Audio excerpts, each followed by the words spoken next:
What is up, everybody? So, that was not what I was expecting. The busted out CCC again. So that I wasn't really expecting that.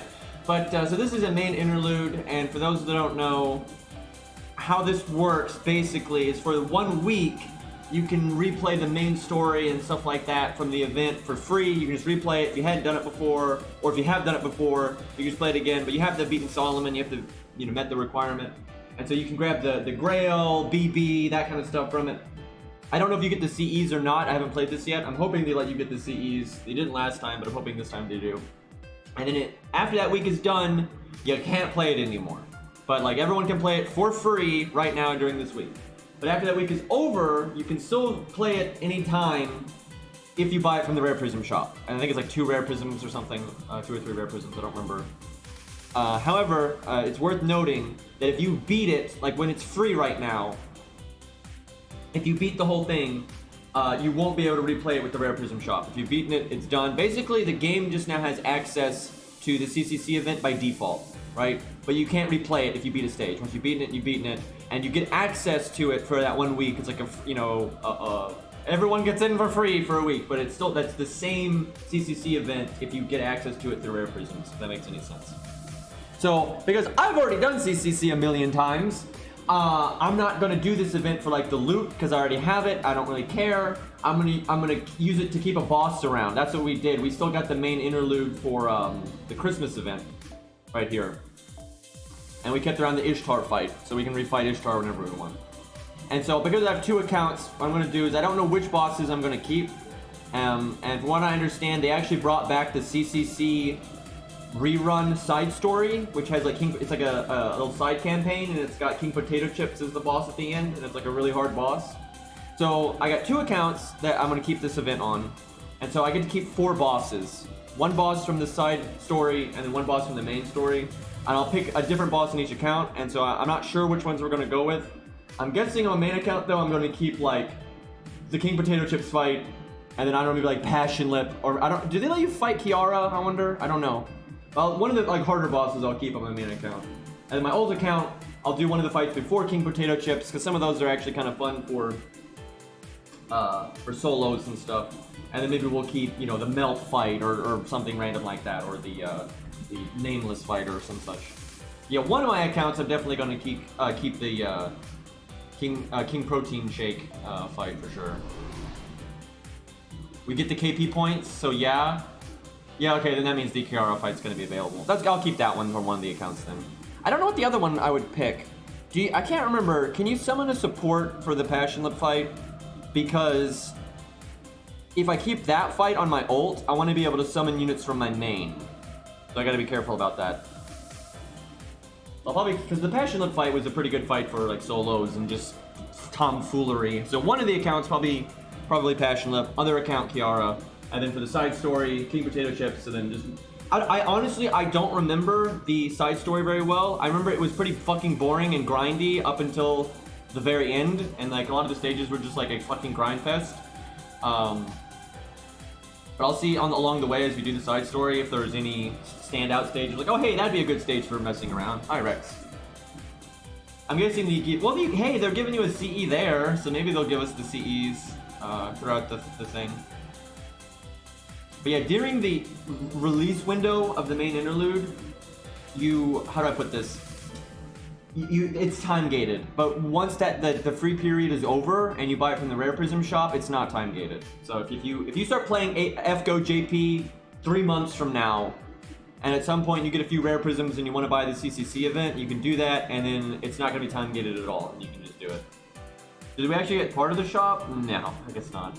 Well, no, I bet you when you beat it, you do. They'll probably give you the shop to activate the KP, but that's it. And probably, like, spend the tickets, I guess. This is a really weird event to do a main interlude for. It's, kind of whack. Why don't they give us these CEs, though? Like, I know that's an XP CE, guys. I'm not fucking blind.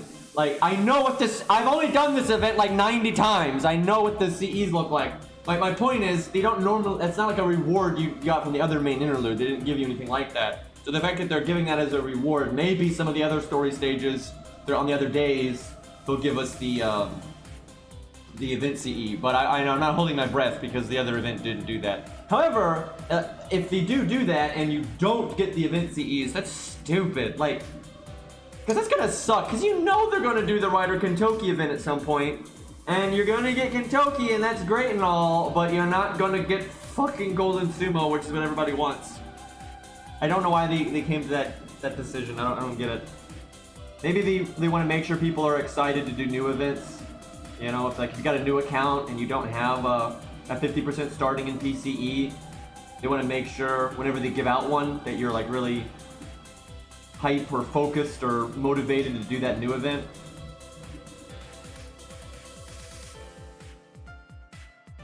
Sumo really is a CE that needs to be obtainable for anybody though. It's not because it's OP, it's not. Like, it's not. It's just the fact that it's so universally usable. It's like the standard of just, hey, this is a pretty good CE for any DPS in the entire game, right? So that'd be a really good CE for everybody to just have, or at least if you spend a few rare prisms, you can get it. Oh yeah, CCC starts off with you having to solo with Melt. Speaking of Melt, and we'll show this off if we got someone on our friends list that's got it. We'll show off all the buffs if we can. They buffed Melt, King, Protein Shake, and Suzuka Gozen. They all got buffed. And Suzuka Gozen needed it. So that was fine. That was a good buff, made sense. And it was a pretty logical buff for her. They buffed her NP. Thank you for the resub, Gundam Guy, for 23 months. I really appreciate you, man. Man, I miss good Gundam games, man. Anyway, so yeah, Suzuka Gozen got an NP buff, so her NP does more damage, which is exactly what she needed. And then she gives herself the same buff Siegfried gives himself now. When she NPs, she gives herself NP gain up for 20% for 3 turns, which is not that great. I mean, it's okay for her. And it's kind of nice in that she's got that third skill that gives her NP every turn. So she could NP, and then maybe the next turn you get some art crits, because she gives herself a crit buff. And so maybe you like, oh hey, I didn't get my Buster cards, but I got art cards, so now I can do like art crits with my crit buff, and the NP gain buff, and my NP gain per turn buff, and so I can get my NP again really quickly. So it's fine, it's not bad. So yeah, that helped her a lot, I'm happy with that. And then King Potato Chips, I know the added, I haven't looked at the exact details, I know the added, when she's got her first skill stacking and she's getting the HP buff, she's also giving herself a stacking NP damage down buff. Like the enemy will do less damage to her with an NP. And I think they buffed the amount of health she gets per turn, but I don't know. I'm not sure about that. But I know she'll basically every turn she'll take less NP damage. Yeah, I think it's 8% up to 10 stacks. So yeah, 80 fucking percent, which is absurd. That's ridiculous. She's always been really good. I've talked about this before. She's kind of a slower unit, and so a lot of people don't like to use her because I can't 3-turn. Oh no! But my Merlin! But no, she's fucking great. And now she's like even better because now she's just like unbelievably tanky. I think she actually might be too good now.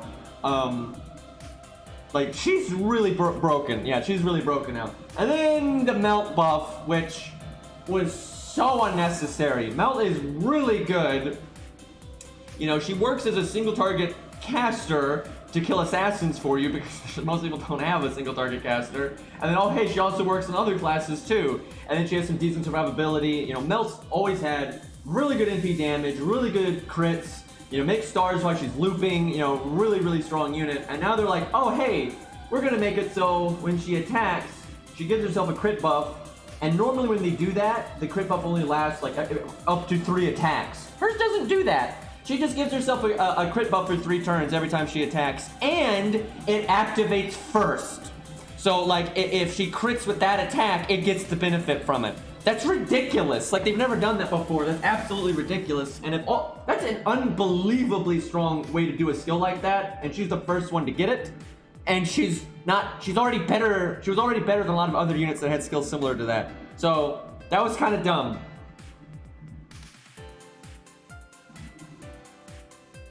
But yeah, her crits are going to be nuts, and then Melt can already generate stars for herself. Like, no problem, she can generate stars for herself.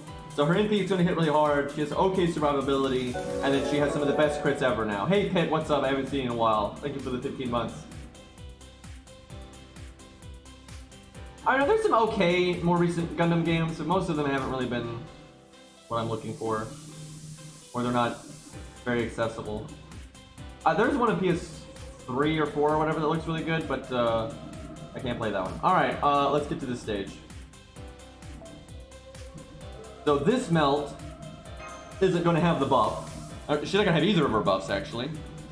Because story supports they just can't figure out how to do those interludes, man. Got Suzuka today, feels good. Suzuka's in a good spot now where I think she's a good solid unit, but she's not even remotely OP. Like, not at all. I rated her before as, like, I think a B unit. I think I'd make her B plus now. Like, mid to low B plus.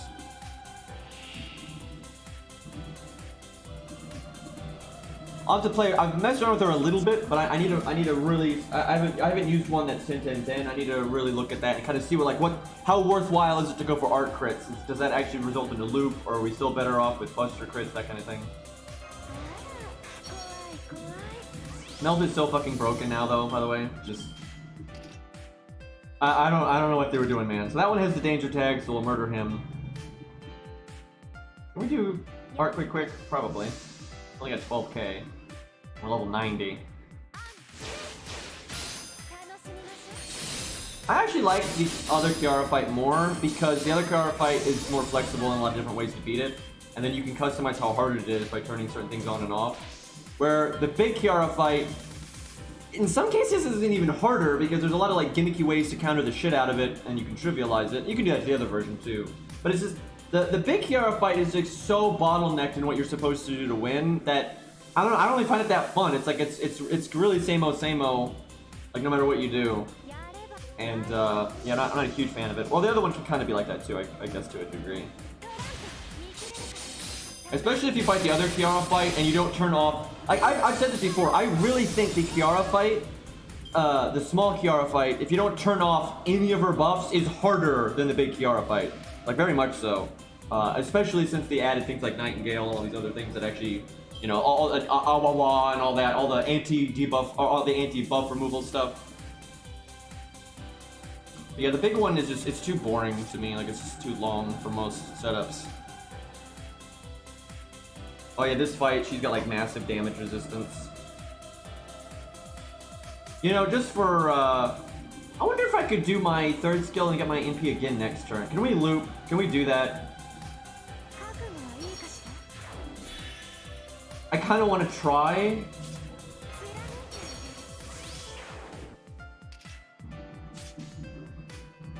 Now, if I'm wanting to loop, I should do the art card.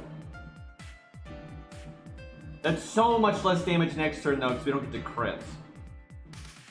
But it's not like it matters, so we'll do it. You should pretty much never do this on Melt, but I just want to see if we can loop here.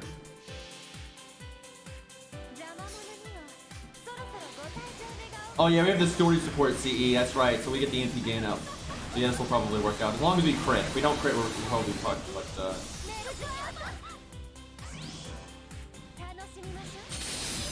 there we go, easy. Okay, we're gonna need her to hit us. Okay, there we go.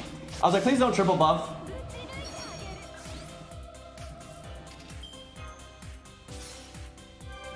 Alright, now we do the attack up because we got the NP up.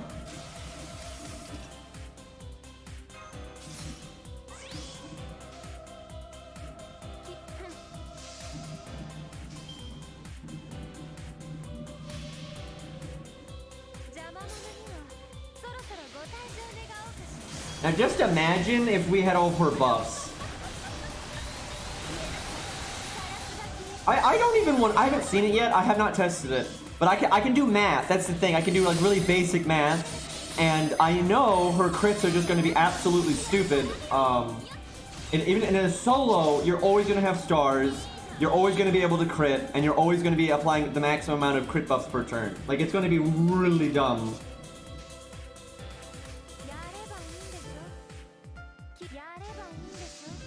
What's sad is how little damage we've actually done, though, just because the way Suzuka coasted his.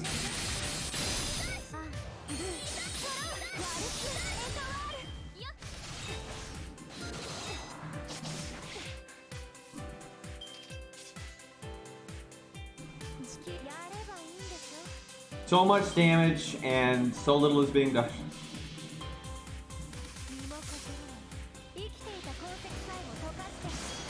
Yeah, I prefer her old third skill. It was just more fun that way. I actually like skills that require that kind of thing. What I would have done is I would have buffed it to just be a bigger NP up, so it was more worth the forethought. But yeah, I don't like them getting rid of the delay.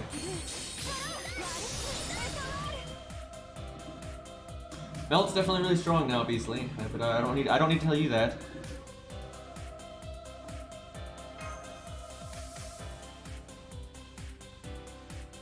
Oh, I could like kill the music here. We can like we got it. It's CCC.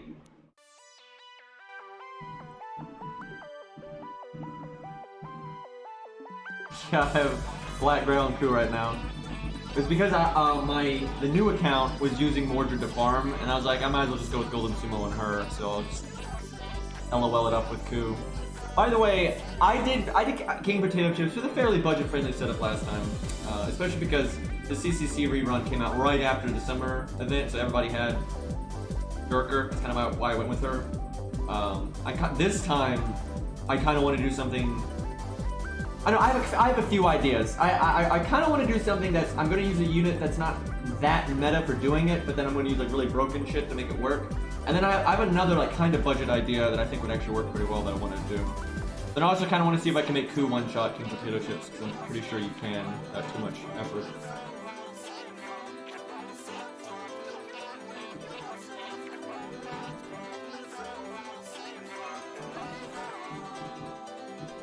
Is DB worth it for new players to burn RP to get? Not really, to be honest. Like at some point, they might add a boss where it's like, oh hey, BB is going to be good for this one. Like stun's really good, having a moon cancer is really good. But up to this point, I've really never seen a boss fight where it was that necessary. Like generally, if you're like, in terms of if she's counterclassing, like you're fighting an Avenger, generally Berserkers and things like that do better. Or just being a neutral, she's such a bad damage dealer that the counterclass aspect isn't worth it. Now, if you're wanting to bring her as a support, which is ultimately what she is, and then you happen to be fighting an Avenger, so she's a support and then also tanky, she is good for that, right? A lot of times you don't need that. A lot of times you're going to run into situations where you're needing a support unit, you're not fighting an Avenger, or even if you are, it just doesn't really make sense to bring BB. The main thing that's good about BB, I hate to say this, but this is really the only thing that's that good about her. Like she's an okay unit, right? And she can fill in. If you have no anti-debuff, she's a decent. Like I would say that if you're a newer player and you have absolutely no anti-debuff, and you got some rare prisms to spare, you already got Anniversary Blood and stuff, then I might grab BB just to have a unit that's got some good anti-debuff. Anyway, the one area she excels at is if she's like working with Joan of Arc and Mash, and you're just stalling forever. Because she will do some damage, not much, but she'll do some damage and then contribute a lot to the stalling. Because while she's doing her NP, she's giving everyone else battery. Like, so she is good for stall setups like that. Like sometimes you want a little bit of damage, and then she's got the stun to help with stalling, she's got the NP refund to help with stalling, she's got the heal and the debuff removal, and then maybe she's working with Mash and Joan of Arc or something like that, and that works out pretty well. But that's rarely necessary, and then sometimes that doesn't even work. That's not really good enough for me to be like, oh yeah, you want to get BB. I think BB was kind of useful when she first came out, but the game has just changed so much. And there's been so many other budget units like Hans and stuff that can do what she does in terms of like stalling or helping be a budget support and stuff. But I don't actually rate her that highly. Which is fine. Like, and if you like her, go for it, right? If you're like, oh man, I really like BB, then yeah, she's good enough and there's ways to use her, so absolutely you should use rare prisms on her then. But at no point, like on my new account, I'm not like, oh my god, I gotta blow my rare prisms to get BB. Like, no, it's not even on my radar. By the way, my new account can't do this event because you have to beat Solomon to do it. And I'm not going to rush through Babylon. I could, and hell, I could just summon supports to just carry me through Babylon and beat it in a day, like it's nothing. But it's not worth it. I'm okay with just spending rare prisms later and then getting this event. Because you get the Grails. My new account will get the Grails from this event. You get 2 Grails from CCC. And I think you get 2 Lores. So that's really nice, but no big deal. I'm not gonna spoil my fun, right? I want to take my time and not get carried too much and that kind of stuff, and you know, have fun with Solomon and Babylonia. So I'm not gonna rush nothing. Because I'm sure now that we're rolling story on that account, we're gonna get so many stupid golds that I don't care about that we'll have plenty of rare prisms in time. And you know, it's not going anywhere. The CCC event's not going anywhere now. It is kind of lame. Am I the only one that feels like there's a lot of welfares in like events that you can do main interludes for that would be awesome for new players that are getting into the game later, and they haven't really picked any of those, right? Like the BB's okay, it's a nice option, and again, especially if someone's really desperate for debuff removal. That's not that great. And then the other one was Attila Archer, who again is a decent welfare, but it's not like people are like, wow, I'm a new player and I just can't get any good archers, man. It's not like Robin and David and Uriel and Billy exists. You know, I couldn't use any of those, right? So it's like neither of these main interludes have been that useful to like a new player. Yeah, like Kentucky would be good. And I hate to say this, but I mean Koro would be so good. Koro is such a useful unit. Like I seriously, I have no biasm. I do not like Chloe at all. Right? I don't like her at all. I'm not a Prismilia fan, but she is such a busted welfare because she can do a lot of loopy bullshit like Kentucky can, but then she also works really well in art teams, and she has survivability with her evade and stuff. Like she is such a good unit, and I hate her, but there's no way around it. That she's really good. All right, loopy time.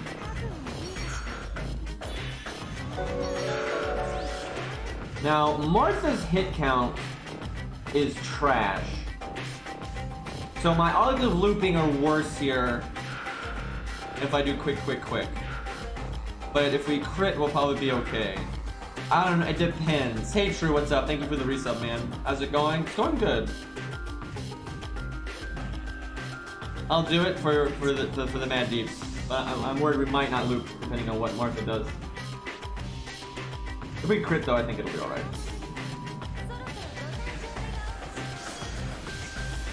I mean, there's been some really good welfares given out later in the game too, but those aren't in interludes either, so... Oh. He's just dead. Excuse me, I was used to the Gozen fight. Man, we did... But I didn't even use the Mystic Code! Martha, please!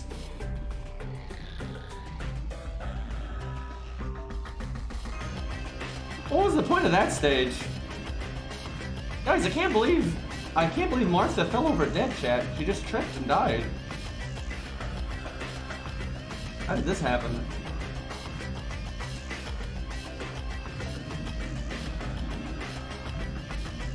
Okay, this one's harder. I like how it keeps defaulting to Anniversary Blonde. It's because my team 1 is using Anniversary Blonde and it uses that as a template. It does not use the previous setup you did, like for the solo team. It does not use that as a template. It uses whatever your active party is as a template, and that's why it keeps going to Anniversary Blonde. Oh yeah, this stage. This is a bit harder.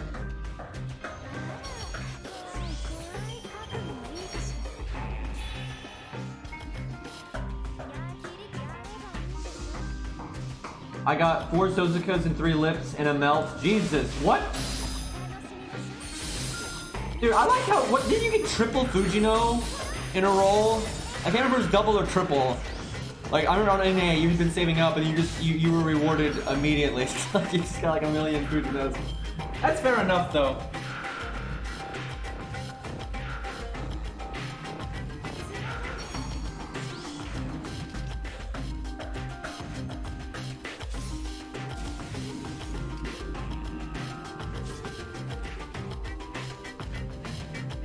I don't remember if Gawain can NP here or not.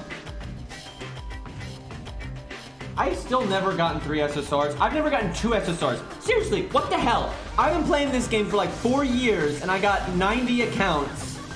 And obviously I don't roll as much as most people because I'm free to play and aside from Edmund. You know, I stockpile a lot and all that kind of stuff. Wow, we just wrecked his shit. What the fuck? 294 by the way. Anyway, but still, between all of my accounts and all my time playing, I have rolled a lot, and I've never gotten a double SSR, ever. The only time I have is on GSSR, but one of those is guaranteed, so that's just like pulling a SSR, so it's not the same. Feels bad, man. It's gotta happen at some point, though.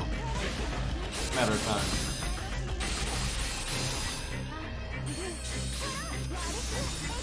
Well, that, I feel like that was a lot easier because of the CE. I remember doing that back when she did not have the CE, and that was absolutely harder.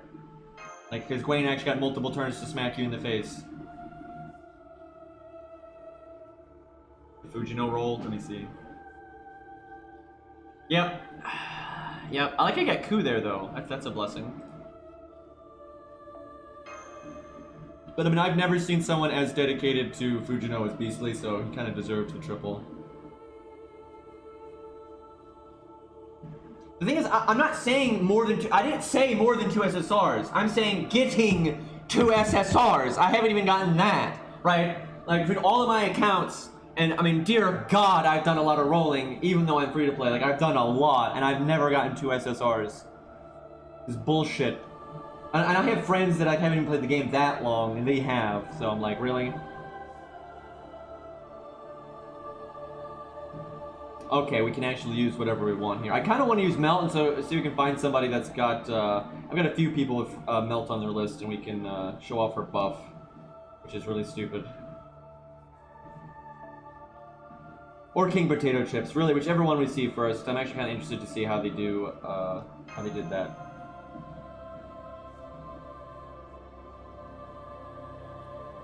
No passion lip buff, by the way, but she really doesn't need one. But Melt didn't need one either. But there's a King Potato Chip. Arjuna, we gotta talk. You're here in chat right now. I see you there. And you got King Potato Chips there, and your first skill is not buffed. Tisk tisk tisk. I'm being a little shit here. Let's see if we can get a Melt. I know I've got several on my friends list, so somebody has to have logged in recently. Well, there's that one, but that's 1066, so we'll see if we can find a better one than that. And I've got a few. There's a King Potato Chips, though. Now I don't know. Yeah, she got buffed today, Arjuna, and so did Melt, and so did Suzuka Gozen. Let's see. Yeah, we'll do this. The problem with this is, I suspect the stage, hi Chen, but I suspect the stage isn't going to be hard enough to really, you know, push her to actually show off how her new first skill works and all that. But if we don't find a Melt, I'll add somebody from chat. I think I removed some of my invites. I probably still have invite slots. If I don't have somebody added, you can send me one. This is my main account too, so I think you can just do friend code. I like how my friend code ends in 123.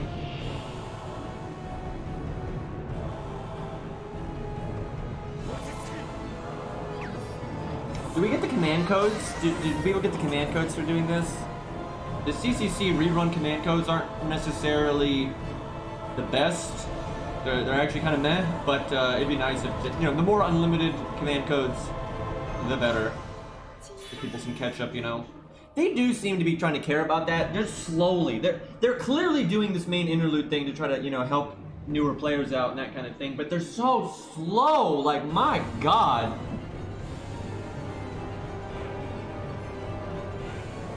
Not that much of the main story is even available right now, though, so I don't think.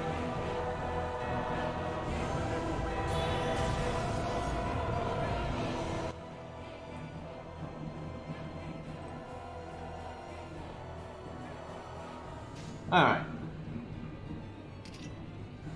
Damn it, they're casters.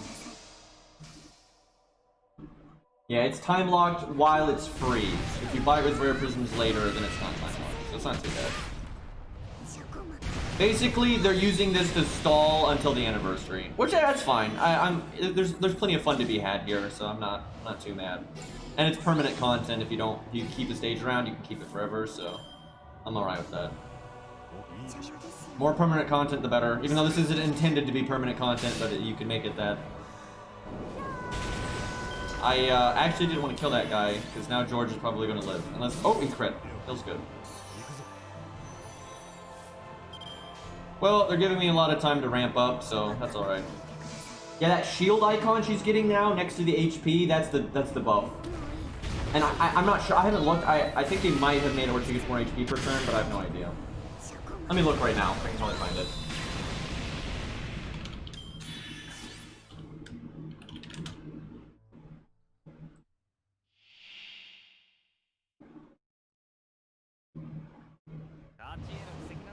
Yep. Wow. What are they? What? It gets 4,000 per turn now, and that's an extra 1,000, right? And it stacks 10 times.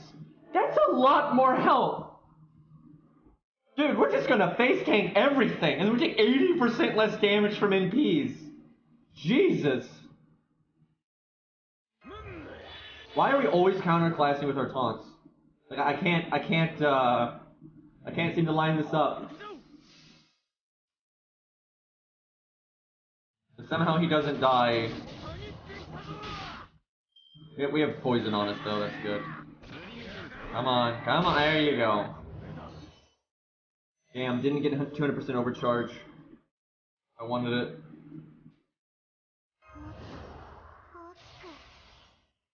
And what's crazy is because any health loss you're gonna have is the bonus health, if you reset, she'll have full health, and then you start ramping up again, right? It's not like when you lose the buffs, you go down to like 5 health or anything. Unless you were already at 5 health, but at that point you don't even care.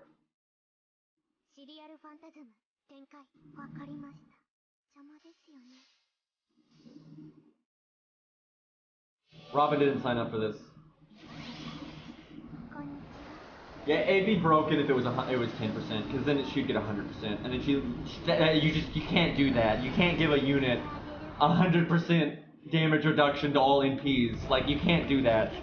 Like, that's, I mean, you could, I guess, but that'd be really dumb. Like, by the way, I'm immortal.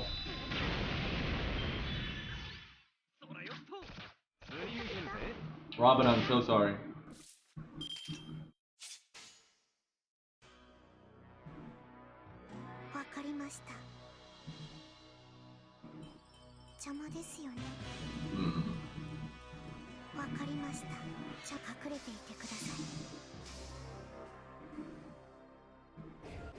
And at any point, we can reset these stacks and just get our MP again, so there's that. And also, if you time it right with Atlas, you can, like, lose your stacks and then recast the skill, and then you start stacking immediately again. He evaded. Alright, well, obviously the smart thing to do would be use invulnerability, but I think everybody wants to see how we do with, now Robin, does he have poison on us? He does not. That's a rough time, Robin. Everybody wants to see the tanking, so. I don't think we're at max stacks yet, though, so it's not as good as it could be. And it'll probably be fine.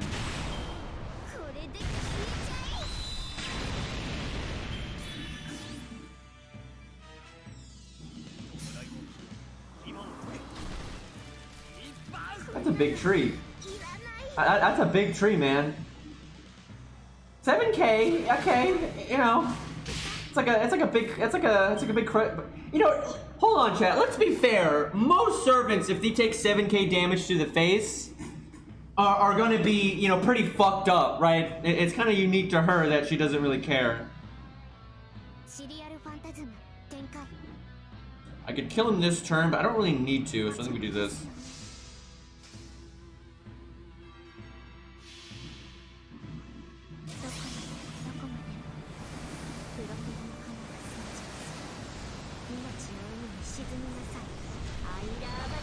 So I like how the background there matches Arjuna's NP. It's God Juna's NP. Oh, we killed him anyway.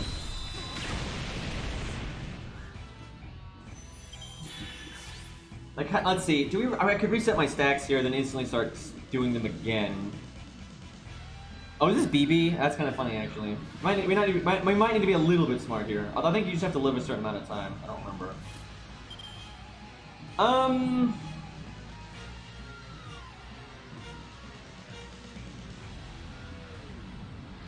I could get a little bit lower on health before I switch, because I can use my second skill, get my NP, use Atlas, and then instantly use my first skill again. But we can wait a bit.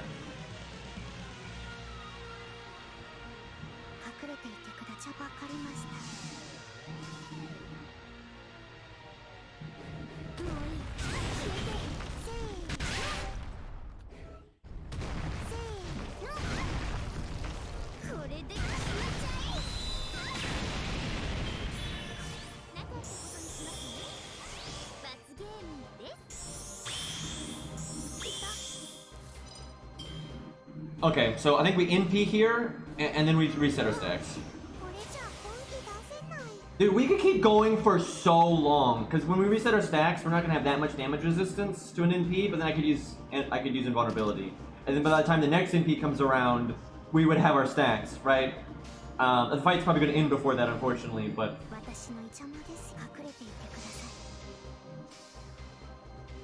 Nice crits, you fucking loser. That was pretty good damage. That was pretty good damage. And see, what's really messed up is you can use her on a team, right? It's not like she doesn't need access to her deck every turn. She's not one of those units, right? We don't get any of this from like our normal cards. So like we could use Mash or something, or someone that has healing, right? We could have healing and defense up with all this nonsense. Like it's just nuts. BB's really liking this crit thing though. Damn, seriously, look how many buffs BB has. Alright.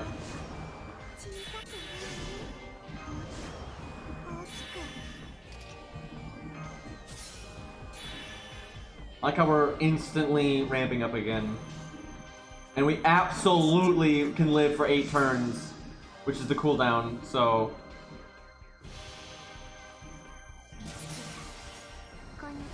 BB's doing her best.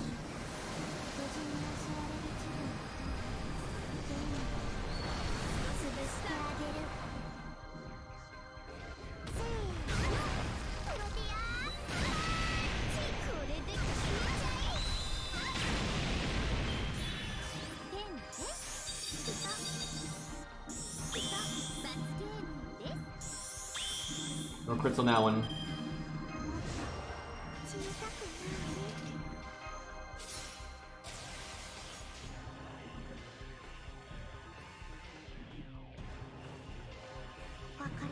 What's just sad is the fact that, like I said, we take no damage. Wait, no. Do we take damage in this one? We actually might take damage in this one. We'll see. But I think we're fine because I know she's not scripted to do her thing, so we know we're fine. Actually, it might end here too. Which I'd be really disappointed by. It's gonna end. Damn it! We were gonna invulnerability that one, and then when the next one came out, we would definitely have enough stacks to tank it. Well. Feels bad. And we had our NP again! We had our NP again, and then we could use our second skill to NP again. I wonder how long you can go there. I really do want to know. I mean, she's not related to Tiamat. Like, they just used essences from different goddesses and stuff. Like, she's not like an actual legend or something that's related to Tiamat or anything like that.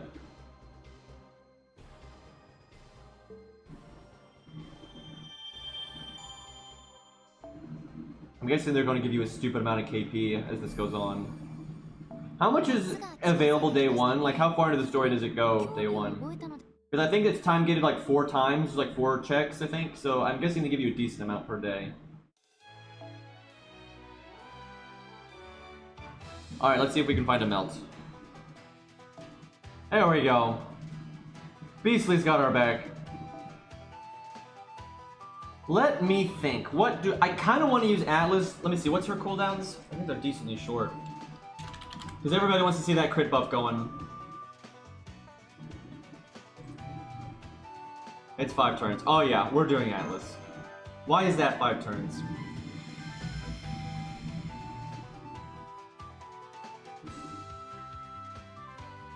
No, she's not. She's basically made out of a bunch of random essences, like with a lot of different goddesses. A lot of people have this insane idea that they think King Potato Chips is like stronger than all the goddesses she's made out of. That's actually not the case at all. She's like way weaker than each of them, but like she's just kind of like a hodgepodge. But Tiamat is one of them. That's why she kind of looks similar.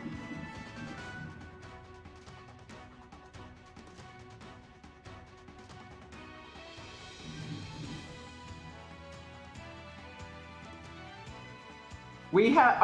okay, that's kind of disappointing. BB just gave us crit down. I mean, we can remove it. But, I'll wait until I'm going to crit in case we get other debuffs. I like how we're trying to test this out, and we just get a stage gimmick. Crit down. That's so lame! Normally I'd kill off George first, but these are casters, so I just want access to more of my deck.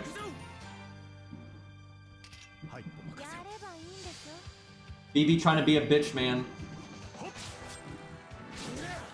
See, her first skill lasts 3 turns, so I'm not gonna cast it yet. Especially because I don't. George might take 2 turns to die. I should have brought Chen. I should have brought Chen. Why, oh god, what do I even do now? Do I taunt with George?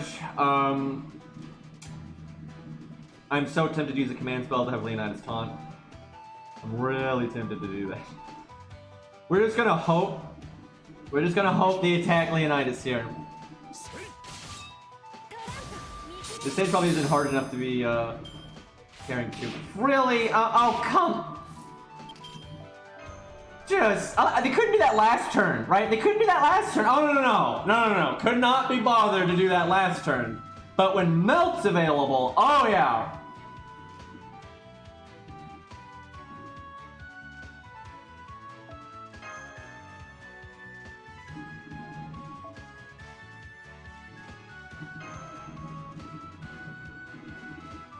I like how the, not only did the attack twice, unlike the previous turn, the attack Melt both times.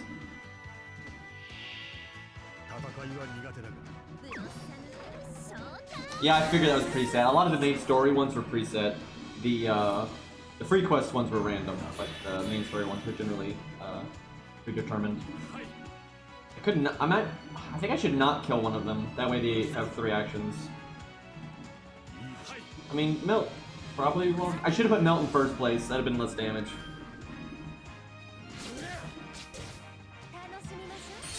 Okay, we're good.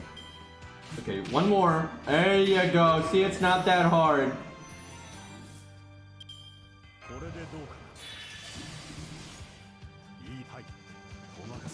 Big George damage. With no Buster card. And no attack foes. And being level 1. There you go. There you now. If I know, see, I did not think George was gonna die, so that's why I hadn't cast this yet. So that was a mistake. Also, should have killed one of them. But I'd rather be behind than ahead with the way the stage is. This is full steam ahead from Legend of Zelda Spirit Tracks.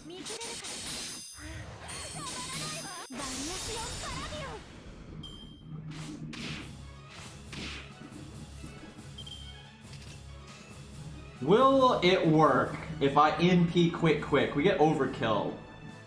And it's a caster enemy.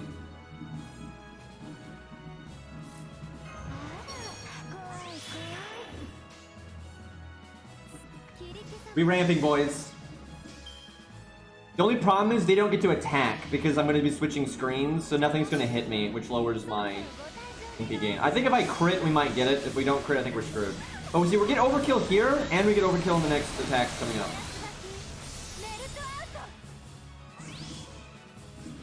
I don't think we're gonna, no. Well, if they had both crit, I think we might have made it there.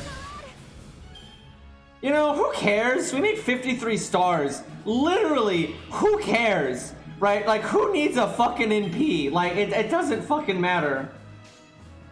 Like, watch this. Just watch this. We'll put it in slow-mo. This is gonna be so stupid. And we don't even have as many stacks as we could have. This is gonna be so dumb.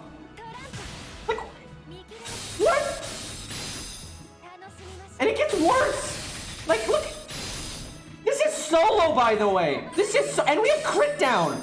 I forgot, I should have removed the crit down. I really should have removed the crit down with Atlas there. It's so dumb.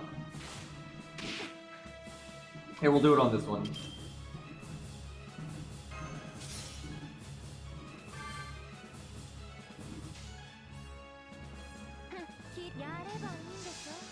You know, I probably should have done quick NP to just make more stars.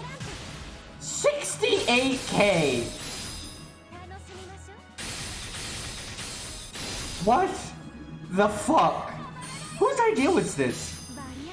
Like, somebody made this buff, right? Someone was like, okay, we'll give her crit up as she attacks, but we'll make it activate first, and unlike every other buff in the fucking game that's like this, we're not gonna put a cap on it. Like, normally it's like, oh yeah, but it only applies for 3 attacks, so you can't stack it that much. And you know what's great?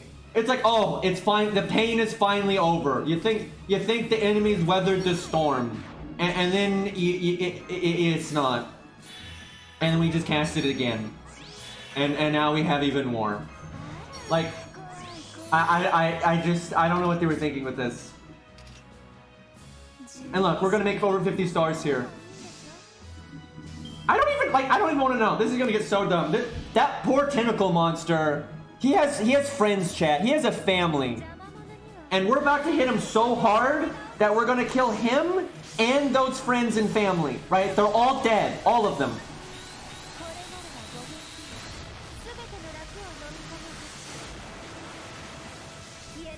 Now, so Gilius is getting out of this easy, right? Because he's just getting NP'd, right? Oh fuck, Gilius lived. Wow, the little guy gets to live, but he's just gonna die even harder next turn. So, you know, there's that. What the fuck, man? Hey, you know, Gilius though, hanging in there. So if I want to, I can kill every single one of them this turn. Which, you know what, I'm gonna do that, because that's stylish.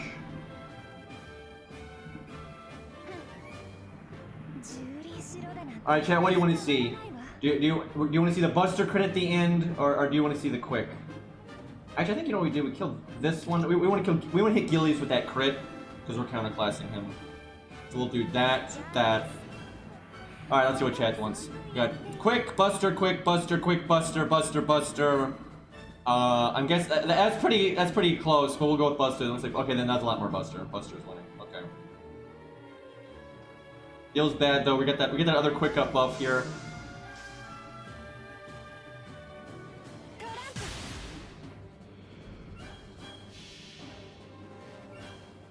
Arts.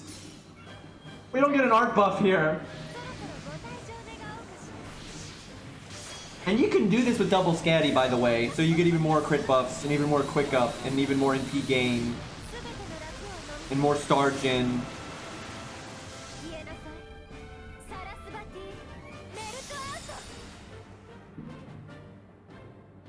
Wonder how the emulator handles that NP.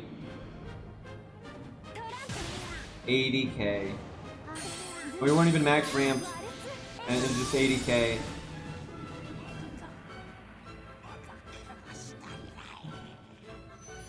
By the way, she also has decent survivability, because, you know. Oh, hey, excuse me, there's more. If I had known there was more, I would have done the quick chain, because then I would have had like 1,000,000 stars. Well, let's see if we can get some crits anyway. It's 3 turns. Every time she applies that crit buff, it lasts 3 turns. I don't know why, it just does. We really messed up there not doing the quick chain.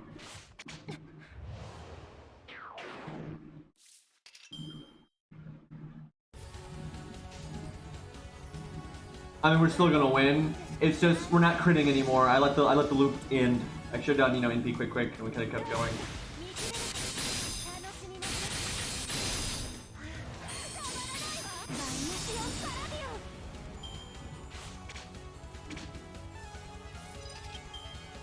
Because, you know, we need this.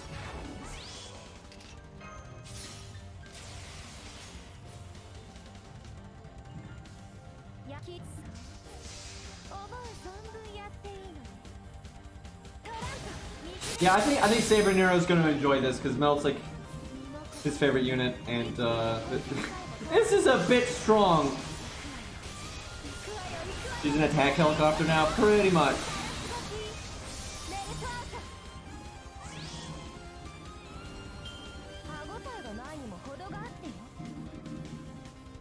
Yeah, when I started reading her buff, I was assuming I was gonna read, you know, okay, applies crit up for the next 3 attacks or whatever. I'm like, okay, that's good, but it's, you know, it's kind of limited. But then I know, like, wait a second, it didn't say that. And then I read activates first, and I'm like, oh no.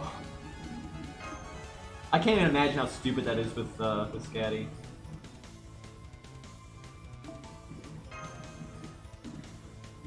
I blame Super Orion for this. I completely blame Super Orion for this.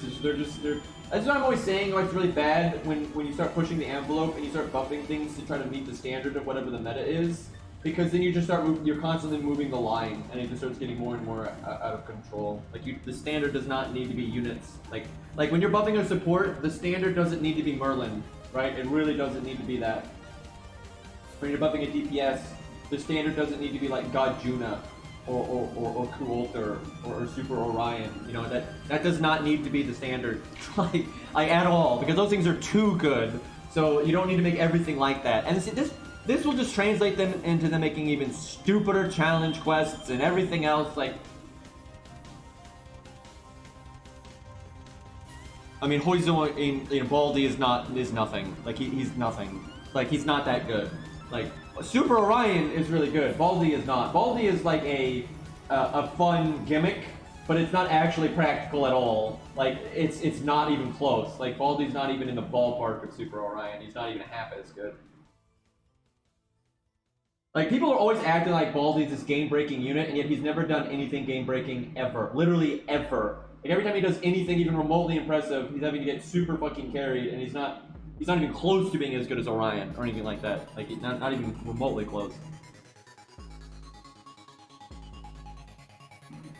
Well, I mean, none of them are that deadly as an enemy. Like, the game is so backwards like that. Like, Merlin is really weak as an enemy, right? His NP is so unimpactful on the enemy side. You know, compared to like an NP that can just kill all of you. Oh man, I'm giving my I'm healing the boss for like 3k. You know, when they've got, you know, like 1,000,000 health or something. You know, it's so irrelevant, and that's really common. But you have like Ben K, who's actually super annoying as an enemy and stuff like that. Yeah, the way the rule set works between ally and enemy is pretty messed up. Because Orion generally isn't very dangerous as an enemy either. Although you could make now, if you add boss gimmicks, you could do it. Like if you ever make Orion a challenge quest, and when you give him health bars, when you break his health bar, he gets various gimmicks and stuff. That could make him really hard. He's really easy to make in a way that'd be really difficult. Well, that can be true for almost anybody though, if you think about it.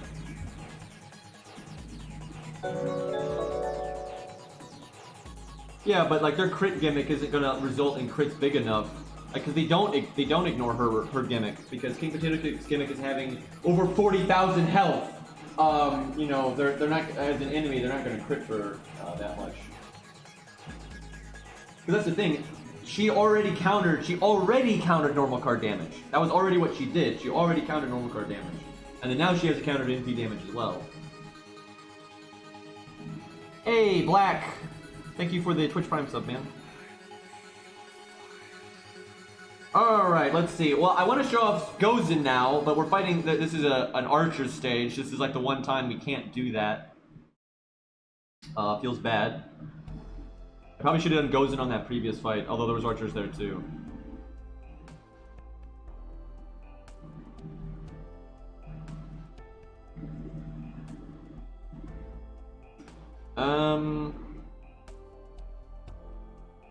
And we could do melt again. What else do we got? Let's see.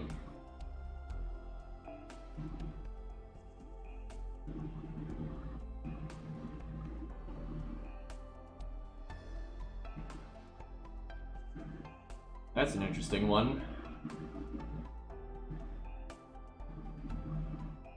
All right.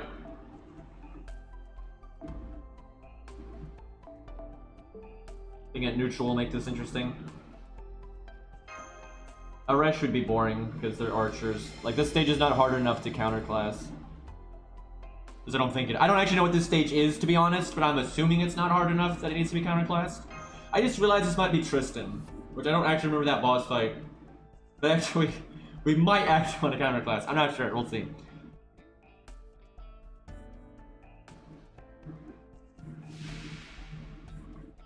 Yeah, I'm kind of with Saber Nero on this one. I would imagine this, chat.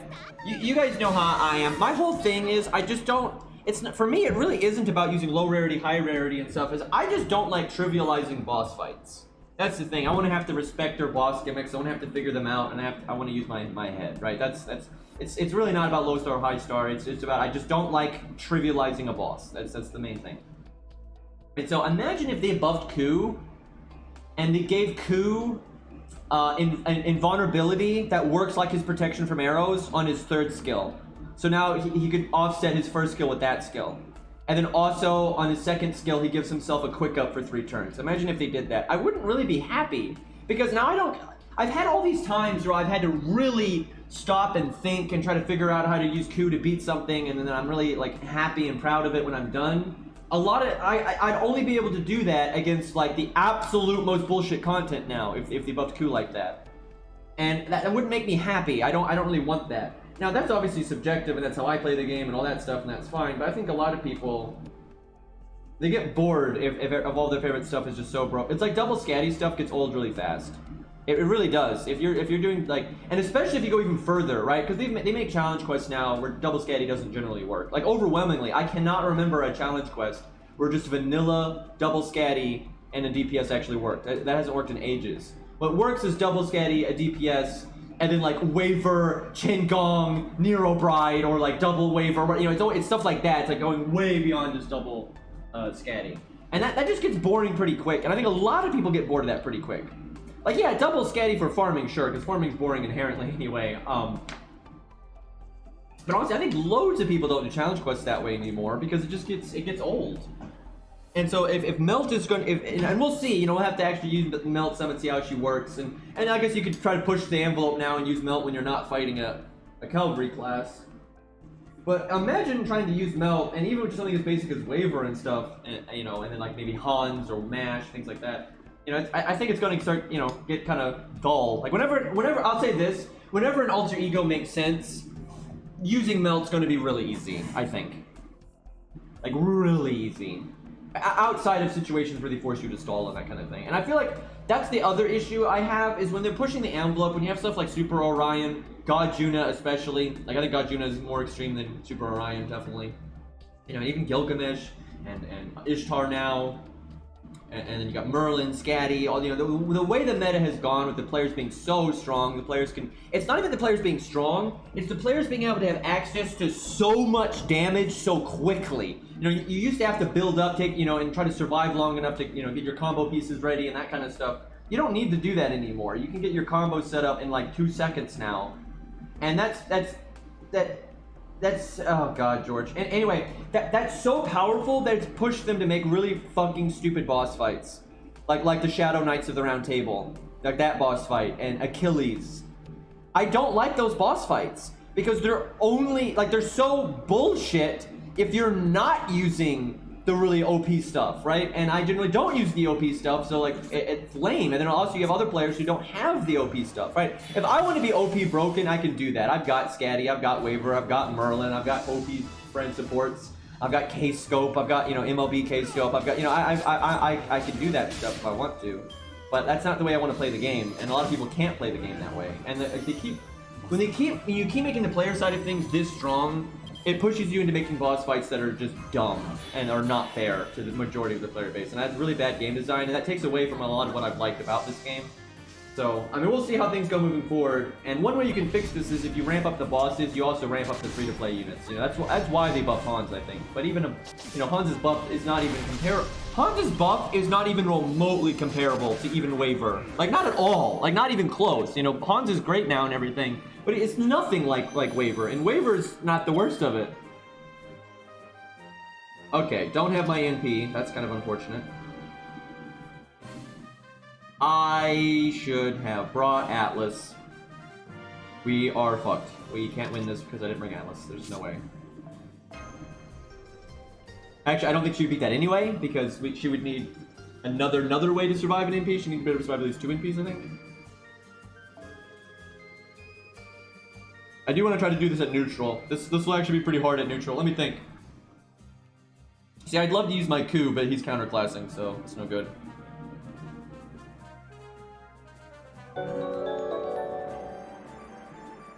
Your boy Kuma. I recognize that name. I think you've subbed to me before. Thanks, man. I appreciate the Twitch Prime. I definitely recognize that name.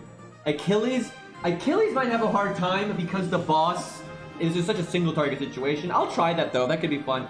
Here, I gotta switch to my ult account. And I gotta slot him and all that. That could be fun though. That's gonna be tough. That's gonna be tough.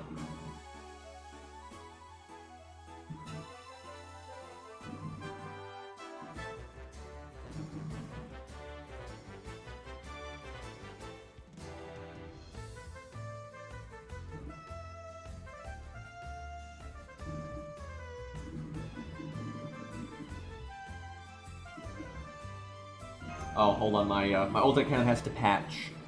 I guess I'll just show. Because, you know, it's so riveting to watch somebody patching. Also, Samsung Flow.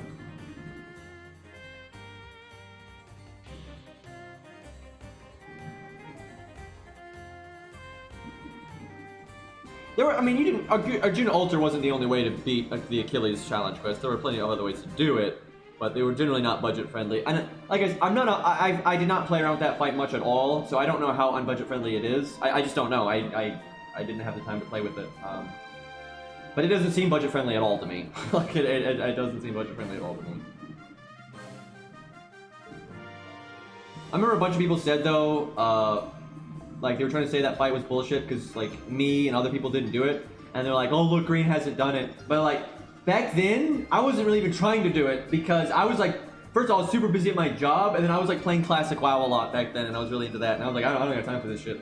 And my job was nuts back then.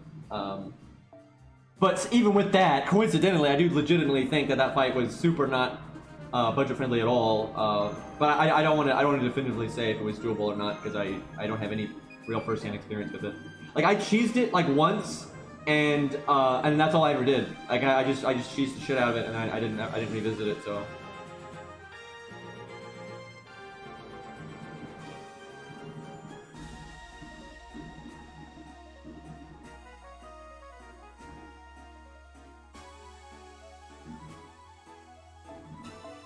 Because you know Achilles is a caster. I clicked the caster slot first there. Oh yeah, he's in my all slot. What am I doing? Wait, I literally just re-logged in. I just logged in. Why am I not popping up? This game, man. Oh, come on.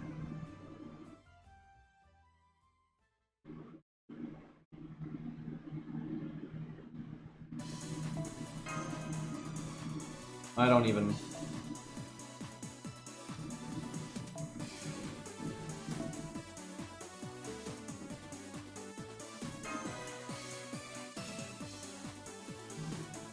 The Achilles CQ was the Gilfest rerun.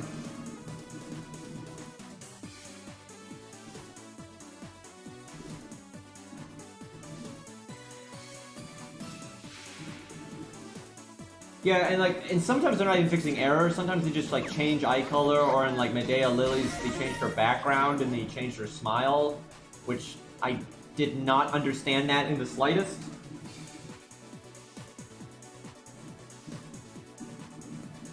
It's risky if I use my second skill turn 1. He could ping all of it off before NPing. But he might not. If I could cast it early and have him not ping it off, and then block the first NP, and then I'd have it back, that would be amazing. But that's super risky, so I gotta think.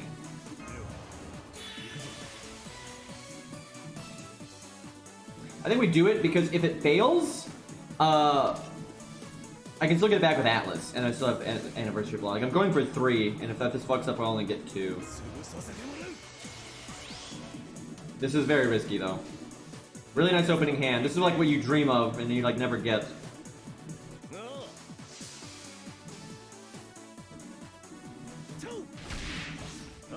Yeah, I agree. You're changing like someone's art like that is insulting to the artist. Now, however, sometimes the artists. Oh my god, I hate you so much. Okay, thank god he did that. His first action was buff removal, so I got rid of taunt. And like, if that's his second or third action, who cares, right? But if it's his first action, then, you know, that's really bad. Yeah, I was talking to Chad, I was talking to Tristan. Thankfully he didn't attack Achilles there. But yeah, there's been several times where the artist wants to fix things up, and they're like, oh wow, this could have been better. And then they don't let them, which that I don't understand. But they're definitely not going to get a different artist to like redo the art of somebody, because that's super insulting. So yeah. It is what it is.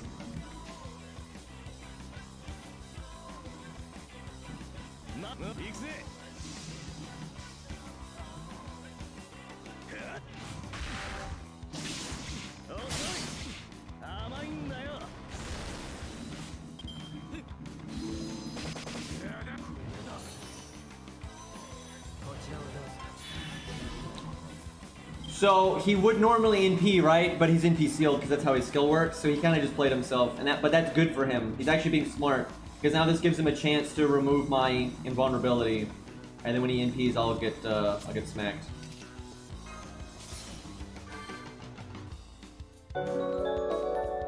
It's probably right to not use Achilles' second skill, turn 1. Hey, Vol, thank you for the lost. Excuse me, Vol already resub. Lost, thank you for the resub. That I saw the red name in the emote, and I just assumed that was Vol. Feels bad. I'm gonna get. I knew Rex was gonna give me shit for that. I knew Rex was gonna give me shit for that. It's because in the corner of my eye, I just saw the like LOS is VUL, and then I saw the red name, and then the emote. That's an emote you do a lot, so excuse me. Not all red names are the same, I know, right? Colorism. So if you're not green, chat, I'm gonna be honest, if your name's not green, I don't actually care, right? That somebody thinks I'm serious. Well, that worked out. I don't know why that worked out, but that worked out.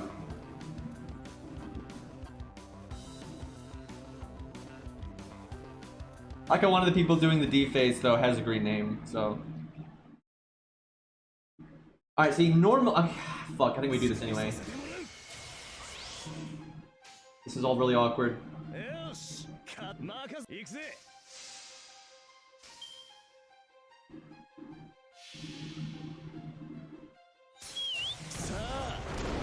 Yeah, it's so he doesn't MP the turn he quick charges, which it's kind of weird though because you could have gotten his MP like the same anyway. Like that was really weird. But yeah, so he can't quick charge immediately into his MP basically. That's not how I thought it worked, but that is how it works.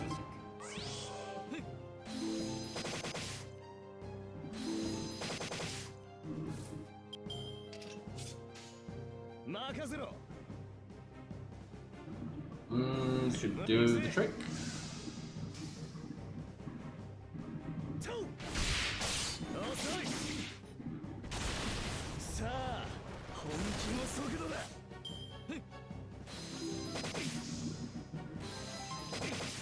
This could have gone a lot worse. That literally doesn't help him. That is a wasted action. He basically gave himself 2 actions per turn because he was going to hit his 3rd tick that turn anyway.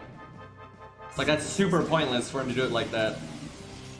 Even if he didn't NP seal himself, it would have been pointless because his 3rd action is his final action, right? He doesn't get to do it again or do anything else after that, so it doesn't matter if he has his NP or not.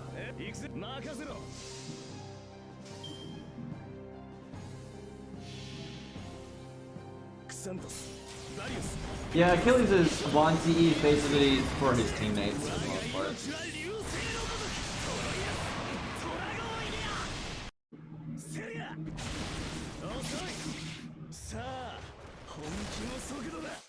I think we got this. See, Tristan is good at training other people, he's not good at training himself.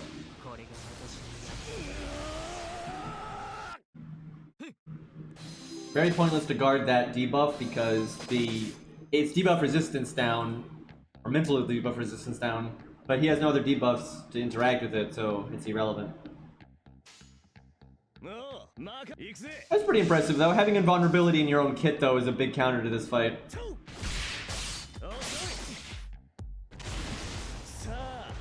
We also got lucky, but we had enough health left that... Because Tristan could have done a lot more normal attacking. We could have taken a lot more normal card damage throughout that. But we still had 11k, and for several of those turns we had our defense up, so we would have been alright. Oh, I'm about to level. Well, I say about to level, I'm like 700,000 away, but... Relative to how much XP leveling takes at this point, I'm close. But I think I'm 144? 147. Big difference, actually. So I'll be 148. I have no idea what this stage is.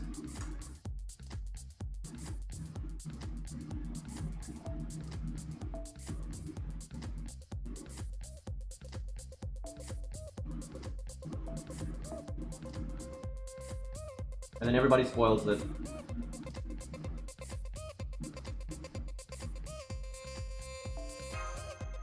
I swear, chat never learns, man. I literally talk about this every stream. Well, I was gonna do this anyway. I think this is the lip fight thing that she has like that massive health bar or whatever, and you can't. The fight ends after a few turns. It's not a real one.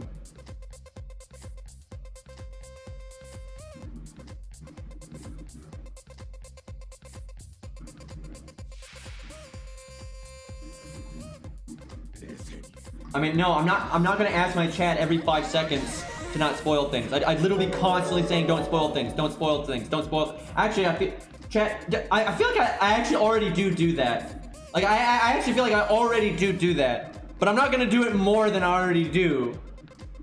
And it's in my opinion, actually, this is just logical, right? The default state of things is don't backseat and don't spoil things, right? If people want, like, I can't stress this enough. I can't see why anyone would think otherwise. If they're like, let's say they're playing the Anastasia Lost Belt, right? Lost Belt 1. If they want to know, like, what's coming and, like, what they should level and stuff, they're gonna say that.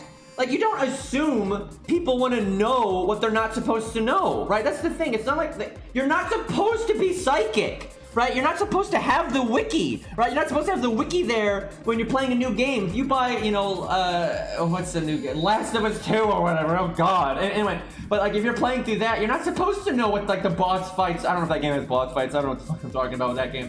You're not supposed to know what's coming, right? And like if the enemy's question mark, you're not supposed to know. That's the default thing. And if a streamer is like, hey, I actually want to know what's coming, they'll say that, right? They'll say something. You know, the default thing is to not backseat, right? It's like that's like I don't even understand that. Like when I'm watching a streamer, which I often watch other streams, I don't have like this desire to spoil things. Like at all. Like it's the opposite. Actually, very much the opposite, right? If I'm watching some guy play Dark Souls, you know, I love Dark Souls, right? If I'm watching some guy play Dark Souls blind, you know, like even this far in, you know, Dark Souls has been out for a long time. And so they're playing Dark Souls blind. I hope they get no spoilers. Even if they're asking for spoilers, I hope they don't get any, because I want to see them die to Ornstein and Smo, right? Like, I ain't gonna say nothing, right? When he's approaching the Ornstein and Smo fog door, I'm not gonna be like, oh, streamer doesn't know. Oh man, he's about to die. I'm not gonna say that. I'm gonna shut the fuck up, and I'm gonna watch him walk in and get smacked in the face with a hammer bigger than he is, right? Because that's the best, and then you get like a natural reaction out of that stuff. And then when I see the chat spoiling it, I'm like, God damn it, chat, right? You're just ruining it. Even if you say, oh, he doesn't know, that just tells him there's something crazy coming up, right? So I remember when Cairo was doing Zeus, everybody spoiled the Zeet thing. Everyone just started saying Zeet in chat, right? So then when Zeet popped up on his thing, it's like, oh, that's why chat's saying Zeet, right? It's not half as good, right? It's not half as good. I don't know why people don't get this, right? It's like, you're killing it, man. Yeah, I know, it's like Cairo was a good ways away, but it was like a few minutes away from the Zeet thing, and people started spamming Zeet. I'm like, fuck. So I kind of want to do, I'll save it for the ult. Should I save it for the ult account? I kind of want to do the 1.2 million. Because I'm sure I can. There's like all kinds of units. How long do you have? I think you have until she NPs, so you don't have that much time. We'll do it. We'll do it on this account. We'll do it on this account. Let me think. How do I want to go about this? So obviously you can counterclass, you know, get counterclass damage. That's the way. And we could also do it in neutral and use something we really like. Daily dose of Zeet. Yeah, a lot of streamers try to avoid it with sub mode and stuff like that. It happens anyway, though. It's awful. I've seen a few streamers that find ways to play games like Dark Souls blind and stuff like that, but it's hard. It's really hard to do. It really sucks because a lot of people don't want to go in blind to Dark Souls because they're pussies. Anyway, actually, legitimately though, I do think it's so much better to go into Dark Souls blind just because the way that game is designed. Like the point of it is figuring it out. That's like the point of the game. But you know, it's your game. Play it however you want. If somebody wants to spoil Dark Souls when you go into it and like read a guide or whatever, it's your game. Play it however the hell you want. But I know a lot of people legitimately do not want to be spoiled on Dark Souls. They know it's like about figuring it out and trying to, you know, discover things and all that stuff. A lot of people know that, and so lots of people try to go into it blind. And lots of people, it's funny, most people think, oh, everybody knows about Dark Souls. But loads of people still haven't played it, and they never watched, they never watched streamers play it, they never watched YouTube videos of it. There's a lot of people that, they don't know about Ornstein and Smo. After all this time, there are loads of people that don't know about Ornstein and Smo and Four Kings and all that stuff. And so if they finally go, if they become a streamer, and there's, their chat asks them to play Dark Souls or whatever, a lot of them know nothing about it. And when they go into it, they want to be blind. And then there's always that dumbass that has to ruin everything.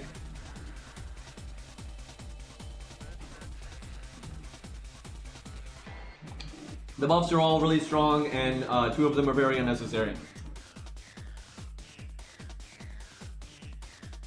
Alright, I think I'm gonna let chat pick the DPS. Chat, you get to pick the DPS. You can do Ku, Billy, you can do something on my friends list. You can do a counter class, you can do a berserker, like jerker, or some not. We can find someone's hurt, and then I'll make the Phantom. Oh, fuck you! We're not doing 1.2 million with Phantom. But we'll try to build a team around him, and I'm only gonna pick something that chat picks that actually at least has halfway, at least kind of the potential of doing the damage. Like if they're pushing it, and they probably won't be able to do it, I'll still try it. But like we're not doing Phantom, chat. It's not gonna happen. I don't even have TAM. If I tell you what, if I had my own TAM, I would try Phantom. I really would, but I don't have my own TAM unfortunately. So a lot of MHXA. That's kind of random. A lot of MHXA, or Hijikata, Canis. Canis would be hard because she's so spread out on damage. That'd be kind of hard to, but it might be possible. Hot Wheels, that's fun. Mori would be fun. Regin, Nobu Zerker. Mori wouldn't be great for this though, because again, he's more about medium damage spread out over multiple turns, instead of putting in and just do this much damage, really, really fast. Pins I could almost work in as like a second DPS if you were gonna do that. A lot of Ash. Ash is possible, I just feel like I wouldn't get him low enough on health in time. Ushi, that'd be a weird one.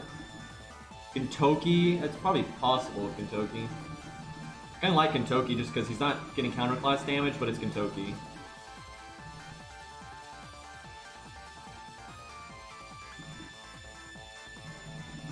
The thing is, if you do the whole Shingon Guts thing, you're really limiting the amount of buffing you're doing. So that could be a problem. It could work though. Alright chat, Kentoki or Ash? Kentoki or Ash? I'll save Gilgamesh. If I want to do something with Gilgamesh, I'll save that for off stream, because I'll use like multi-count and actually do that. And I have something else in mind with Gilgamesh later. I haven't used my Gilgamesh in for— wow! That's a lot of Ash. Okay, fuck it. I'll try to do the thing. We need somebody with Ash, and then we need a Gut CE. I wish I have several people that have Ash, but a lot of them are offline right now. We'll try to make that work. I don't have my own Ash, so we gotta get someone from chat.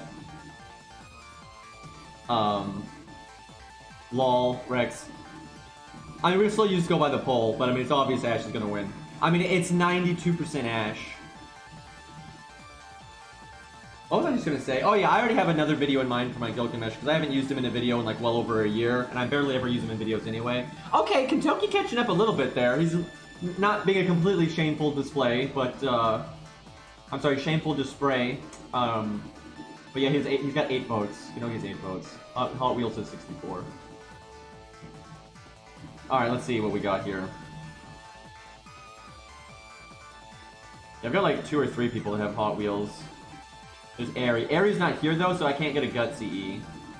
We're gonna need a good... Because the problem with Ash is the fact that he's not counterclassing at all. He's completely neutral damage. It's really difficult to do 1.2 with neutral, especially with Buster, because I don't have... I do have Merlin. I was about to say I don't have Merlin. I do have Merlin, but he's level 5. And that's probably not changing anytime soon.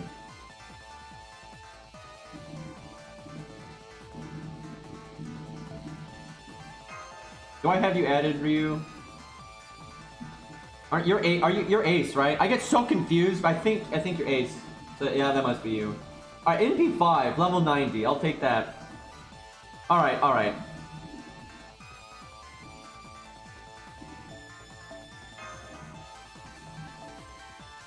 This is going to be tough at neutral. Like that's a lot of damage, and you don't have that much time, I don't think. Well, Qingong's a must. Maybe not K-Scope. Depends how much time we're going to want to ramp up. Overcharging would be nice. Nightingale would be nice. Nightingale's pretty likely. If you don't have Merlin, she's a decent stand-in. She's not as good, but she's alright. Merlin would be nice though, because you get stabilization and you get MP battery, and we're gonna need the battery because we don't really have any.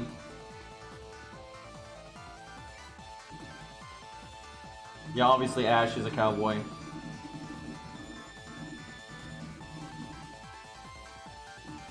Or probably Yeet the app, because I kind of want to try Coup in a minute.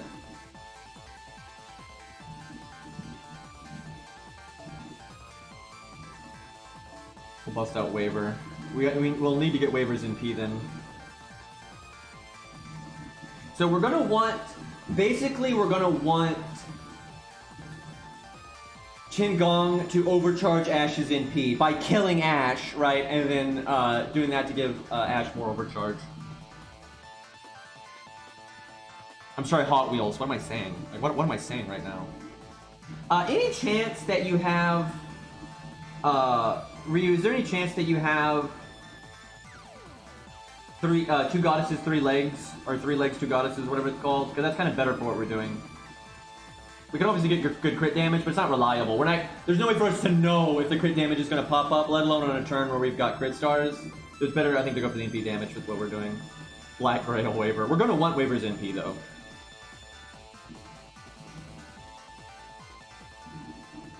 No, I don't have it. Feels bad.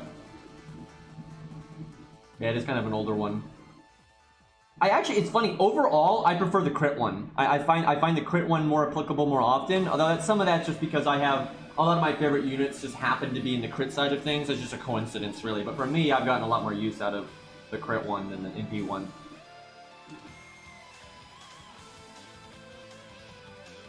I might give Waver like ley line or something, because he may not need that. Team cost might be an issue. All right, let me think. Definitely use the Switch Mysticoat. We really can't use the Switch Mysticoat though. No, we can't. We have to have Waver NP. We have to have Waver NP before, like the turn before, to do the thing. But then he's not over. Let me look at Ash's overcharge. Basically, Ash's overcharge versus Nightingale. I'm pretty sure Nightingale's gonna win by like 1,000,000%. The cool thing is if we could get Nightingale to NP, like if by some miracle we could do this and have Waver's NP in time and still have Ox King up. Right, and then get Nightingale's NP, like you do that, and then like that would be like this would be the meta, right? Because then you get Ox, like if you somehow get everyone's NP before Ox King is gone, like use command spells or some shit, and then you have Waver NP, then you switch them out, and then you use Nightingale's NP to overcharge Hot Wheels. That's never going to happen without command spells, though. You could do it with command spells, but without them, that's not going to happen. So I literally just typed Hot Wheels into the wiki search. That is not right. It should be, but let's see. Wow, holy shit, he does get a lot of bonus damage from his overcharge. Let's see, how are we gonna do this?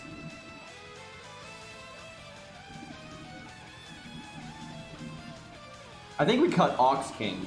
I think that's what happens here. Do I have another K-Scope? I think I do, yep. Oh, I have another K-Scope. Yeah, I remember I went from not having an MLB, and then as soon as I MLB'd it, I just started getting copies of it like candy. Like, it was stupid. Like, I was just rolling for 3 stars and I kept getting it. Okay, there's no way we're gonna get the value out of Qingong. We're not gonna get an extra buffer out of Qingong.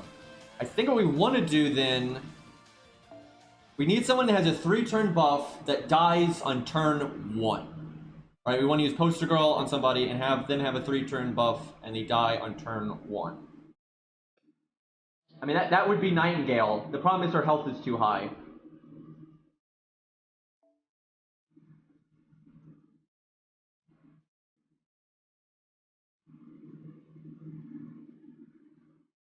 Dude, it took me like 3.5 years to MLB K-Scope. Yeah, there's Leonidas, but there's probably better. There's probably someone that gives a bigger buff than that. Most of the really big buffers that are budget, though, aren't 3-turn debuffs. That's the problem. There's Matahari. There's, a good one would actually be, Blood Axe, but, I don't have, on this account, his first skill is not maxed. Oh yeah, Pinth. Pinth works. That's perfect.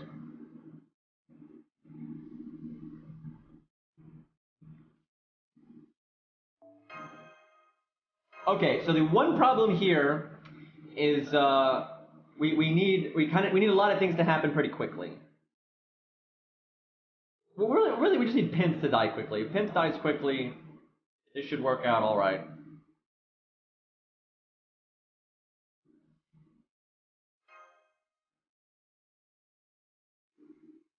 I mean, it's really not a miracle to MLBK scope. It's objectively not a miracle to MLBK scope because a lot of people have been playing this game for like 4 or 5 years, and the amount of rolling you do in 5 years of rolling, right? You have a lot of opportunities. It's not okay. Let me put it to you this way.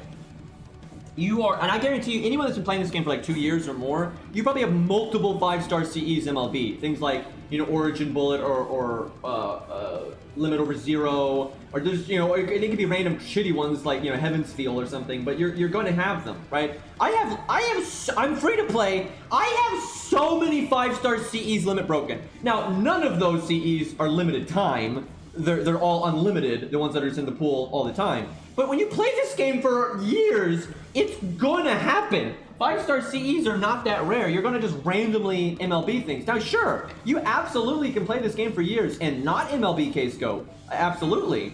But it's not weird if someone plays this game for a long time. Like, do you realize how many people are free to play and have the MLB K-Scope? It is a huge number of people. It's a huge number of people. There's a huge number of people that don't have it too, sure. And same with like Origin Bullet, right? An ungodly amount of people have Origin Bullet limit broken, and a lot of people don't. But the more you play this game, it's not even remotely. Like, I gotta stress this: a miracle is the suspension of the natural order, right? Now, obviously, that doesn't happen, and a lot of people will use it as something that's just super unlikely, right? It's a figure of speech. Most people are like, "Oh my God, that's a miracle," because it's like 0.111, you know, it's like 0.0000001, you know, something like that. MLB and K-Scope is not that at all. It's not. There's a reason why so many people have it. It's not weird to MLB a 5-star CE over like 2 or 3 years. That's not remotely weird. You know what's weird is if you play this game for like 4 years and you don't have a single 5-star CE MLB. That's weird. That's the thing that's statistically unlikely, right? If you seriously go like 4 years if you're free to play and you play this game for 2, 3, 4 years and you have none, and you've been rolling, by the way, you've been playing for 2 or 3 years and you've been rolling and you have no 5-star CEs MLB. That's unlikely. That is significantly more unlikely than having a 5-star CE MLB.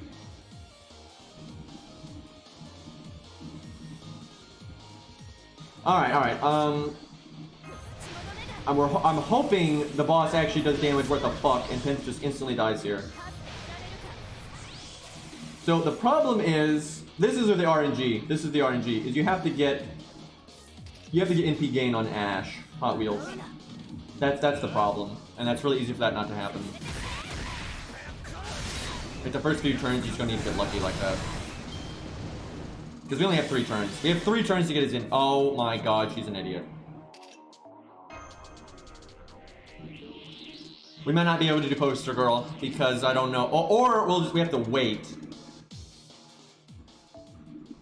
Man, that's gonna be it's so much easier to do this on turn 1 with something like counter classes. Like, there's so many ways to just turn 1 and, you know, do massive damage. If you're counter classing, you just one-shot her that way. That's gonna be so much more practical. Because she does the defense up and everything. Like, that's so boring though. I fucking hate setups like that.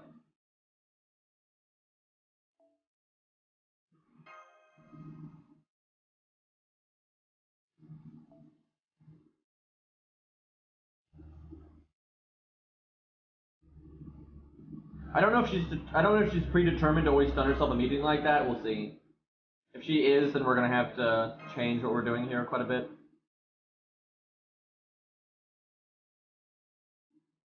I mean, you're allowed to color coat your name on JP. You can't do it on NA though.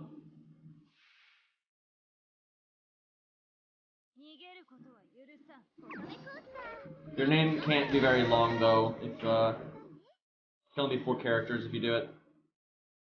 I like how I need Ash NP gain, and the deck is going to get shuffled if Pence dies, and both hands have had literally no NP gain for. Well, our quick card does give some, but We've had terrible NB games for Hot Wheels full time.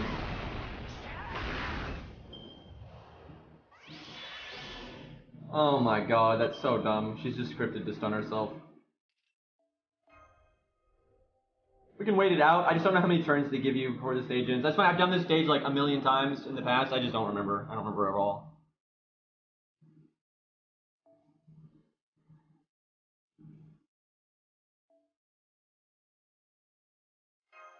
I'm gonna guess like 6. It's either like 5 or 6, or it's when she NPs.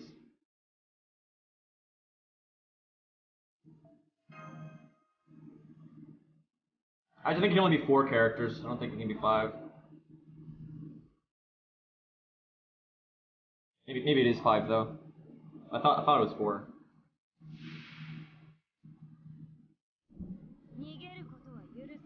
What do you mean, can you beat? There's literally never been a single stage in this game that's ever existed that I can't beat. Like, the question is always like, how reasonable can you? Like, who the fuck is, like, what?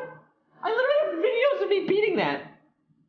Like, that fight, it's like, it's fun to figure out. That's like the whole thing. It's like, it's fun to figure out. It's not hard to beat it. Okay, fair enough, Rex. Fair enough. Okay, you win, Rex. You win. I can't beat Wadim, and nobody can. That's just not beatable. That's the thing I can't stand about streaming. It's like, and it's pride. It's obviously just pride. It's like, it's pointless pride. But it's like, people, you know, I put all these bullshit restrictions on myself, right? And I'm holding back so much. And then so I'll be having, you know, I'll be stuck on a boss, and then people are like, oh, he can't beat it and stuff. I just can't stand that. It's so dumb. I actually hate to say this. I wish this wasn't the case. I cannot think of a single boss fight that would actually be a real problem for me to beat on my main account, ever. If I went like ham. That's why I don't go ham. That's why I don't go ham. It's not fun, right? There's all these cool boss gimmicks and stuff, but it's so easy to break this fucking game, right? And I got, if I used everything at my disposal, and not only did I use everything at my disposal, I used the support system and everything. There's nothing in this game is that hard to beat. Nothing. Literally nothing. Like not Gramps, not Nearfist Gramps. That's hard for a new account though. There's plenty of stuff that's hard for a new account, but that's totally different. Anyway, like yeah, even Achilles, all that stuff. If you go super fucking ham, none of that stuff is gonna be a problem. But that is literally the whole reason I never go ham on things, because there's a lot of good boss design in this game. It's just you can be so broken that it doesn't matter. I like how we only have 3 turns for Pins to die, and the boss stuns herself. Now, honestly, that's how it is for most people. Like, most people have been playing this game for a while, and they have like a decent account, and they're like smart with what they level up and everything. And if they understand the game well, generally, if you go ham, and never mind your, because it's not like, oh, but what if I have bad luck and I don't have any good supports and stuff? You can just summon one, and then the few fights where you're not allowed to summon a support, none of those fights are hard enough that you need them. None of them are. None of them are. Like the whole reason Lost Belt 5 was tough was because we were using low stars and shit, and we were, you know, avoiding all this stuff that we have, right? The fact that you're stuck with Canis, or you're stuck with Mash and Romulus, you know, those fights are you know, harder than normal in a way because of you don't have support, but they're still not that hard. It's not as hard as like Gramps, for example, is harder than Zeus. The Gramps fight is harder than Zeus. But you have the support system, and so it's actually easier than Zeus for a lot of people, generally. Like, it's so easy to cheese this fucking game. And now for real, there's a lot of people, like, when you fight a boss for the first time and you don't know the gimmicks, you know, and then trying to understand what the gimmicks are, now that can take a minute, right? Like, that's why I don't like spoilers. That's like the whole thing. Like, I remember when I first fought King Potato Chips, I remember I was off stream, I was on my own, I think it was like super late at night or something. And I had no idea what her boss gimmicks were. And I was like, wow, that is a lot of health. Wow, she's getting more health. What the hell are you supposed to do? And so I was kind of just, you know, playing through it and seeing what the gimmicks were. And then I saw in that one, the second I saw in that one turn, it's like, oh, her shields are down, right?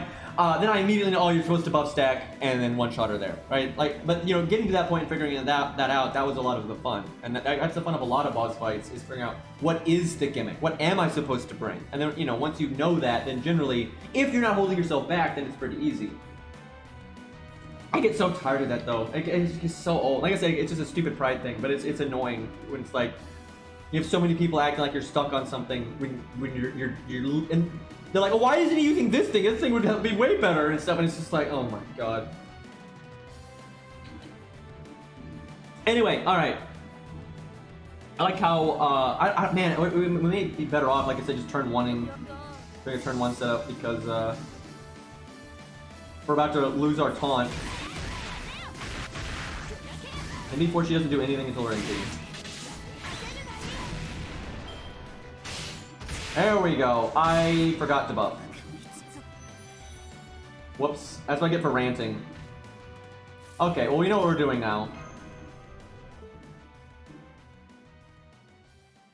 Like, dude, I have people pop into my stream, like, you know, anyone that's been watching me for like more than, you know, a day, you know, that's how I play this game, right? You know, I take my time, we do solos, we reset the boss over and over again, we do stupid shit. Like, look, you know, look how slow we're going, you know, progress-wise. And it's because I'm not sitting here like, oh my god, I have to be the first person to clear the CCC Main interlude, which is like the third rerun of it. Like, oh man, yeah, I care about that.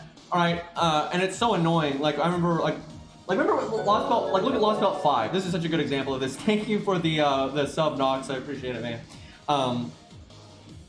Lost Belt 5, right? I only played it on stream, right? I didn't play it off stream. Well, I'd play like one account off stream and I'd catch up. But the streaming account, which I made sure any other account I had, I never surpassed the streaming account. That way, when I'm streaming, like this is like 101 shit to have a good stream, by the way. Like Jesus Christ. It's like, I want to make sure when I'm streaming Lost Belt 5, it's all new to me, and I haven't already seen it. So, none of my other accounts, I would never go past where my stream account was. If my stream account had just beat Demeter, you know, when I'm off stream, none of my other accounts, I would never go past Demeter, right? Because I don't want to spoil anything. And I can't stream all day, you know, I only stream like 3 hours, 4 hours a day. Maybe I have to skip a day for real life stuff and things like that. And so, you know, progress-wise, I'm not gonna be going that fast, and then during those, you know, 4 hours or whatever, I'm not sitting there, okay, go, beat everything, go, kill everything, quick, go, you know, that's not what I'm doing. I'm like, okay, we're doing a free a filler trash stage, let's try to solo it with someone at neutral, right, and show off their toolkit and see how, you know, how they do and stuff. Yeah, that's what and that takes, you know, it takes a long time, right? So then you have morons coming in the stream, it's like, wow, he's not at Zeus yet. Oh, he's stuck on a trash stage, right? And it's just like, you gotta be kidding me, man. It's so annoying. And again, I'm venting here. This is irrelevant. And this is not most people. Thank God it's not most people. But I would have, do you realize how boring would that be? Can you imagine if my stream was this instead? I boot up the stream, Lost Belt 5's out, and it's like, go, right? All you know, all the fucking trash stages, I'm doing like double scatty Edmund on, you know, we get to Zeus, and we use Jolter, and we summon a friend's Merlin, right? Like, what? Like, we I would beat Lost Belt 5 in a day, right? We'd have one stream. We'd have one Lost Belt 5 stream, and it's over, right? And that would be so boring. Like, and that wouldn't teach anyone anything. And here's the thing. Like I was saying earlier, there's no challenge quest I'm ever gonna get stuck on, like for a really long period of time, if I was going ham on it. There's just they don't make the content like that. And that's probably good though. But that's because I mean, God, I have so many things, right? I've got K-Scope, I've got MLB K-Scope, I have Poster Girl, I refuse to use it, aside from this, but, you know, I don't use Poster Girl, I'm doing serious stuff. I've got 100 Coup, I've got Scatty, I've got Waver, I've got Nightingale, I have Merlin, I don't level, I got Pins, I've got Jerker, I've got, you know, of course I'm not, I've got Jolter, of course I'm not gonna get stuck on something if I really try. Most people don't have that. Now most vets do. Let's be real. Anyone, all the serious players or streamers and YouTube people and just people in the community that have been playing for a long time, most of those people have an army of really strong stuff, right? Same deal. But of course newer players or alt accounts and stuff like that, they don't have access to those kinds of things all the time. And so for them to beat things, they generally have to understand the boss better, you know, because they have less options. And that's why when I fight bosses, I don't throw all the horse shit at it. Because then, one, I don't get to understand it as well, and then anyone else trying to understand the boss better is not going to understand anything. Because that's what I like. I like when, after I've done a boss, I'm like, wow, I really understand that boss now. I know, like, you know, what its gimmicks are, and like when it's more likely to do this skill, what's statistically more likely, what, you know, I like, you know, when I'm done with it, I've really, you know, understand, like, the boss from a mechanical standpoint. That's, like, my whole shtick. That's what I like. That's how I have fun. If I'm like cheesing everything, I'm just not going to enjoy myself. And other people do, and that's great. Seriously, some people love cheesing stuff, and that's fine. There's nothing wrong with that. You know, some people love, you know, finding the cracks in the game's armor, if you will, and then just doing, you know, an absolutely stupid amount of damage, and or using units that, you know, trivialize the boss, and they like going fast, and they like seeing, like, they like being the first person to see the main story ending or whatever, right? That's fine. That ain't me, and I think that stuff is boring. But if other people like that, you know, good for them. Okay, well, at least we're getting some NP gain on our boy. Basically, he's got to get to 50. I probably should use my quick up, to be honest. Wait. I didn't buff again. Why do I keep doing that? I know I'm supposed to, but I'm over here, like, going blah, blah, blah, blah. I like how we've actually had, like, what we need to do what we're here to do, but I'm ranting so much that we're not doing it. I really am curious how Hot Wheels is going to do here, though. I'm actually kind of excited because he is neutral, but we are buffing him a lot. Am I the only one that wants Hot Wheels to get an upgraded NP? Like, I know he's got all this other stuff, so he really doesn't need it. Like, he really doesn't. But I want him to get it.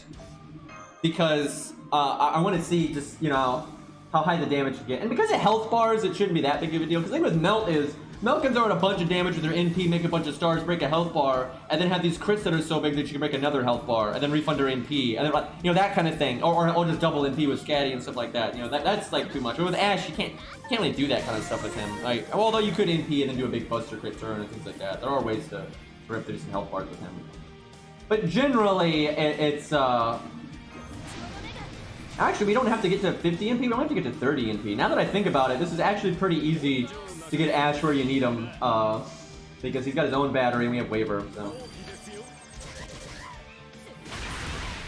Actually, I think there's a lot of servants that don't need an upgraded NP. I think there's a lot that don't need an upgraded NP. Achilles doesn't need one. Kentucky doesn't need one. Like, there's quite a few that really don't need them. Cleo's pretty good now. Like, her buff block's pretty awesome. She's not so great on an A. She's like, on an A. She's okay for farming, though. She's pretty good for that. But where she really excels now is her buff block and that kind of thing. Yeah, I honestly, I do not remember when they buffed her. I guess NA's probably getting close to it. They're probably getting there. But anyway, yeah, they buff her NP so it does more damage. And then she applies buff block to the enemy, which is really nice. Buff block's awesome, dude.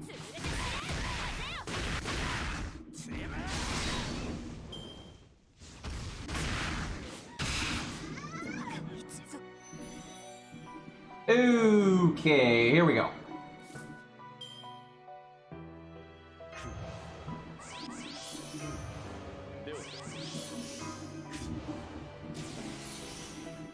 Shame we're not going to really get his defense down from his second skill. That's not going to really happen, but it's fine. Alright, so we have Waver NP. We actually would be happy if he's stunned here.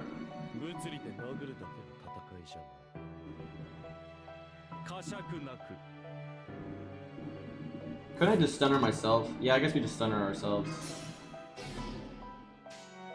Like, why RNG it?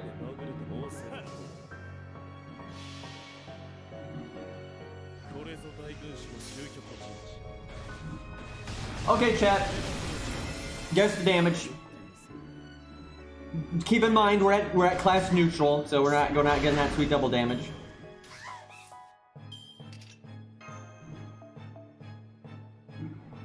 Make sure I'm not forgetting something. Okay, no, we're good.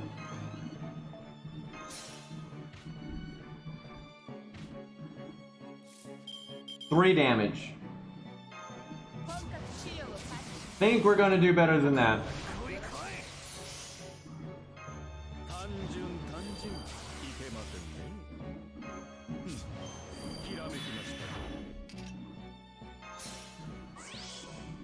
You don't have as many buffs as I would like, but what are you gonna do?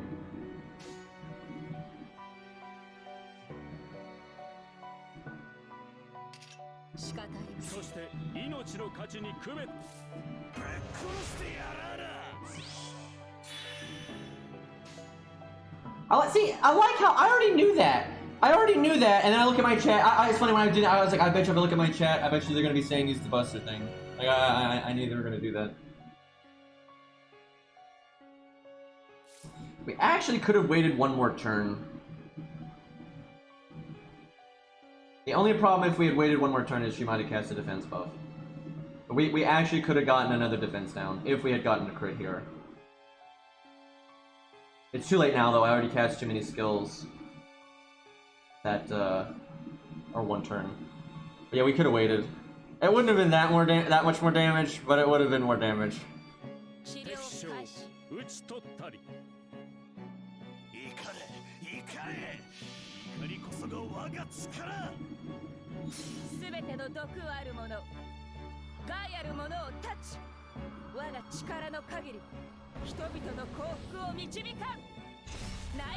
I mean, chat is smart enough. Chat, I have enough faith in you all to know that you all know that there's a stream delay.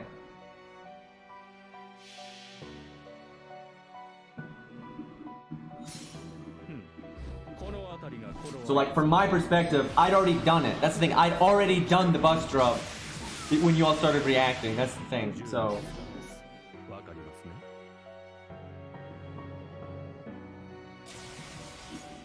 Alright, here we go.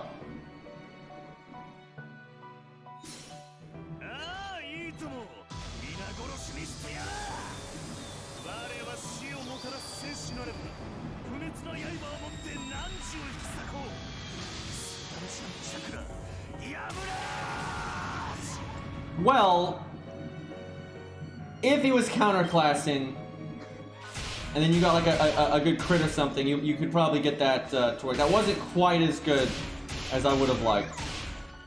I mean, that's really good. Like, that's don't get me wrong. That's really good. That's really good damage, and we don't have Merlin, right? So that's an impressive amount of damage at neutral. But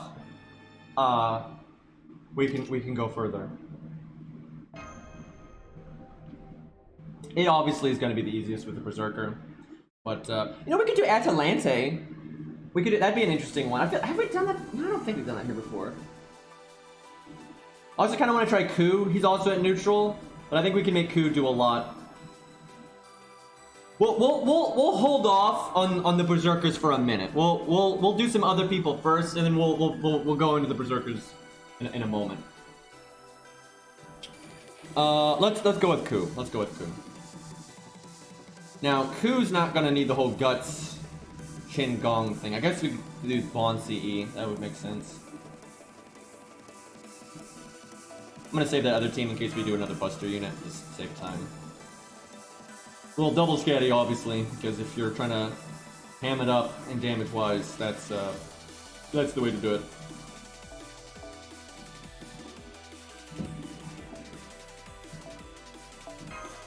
You know what's sad? Now I don't think it would matter because I'm probably gonna switch things around. No, I could put Scatty in the back and do this. So let me explain something. This really is gonna be sad.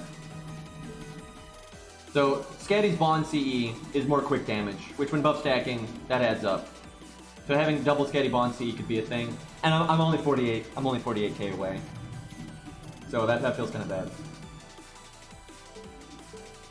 And like I said, I could put her in the back, and she could be the one I switch in, and then so we could have both the Bond CEs.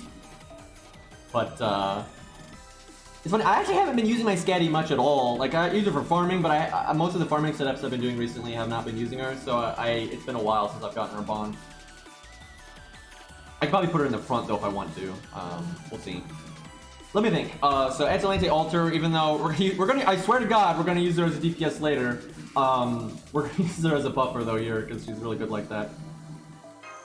The question is, who do we want for the poster girl? I mean, we honestly could do Scatty as the poster girl meme and have her be the one that dies. By the way, you can turn 1 NP with this setup. You could do this setup and turn 1 NP. Like, you get 100% charge, switch in Atalante, and boom. But I'm gonna try to get in another buffer, so we're gonna go further. There's Alex. There's Matahari. Matahari, I think, would go over the defense down cap because of Scatty. God, I wish I had Caesar with his Bond CE. That would be the one. What's Alexander's Bond CE? I always forget. His actually might be good. I don't remember. I know Caesar's is quick up, so that'd be really nice. His is... Okay, Alexander's is quick up as well. So yeah, Alexander at 10-10-10 with Bond CE would be a pretty nice option.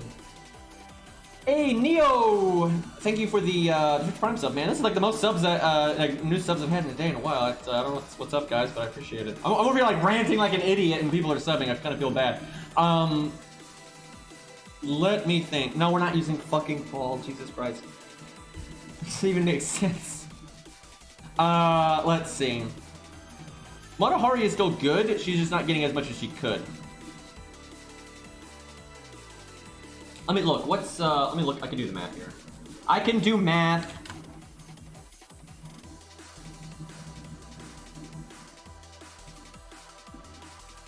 So Matahari would just be a 40. Matahari would be a 40% damage buff because of the defense cap. So that's not. I don't have Scath on this account. I only have her on NA. I actually kind of wish I had Scath on my main account though, just because she is kind of fun to use, and I like Lancers and all that. And if she ever gets an animation update, it'll be on JP first.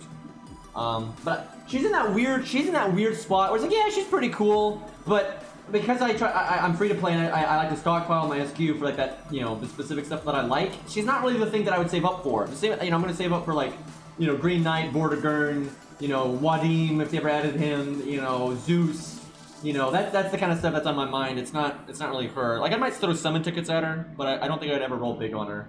The only way I'd ever roll big on Scath is if like I had just gotten everything else that I wanted. Like they added Henry V, they added Green Knight, they added Sir K, that's a big one.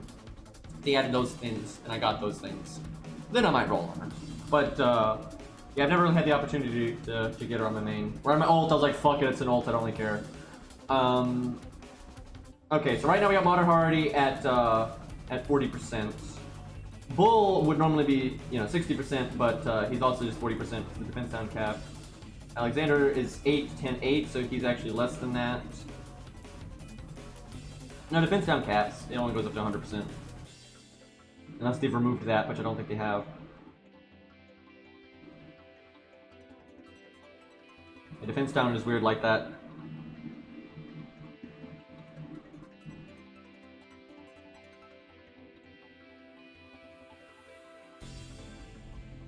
Yeah, I do GSSR, although I've skipped GSSR several times. A lot of times GSSR just isn't worth it. I haven't skipped it a lot anymore though, because Chad always wants me to do it, but the one time I threw money at this game was Edmund, because I really wanted him and I kept not getting him, so I was like, fuck it. As far as I'm aware, the defense down cap is at 100%, and he can't go any further than that.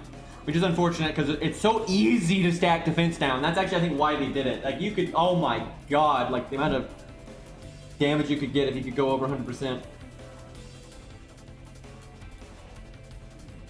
My guess it's because their defense and their, like, the way they see it is you can't have less than 0 defense. I guess that's how they see it, but it doesn't really, they don't actually have a defense stat, right? Like, it actually operates as a attack up.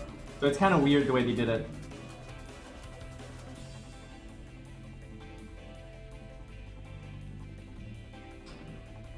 Okay, let me actually pay attention here. I've been looking at chat too much. We got Waver. I guess Waver is the best because he has enough defense down, and then the attack up. So yeah, I guess it's Waver. Yeah, Waver can get like 60% or 70%. Yeah, it's definitely Waver then. Although I always forget, I've never given Waver a lore, and I probably never will because I don't. Everyone always wonders why my Waver is so scuffed, but it's because I don't ever use him for anything important. So it's like if I'm doing a challenge quest, I'm not going to use him. So why give him that QP? I don't want to give him the QP, fuck that.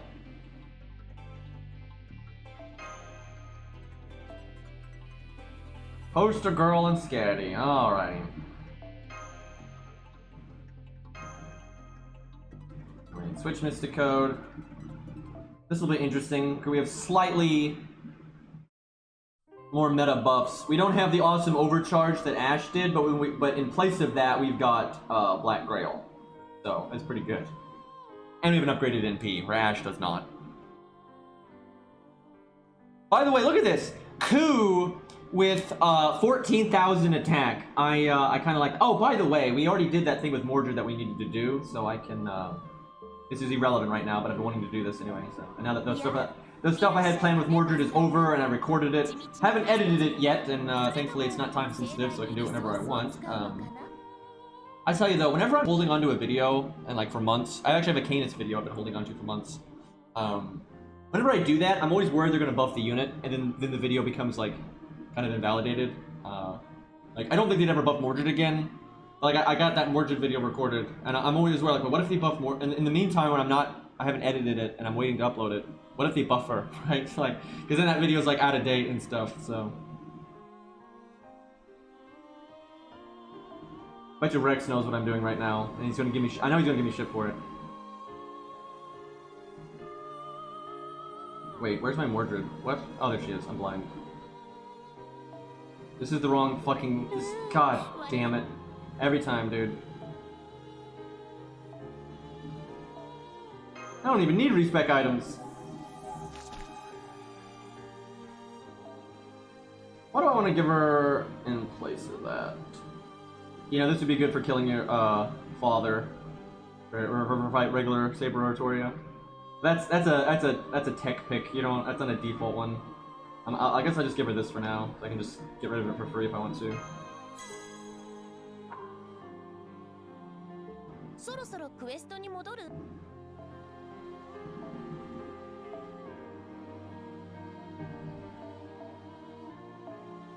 Alright. They've buffed hit counts once. And the main reason you don't do it is because they're lazy. That really is the main reason. It's like they're too lazy to like add more hit counts and have to work harder and that kind of thing. And then sometimes they just don't want the unit to have a higher hit count. But yeah, they're not really jumping at the opportunity to do it.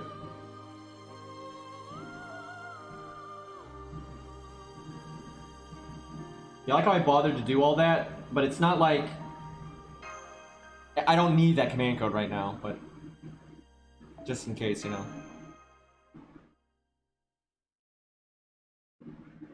No, they didn't buff Gojiro's extra attack. He just has his extra attack is actually just kind of weird in the way it works, like with the animation. Yeah, Caesar is one where they had actually given him animations that had higher hit counts. They gave him an animation update, but they didn't want him to have. They didn't want him to have better hit counts because he's supposed to have that in the game. Oh no! Quick down! Oh, chat! The buff stacking is ruined. If only Ku had a way to get rid of debuffs. I mentioned I really like Ku as a unit and he's really useful. I like how we could seriously just go massive damage turn 1 here if we wanted to.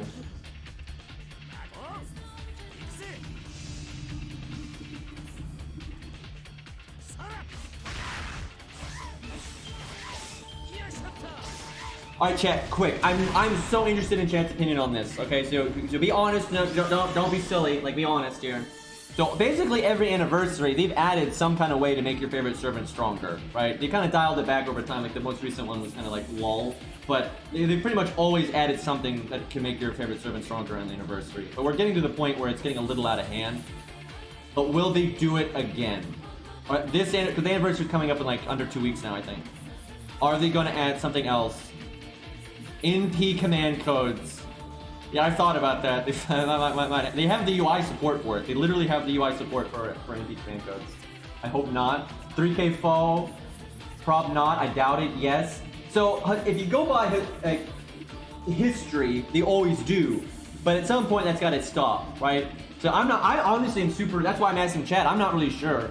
I think they might, but I think it might be pretty minor. Like it might be something really minor. I could see NP command codes though. If they did that, they would not allow you to just apply whatever command code you wanted to the NP. You'd only be allowed to, like, they'd make new specific ones for it. So that might happen. That might happen. I'm gonna be ballsy because I gotta pick something. You know, let's not be a pussy. I'm gonna place my bets. I'm gonna say they're gonna add something that, in some minor way or not, like it may be something really weird, like buffing, you know, CEs. Like bond Cs or something, or you know, but it might be, you know, I think in some way they're going to allow you to make your character stronger from the anniversary. I think in some way they're going to do it. I'm not gonna place my bets on how much stronger, but I'm gonna say they're going to do it again. But I truly am not going to be surprised. I'm truly not going to be surprised if they don't, because they've done so much that it's getting out of, I don't think they could do much more. Oh god, they would never allow cooldown reduction. That's way too strong. Oh my god, Q with a 4-turn cooldown on protection from arrows.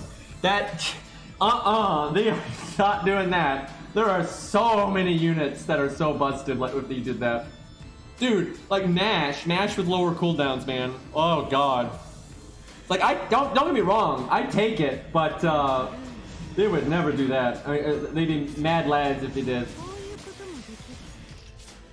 I mean, they're gonna do Arc 3, but the big thing is they've said that Arc 3 may not be connected to Arc 1 and 2, like it might be a new story. Nasu straight up said he's making the plot outline for if 3.0 is connected to 1.0 and 2.0, and he's making a plot outline for if it's not. And I think they're going to base on what they do is going to be based on what the feedback they get from the players is.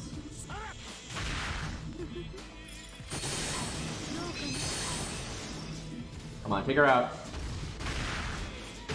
Hit her again. No! So I like how she stunned herself again. Because she stunned herself again, we'll lose the buffs. Like, we had another turn. Like, if she had killed next turn, that would have worked too. But because she stunned herself, she can't attack next turn. Crystals will last for 2 turns. I don't think they do that either. No, I don't think they do that either. Here's the things I can think of. Now, I'm a small brain boy, right? I would not have thought of like some of the things that they've already done, right? They've already done some weird things in terms of upgrading that I don't think I would have thought of. You know, command codes were pretty wild, right? But so the things I can think of is command codes for NP. I can see that stuff. Maybe very minor ways to twink under the hood numbers. Very minor ways. They'd be really careful about that, I think. Definitely not hit count, because hit count's tied to animation, so we wouldn't do that, no way. Let's see. Maybe a way to just like straight up make an NP do more damage. Maybe a way to go beyond 2K foe. I doubt it. I really doubt that one. Definitely I could see them doing something with Bond CEs, because people hate those so much. I could definitely see them doing something with Bond CEs. I actually could see them allowing you to grail higher than 100, but it wouldn't be 200. It'd be like 110 or something. Yeah, maybe CC for extra attack, maybe something like that. I'm trying to think, what else could you really do? I mean, there's always new gameplay mechanics, and that stuff's kind of hard to think about, you know, in this kind of context, but, Grail refund, I'm not gonna do that. They're not gonna do multiple NPs because that would require too much work. You would have to make a new NP animation for every single character in the game. That's way too much work. That's no way that's gonna happen. Allowing you to change one card type. Now, I love that idea, Beastly. I love that idea. Because not only does that allow you to change things and kind of set things up the way you want, but it also allows you to do really stupid shit that might not, but it's like for the memes. You could give someone 4 Buster cards, and that means they don't have one of the card types. And because it's optional, that's fine, right? Forcing a character to not have one of the card types is not a good idea. But making it optional, this guy just doesn't have an art card, right? Like that's fine. Like, that's honestly fine. I love that idea, actually, because then you could do, there's a lot of different things you could do. I'm trying to think what I would, on Ku, because Ku's the one I care about the most. I'm trying to think if I would change anything with Ku's deck. Honestly, I would change probably his NP. Well, not necessarily. No, I wouldn't change his NP type. I'd only change his NP type if I could change his card types too, which I can't. If I couldn't do that, I wouldn't do that. Ku honestly works pretty well with the deck that he has. Maybe throw in another art card so you could really go hard on NP gain if you wanted to. But sometimes it's nice to have. I don't know. I don't know if I would change Ku's deck or not. I'd have to test it all. I might change Gwen's deck. I honestly might change Gwen's deck. I might go Quad Buster. There are a few units I'd probably go Quad Buster on. I don't know if changing Emiya's deck's a good idea at all. I actually think it's a bad idea. I honestly think Emiya would be worse if, because what we're saying is changing a card, not changing the NP. And so if you could only change Emiya's card type, all you could do is get rid of an R card and add a Buster. I don't think that's good for him. No way, you could change his X. You could cut out his quick card. You could cut out his quick card and put in a Buster. That might be better. But honestly, Emiya having access to triple art is actually good for him. Now, it would be better if you could make his NP art, probably. Well, actually, really, Emiya works so well the deck he has. I think people are just fucking stupid and they don't know how to use them. Like, he works so well the deck he has. The only card, though, I do think is kind of meh is his quick card. Like, so many people think one of his art cards needs to be a Buster card. That would make him so much worse in so many situations. Like, doing a Buster chain is not worth slowing down your NP game by that much. It's absolutely not.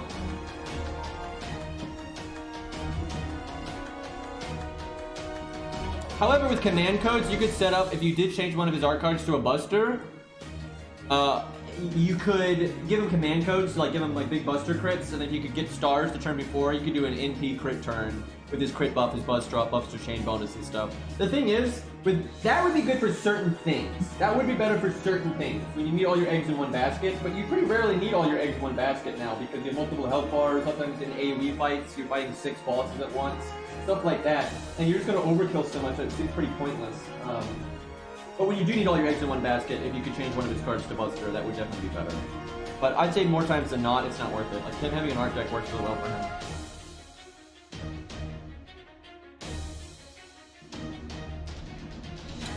Alright, let's see. I mean, it's not that loud, guys.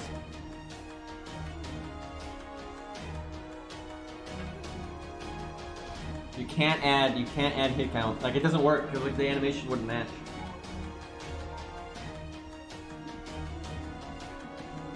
I mean, yeah, it was a little loud, but like, it's not that wasn't even remotely deafening.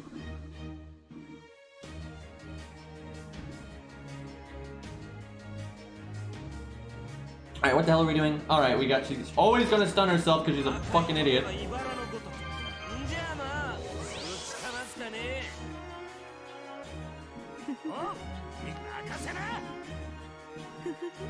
The thing is, they designed, like, seriously, look at it. They designed Musashi's hit counts to be vague, right? Because she's got like the shockwaves and stuff. The shockwave can have as many hit counts as they want on it. It's not like like they did that on purpose because they knew they were gonna make her. Like, if you gave someone an animation update, right? Let's say you updated Deermid's animations, and with his animation update, you buffed his skill. Let's say you buffed Deermid's second skill, so it increases his hit count like Musashi's does. With that animation update, you would make his animations account for that.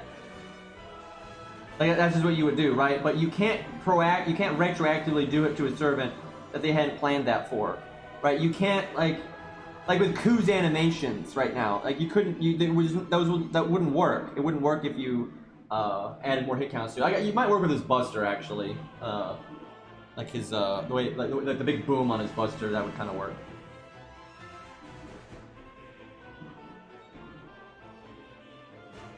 And it's not like they're going to change the animations for every character in the game to accommodate for a higher hit count. Like, they're not going to do that.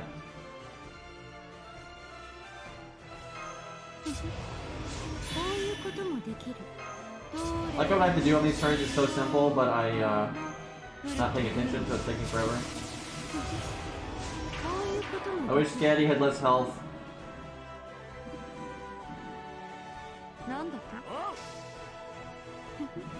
I do like having that flat damage command code with the upgraded command card. Look at that! 31k crit! Feels good, man. Okay, well, she didn't kill Scatty, but we have one turn of wiggle room, and she did not stun herself. So the issue here is if she stuns herself now. Because then she gets a defense buff. And I have that defense removal card, but I just used it, and the odds, I might get it next turn, but the odds aren't great. 1 in 3, too much. Don't stun yourself. Don't do it. Okay, good.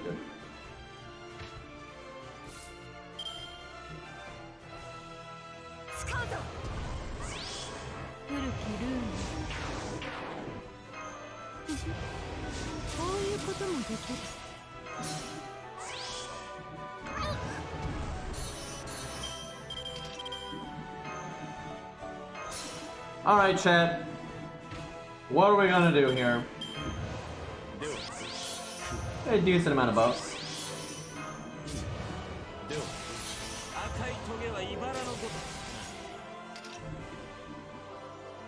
Oh, you're right. We're doing it backwards. We don't have the Bond CE this way. That's a problem with Waver, though. This is still more damage, though.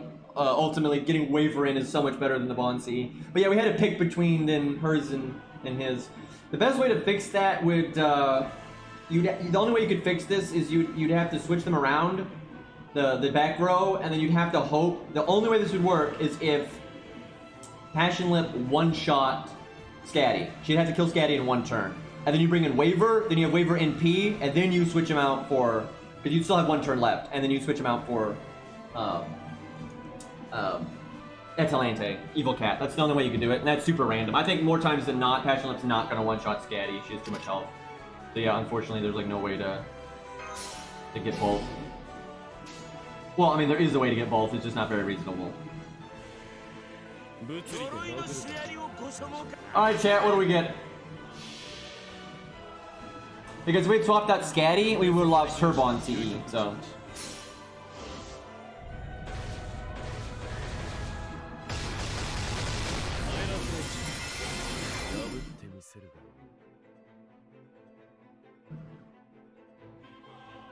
Insta death? Please no.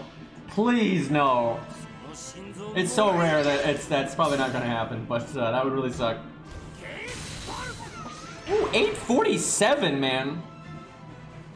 Feels good.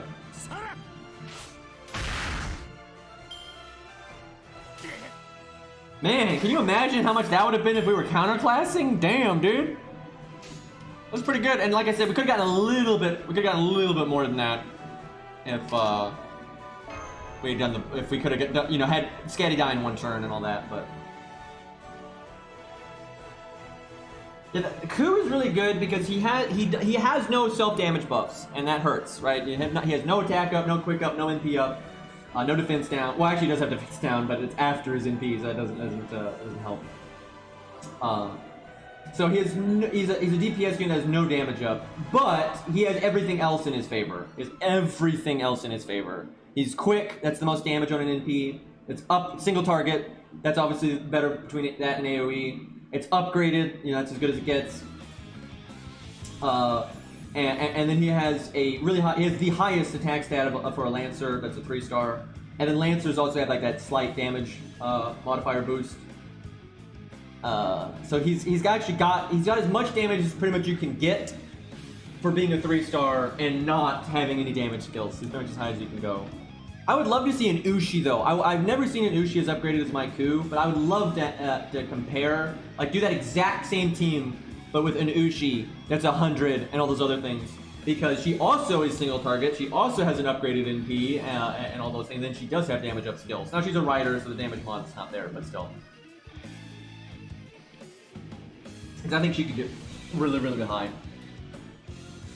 Chat, could a level 70 Caesar get higher than Ku? Now, if we had a Caesar that was grailed, Caesar would wreck Ku. Like seriously, if we had a Caesar that was 2k bowed, level 100, all those little things, he would win super hard. Do we do Caesar or do we do Evil Cat? I'll go to chat. Evil Cat, you know, Atalante, Alter, Evil Kitty, or Caesar. We'll do Cat eventually, no matter what. Oh, I'll say that. That's gonna happen no matter what. The Ku did 850 at neutral. That's pretty good. I'm not okay. Hopefully, we're gonna need Rex on this one. I think because I think Cat's winning. I don't know. That's a lot of Caesars too. Okay, I think Caesar's winning now. That's a lot. A lot of people are saying Fat Man. Okay. Let's see.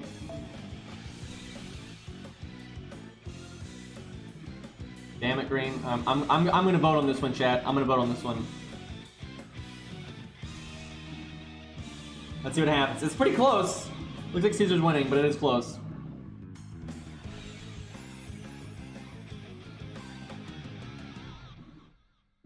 Okay, it looks like it's our boy Caesar.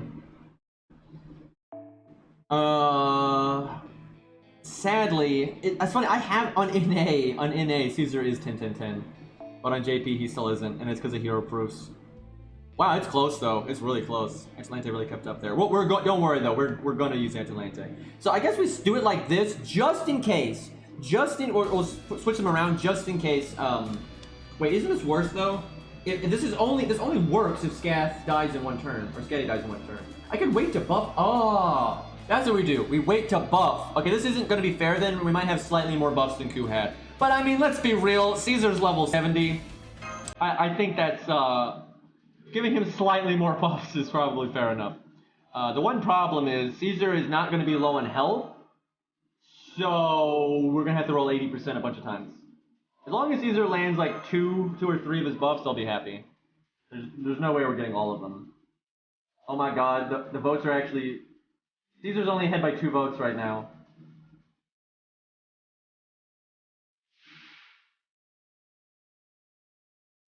It's too late, chat. They're tied.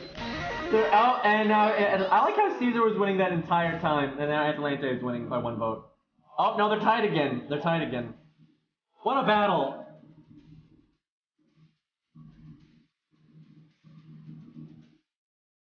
But Caesar was winning by the time we started, so the poll had a cutoff point there. Now everyone's voting for the cat. This is bullshit. But don't worry, we'll get to the cat. That's wild. Normally polls don't switch around like that. Like normally, whatever starts off winning is what makes it. But okay, now that's unfortunate. He unlike Ku. Oh, that actually really hurts. Unlike Ku, he doesn't have debuff removal. Uh-oh. Oh my god, I can give Scath defense down. I can give Scath defense down from Caesar. That makes it way more likely that she'll get one shot. I think we'll have faith in that. I'm hoping this quick down isn't too big. That really offsets us getting the extra bond CE. It's 20%. So yeah, we're actually -5 compared to what Ku had. Too bad you didn't give him the command code to clear debuffs.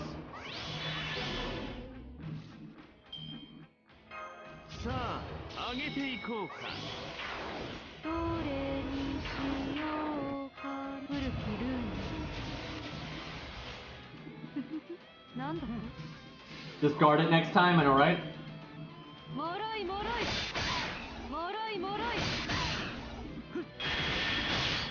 Alright, take her out. Come on, do it. Big damage. Okay, that's a good start. One more. There you go. Feels good.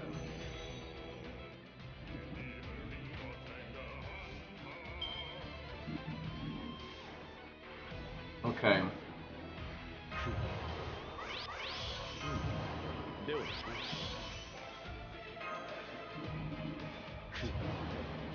I guess I use the Mystico stun. I just don't want her doing the defense buff. That would be very bad.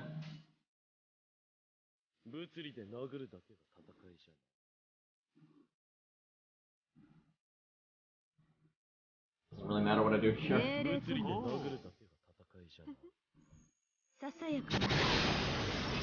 Alright, so we have more buffs. So ultimately we have more damage up than Ku did, even with what the fuck?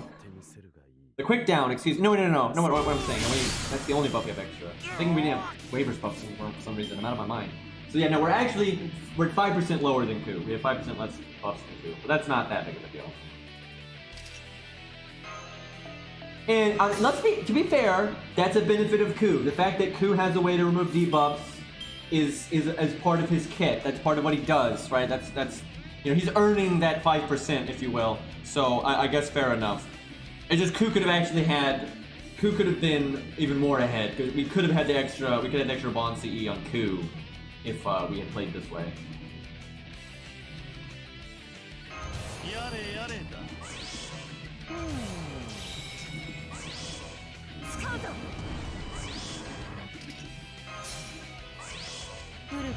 Hey, Persona. I wasn't paying attention to. I know one of them got guarded. Okay, it was the crit down. That'd have been bad.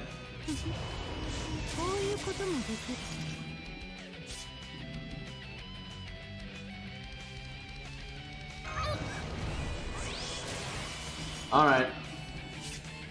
Caesar, there's really no point in guessing the damage because there's no way for chat to know how many buffs he's gonna land. Right? There's no way to know how many buffs he's gonna land because we're not low on health, sadly. Come on, Caesar, get like 2 or 3 buffs. 2 or 3 buffs.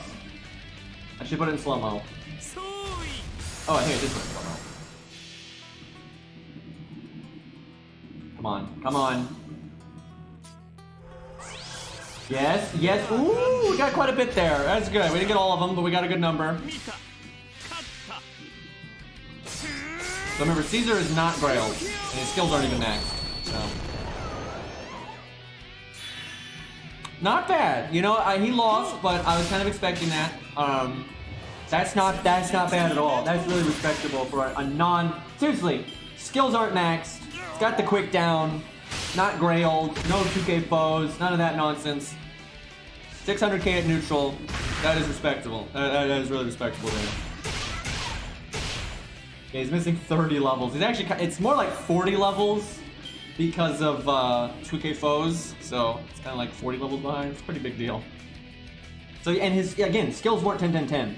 And he did not land all of his attack buffs from his MP. So that's, that was good. Yeah, I kind of want to grill my Caesar because I've always liked Caesar, and I'm very curious what you can get out of him.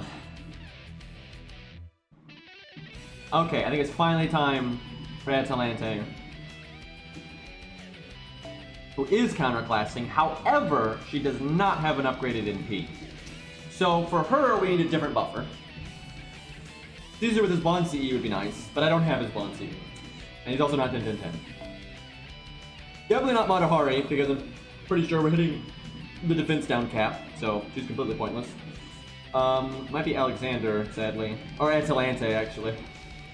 Dude, I need to get Atalante spawn CE so she can buff, Evil Kitty, right? See, clearly this works on her, right? Like, it's the same character, the Bond CE works, right? No Berserker. It's harder for me to do no Berserker because, I don't have as good a Buster support myself, but we can still try it. No, we haven't done Robin yet. I don't have Tam, though, and I can't summon a Tam. Well, I could summon a Tam, actually. I might try Robin, too. If I did Robin, I'd really want to do a Grailed Robin. Yeah, I mean, I have Merlin. I don't level. Well, I swear, one of these days, I'm going to level him just for these shenanigans. The thing is, I love the level 5 Merlin memes, and I will only use him when we're doing stuff like this. Right, this is the only time I would use him. So it's very hard to, okay, chat, seriously, think about it from my perspective. If you were only going to use Merlin when you're goofing around on buff stacking and stuff like that, you would not use him for challenge quests and things like that. You have better ways of farming, and you don't need him for farming and stuff. And so are you willing to use, like you know, what, 130 million QP, you know, like 60 gold caster gems or some shit? Actually, it's not that much, it's like 40, 45 or something. You know, and then all the mats, then the lores. What even is Ascension mats? Ascension mats are kind of easy. Fucking hero boost for the costume, though. Like it's a bit. Yes, yeah. Everyone's saying yes. You say that, but I see most people would actually use Merlin for those other things. I don't think that many people would only use Merlin for damage and stuff like this, like when you're memeing, right? And so I don't know if they would act. That's a lot of QP, man. That's a lot of QP. I will say, looking at his mats are pretty easy. I will say Merlin's mats are surprisingly easy to me. I thought his mats were worse than that. They're actually really easy. Okay, I'll tell you. This, for me, there's 2 big reasons why I don't do it. Actually, there's 3. It used to be mats, but now that I look at his mats, the mats that's not really a thing. So for me, it's the QP. That's a big part. The QP's a lot. I like having him at level 5 just for the memes. Level 5 Merlin solos are a thing, right? And then just the fact I would use him so rarely, right? It's really hard for me to justify. And then lastly, and this is probably the biggest one, is the caster gems. That's a lot of gold caster gems. That is a lot of gold caster gems. And I have, dude, you know, I'm a budget guy, right? You know, Hohenheim, Hans, Mozart, Shakespeare, Asclepius, Qin Gong, Medea, you know, Babbage, Caster Coup. Like, I mean, like, the fuck? Like, and then I also did Scatty for some fucking reason, right? I am so behind on gold caster gems. Do you realize how many gold caster gems I just went through there, right? It's ridiculous. And I probably missed some budget casters there, right? There's so many budget casters. Like, it is bullshit. So I'm not keen on blowing. I'm not keen on blowing that many caster gems, and they're gonna add. God, now this song is loud. They're gonna add more casters. This is not a great hand, but thankfully it doesn't matter with the way this works. Also, we are yet again suffering the quick down. Feels bad. Yeah, of course it's scripted to be the quick down.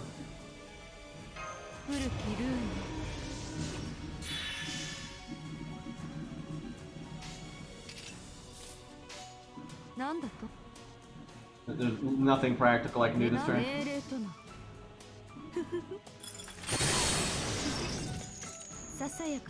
I don't even like.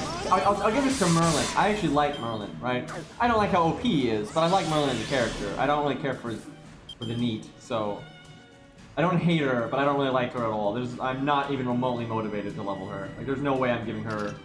I don't even know what her maths are. Let's look. Assassin gems are in way less demand. Like, I have way more wiggle room with gold assassin gems, but I don't think I'm ever leveling the neat. There's no way. She uses Void Dust. Oh my god. She uses 20 Void Dust to ascend, and then she uses 30 Void Dust per skill. I'm never leveling her. No way. Not gonna happen.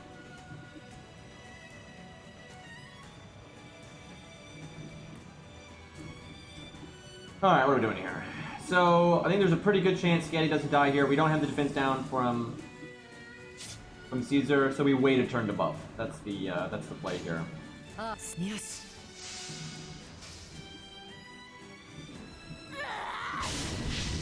See, I would actually be more willing to level Tam. I wouldn't be like if I unlock Tam right now, I don't think I'd be like, oh, time to level Tam. Like, no way.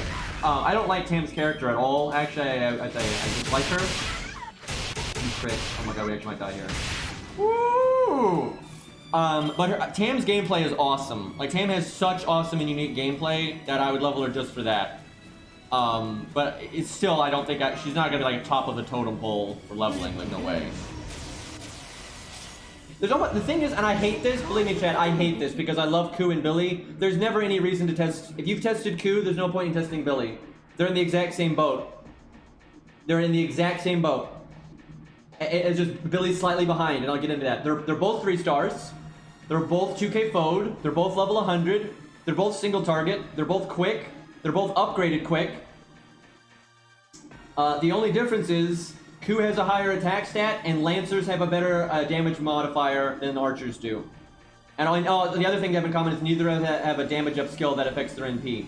They are exactly, in terms of NP testing, they are exactly the same, except Ku is slightly better because he's a Lancer and he has slightly higher attack. So if you've tested Ku, there's no point in testing Billy, unless you want to test the crits. If you want to test, there's obviously a point in doing that because Billy has way better crits than Ku. But yeah, it's kind of sad if you've tested Ku's NP damage.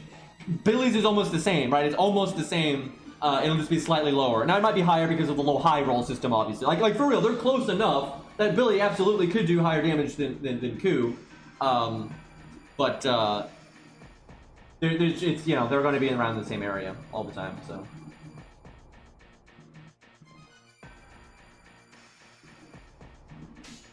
Yes. Yes. I know, I want Proto Ku to be buffed too. I hope Proto Ku gets a quick up with his NP like Kojiro did. That would be awesome. And then he would do more than Ku. Because what's sad is Proto Ku has a lower attack stat than Ku, which is completely ridiculous, but it is what it is.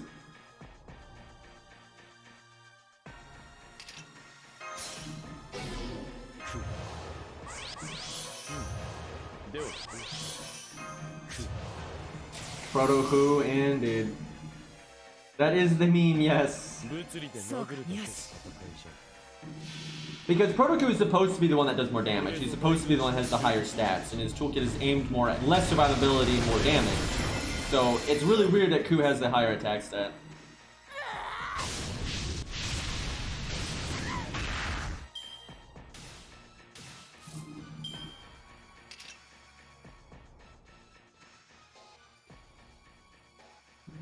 I would say regular Tam is kind of evil. Not your classically evil, but she is kind of evil, yes.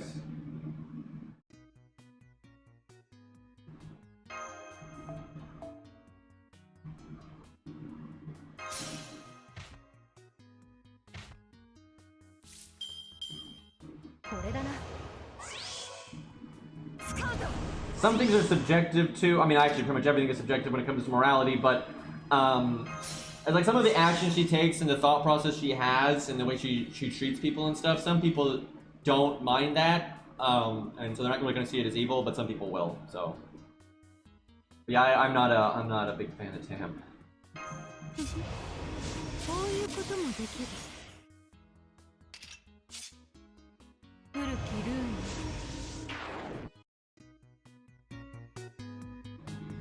This is some interesting music for the evil cat. Really am upset that we got this quick down. That does put a damper on things. So she has less support than everyone else had because we're not getting the Bond CE equivalent. So she's behind. And she has the quick down. So she is quite a bit behind everyone else in terms of buffs. Like she's well behind everyone else in terms of buffs. Honestly, I'm not sure how this is going to go because Berserkers are good here, but she does not have an upgraded NP. She does not have upgraded NP, so that's rough. She's a Berserker, so you got 1.5 instead of 2.0. Obviously, though, we've never done anyone that's 2.0 here. But and then the non-upgraded NP is pretty big. She's not NP5. She's level 80, and she's got that quick down and things like that. There's a good bit of things against her here. There's a lot hurting her, if you will. But she is getting that bigger damage mod because she's a Berserker. So. Yes.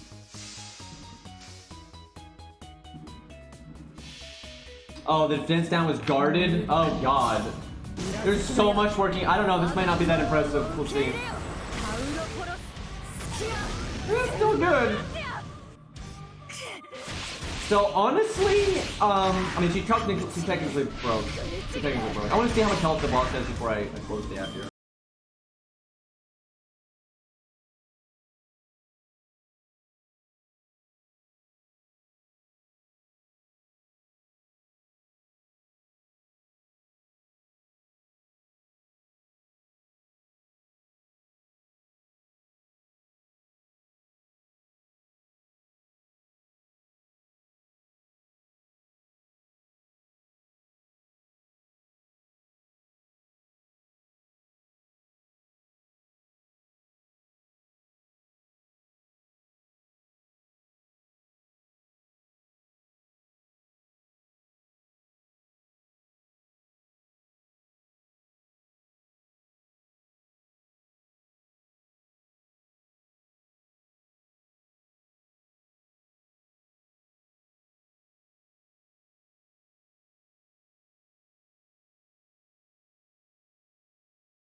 Like I do to reset a stage or switch accounts or whatever. Like, say, I'll even show you here. If we reset the app, because the phone screen goes back to this shape. It's horizontal and vertical, right? Because it goes back to this shape, it just completely redoes the window size, right? I can make the window size whatever I want, but because it goes back to vertical, it like goes back to default. It always goes back to the default window size. And so if I just want to switch accounts, or I just want to reset the app or something like that, I always have to redo the window, right? And I hate that. Like, I know it's like kind of minor, but like that's so annoying to me. Like, I really don't like that. There's one advantage if you do stream with an emulator. Emulators don't do that.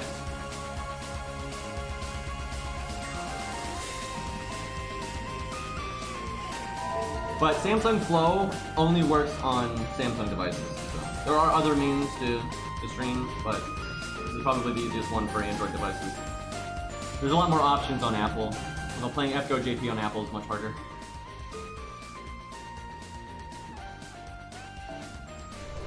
We can try. I'll try Robin. I really don't have good supports for him. Yeah, other streaming methods a lot of times are paid. That's true. Kind of annoying. Oh, they just don't work as well.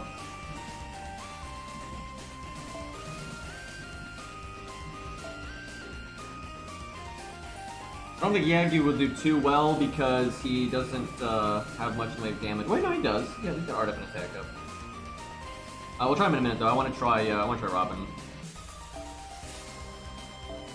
Nobu will probably work. We will do Nobu, but she'll probably work. I think Berserkers are going to be the thing that work here a lot. So I've got some people that have 100 Robins. We either use 100 Robin or we summon Tam. I guess we summon Tam, yes. That's why it's sad that I don't have my own Tam. Rex with the best Tam, by the way.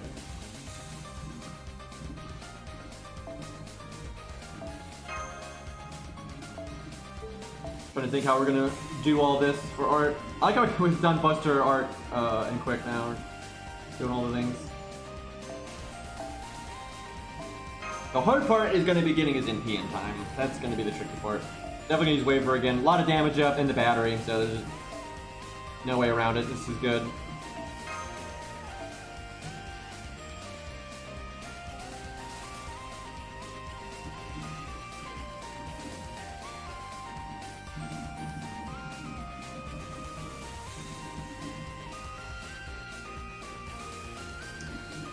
Huh. Alright, Mozart's gonna be in here somewhere, obviously. The main issue is who the hell do I give Poster Girl to? Because that's... You can use Poster Girl on Mozart in like an actual gameplay scenario, but when you're doing this kind of buff stacking, it doesn't work that way.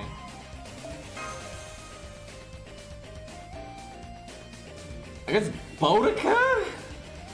Oh my god, you're right. We should be doing Romulus Boudica things. That's absolutely better damage. That adds absolutely better damage. I'm sorry, Rex. You're being replaced by a Boudica. If we can find one. We need Boudica with Black Grail. Yeah, there's no way around that. Art teams with double Boudica is better. I'm sorry, Rex. I actually was looking forward to this. We might compare. We might compare. That might be fun. And I don't know, because of the CE requirements and stuff, this might end up being... Maybe we actually end up winning with Tam. Okay, wait, chat. Do we do Tam first? Let's do Tam first. So we don't crush Rex's soul. So we'll do Tam, then we'll try the Boudica stuff. I will say this: the Boudica stuff is going to be at a disadvantage because the one guy in chat I know that has a Boudica that's leveled, I don't think he has the art up at 10, and I don't have Romulus's first skill at 10. Oh wait, or do I have Romulus's first skill at 10? Never mind, I'm a liar. I do have Romulus's first skill at 10. So it's not as handicapped as I was thinking. Okay, we'll do... I might use Boudica anyway, but we're not doing the... If we do, we're not doing the Romulus shtick. We wouldn't really be able to get her attack up out, though, because we need Poster Girl. Wait, we could do Poster Girl Tam, but then we'd lose the Bond CE. Okay, hold on. So we want Poster Girl to die, Waver come in, debuff, then switch. We need the Poster Girl person to die very quickly. We're keeping Tam. We're keeping Tam. Can we fit in Matahari now? We have less defense down now. What's waivers again? This is like 30, just 20 or 30. And waivers in P2. Okay, we have 40% on waiver, so we could use Matahari. But Matahari's buffs the big one only lasts one turn. Some of her defense down, only 40% of her defense down lingers. Do I have anyone better than 40%? Boudica, if use all of her stuff, it will be, but we're not really in that situation at all. The thing I like about Matahari is more chances for guard. Caster Gill's not maxed though, so I'm not sure he's gonna be ahead. Let me look. What I know I upgraded him some. What did I upgrade him to? Where is the boy? The man, excuse me. 5, 6, 7.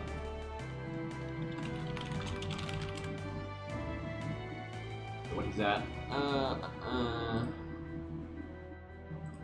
That is such a wonky amount. Okay, so Caster Gill is slightly ahead, yes? Barely? He'd be a lot ahead if I had leveled him up more than that.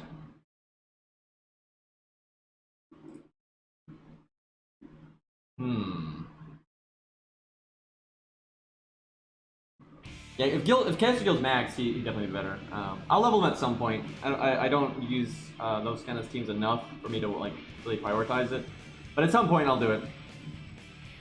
There's no way we're getting Caster Gill's NP though. There's no way we're getting Caster Gill's NP, and he gives defense up and defense down, which is kind of cool. But yeah, there's no way that would work.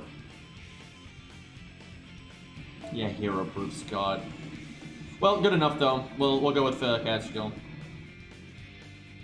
What's his maximum health? That actually kind of matters here. 14k. That's a bit easier than Scatty, but that's a health threshold I hate because it is totally possible that he could die on turn 1, but it's also totally possible that he won't. I feel like it's super 50-50 if he dies on turn 1 or turn 2, and that makes this kind of terrible.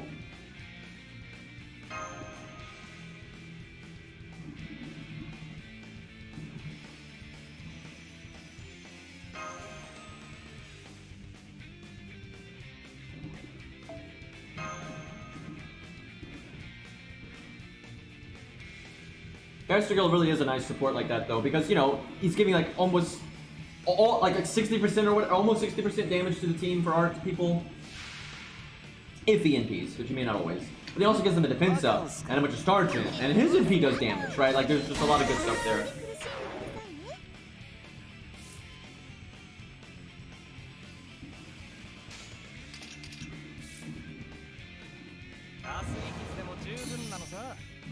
No art chain, feels bad.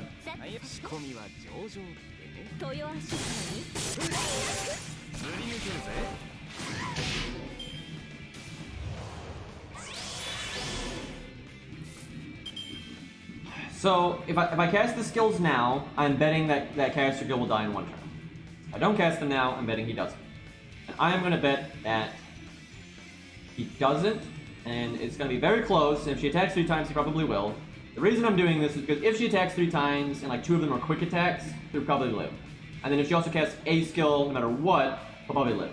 However, if she crits, then he would, I don't know, it's pretty 50-50. I feel like it's really 50-50 if he dies in 1 turn or not. I might even save scum, just because I normally don't do save scumming, but for these kinds of things, there's really no reason not to, because it's not like this is like a legit challenge anyway. We'll just see what happens. Also, we're struggling with Robin's NP gain here, because we're so likely to get an art chain. You have 2 people with triple art decks, and then 1 person with a double art deck, and we're not getting any art chains on Robin. It feels bad.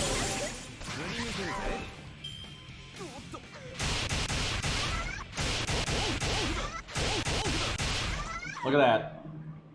Okay. Still no art chain for Robin. I'll be in a bit of trouble here.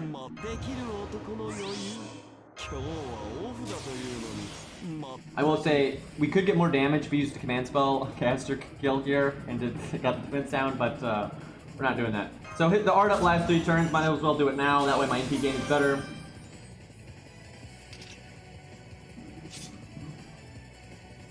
Unfortunately, we have to risk her doing the defense up, because if I stun her now, Caster Gill will live.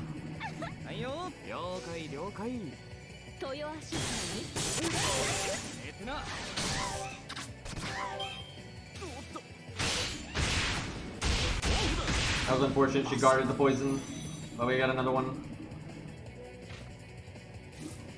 We actually got another one. Thank you, Waver. Just enough.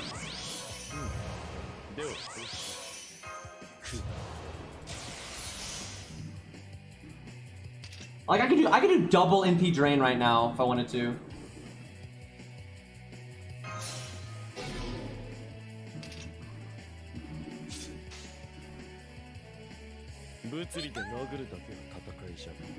Isn't it logic? Okay, if I had not landed the poison, I should do the poison command code. But I actually should try to get Tam's NP. So, yeah, we do that. I don't know if it'll happen or not, but,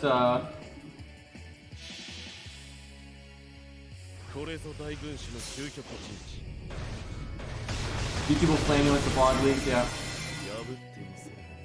I still have people saying that stuff, man. Damn. That'd been awesome. Because her NP would overcharge Robin's, and that's a lot, you know, it's a nice chunk of extra damage.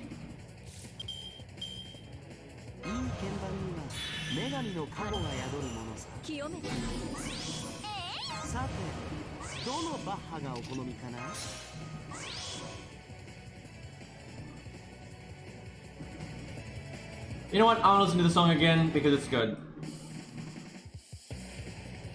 Alright, I really am salty we didn't get our NP there.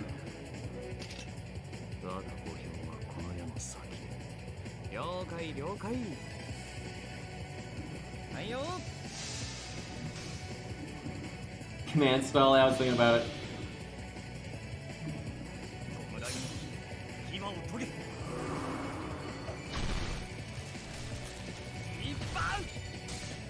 Wow, it's not bad. We could. Caesar did better though. We could have done a lot better there though. There was a lot of little things that were kind of off there. That's not bad. That is funny that Caesar did better though.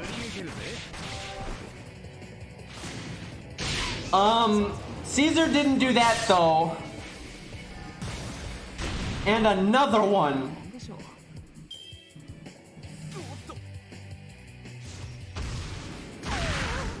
Hit Tam again. Hit Tam again. No, no, no. Tam. Hit Tam. Hit Tam. Do it. You. Come on. Come on. Come on. Come on. Come on. Come on. Come on. Yes. Sadly, because we cast some of those buffs ahead of time, we don't have them anymore. Like, we use Tam's art up. Normally, you'd use Tam's art up on the NP, so you'd have it for the follow-up NP. But we used it earlier for the NP gain, unfortunately, so we're kind of... You could very easily have a lot more repeat damage than this on Robin if you were actually trying to do this in a more practical way.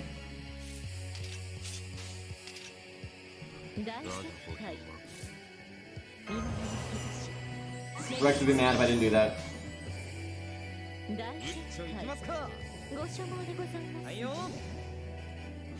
Oh, look at the chat. He doesn't know what he was saying. Yeah.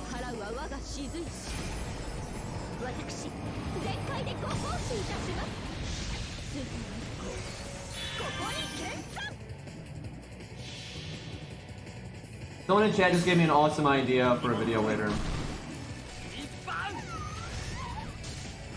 Damn, not quite. You could definitely do this with Robin though. You could, because we had been more meta with our buffs, like not catching them so early, like with the art up, we could have we could have broken. Like most certainly. Oh fuck, nope. I actually wish he had attacked Tam so we could show off the tankiness.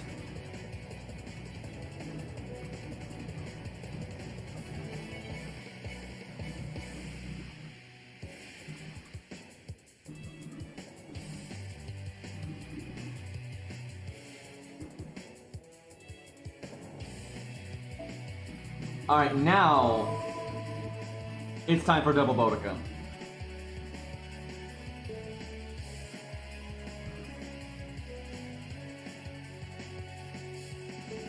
I'm kind of excited. Hey, I like the 1, 2, 3. Thank you for the 2-year resub. I really can't, chat. Can you imagine subbing to some old cranky guy ranting about FGO for 2 years? Imagine that. Thank you guys. I really appreciate it though. Like, you wasted your money, you stupid son of a bitch.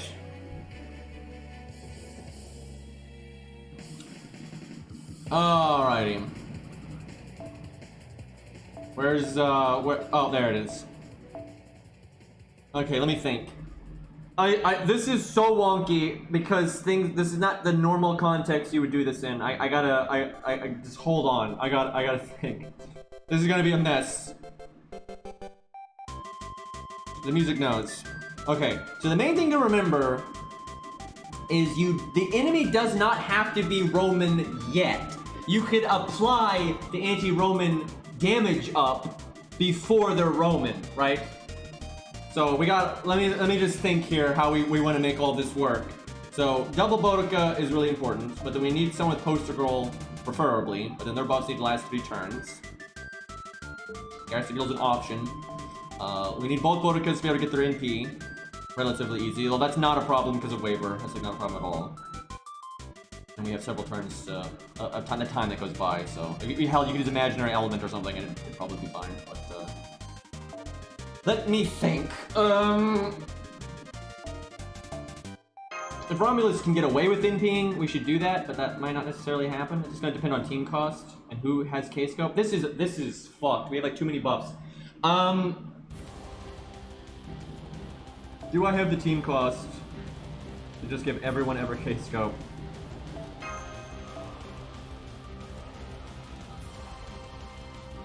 I think Waver's NP is not going to make the cut.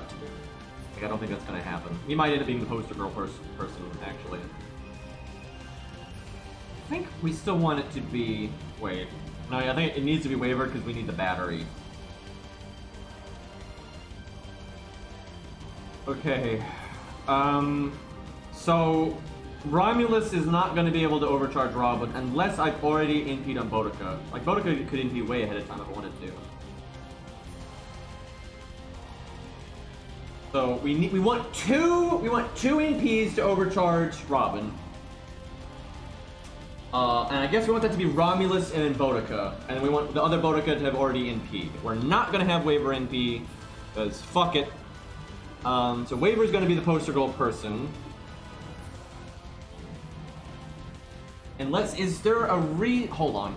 So Castigal would be better because we're not NPing on Waver, but we need the NP battery. There's just no way we're getting the NP on Robin in time without him. So Castigal gets the cut.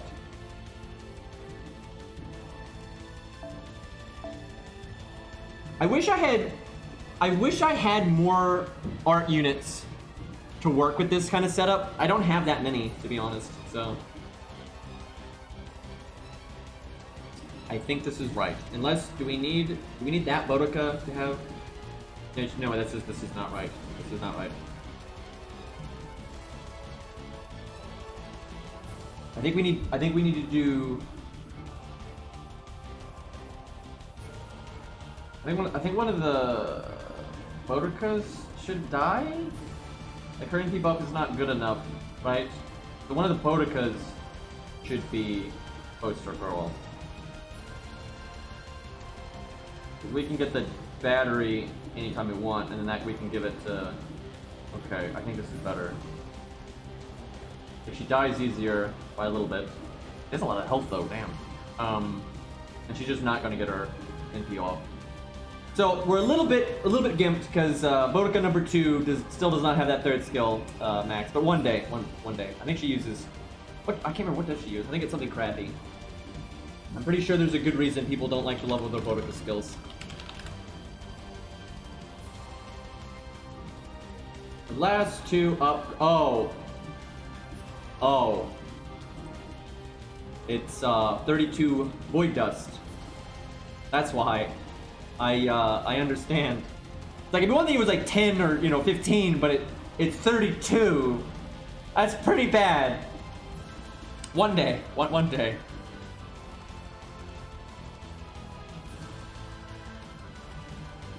Wait, are we gonna have a... Wait a minute. If we do it like this, though, I don't know if... Talks with the resub for 31 months. That's one of my oldest subs, man. Thank you, Talks. How's life been, dude? Hey, Ari. We did Hot Wheels things earlier, Ari. He was actually the first unit we used here, and he set a pretty good standard. He did like what? What did he do to get into? It was like 700k? 750 or something? Or was it 800? I know it was up there. It was a lot. And he was at neutral, not counter classing, by the way, so. Thank you, Talks, though. Just lurking? Yeah. Because if I do it this way, I don't know if I can NP on... So she dies... No, we could. Boudica just has to die in one turn.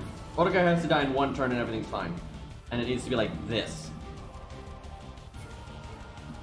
So how about them buffs? Yeah, that was you can imagine what the first hour of my stream was, Harry. Yeah. I mean, Suzuka Gozen's was deserved. That one was fine. But yeah, it's like there's so many units that need buffs so bad. And they buffed Melt. And they buffed her like that. I can't even believe how they did that. How good would you say Romulus is? He's pretty good. We haven't really had any stages that he's super applicable for. So it's been hard to test. Like, there hasn't been a lot of times where it's like, oh yeah, we need an AoE Lancer, right? That hasn't come up a lot yet. Because all this buff stacking nonsense, that's more of a side thing. That's not really the main reason to use them. So, Romulus does not need K-Scope because it's his own battery. What I benefit from giving him will be K-Scope to anyone else. The other Boudica, but I can't give it to her because she's a support. So, it doesn't matter. Like, at all. That's unfortunate. I feel like I can do better than this. I feel like there's a path in here somewhere that's better than this.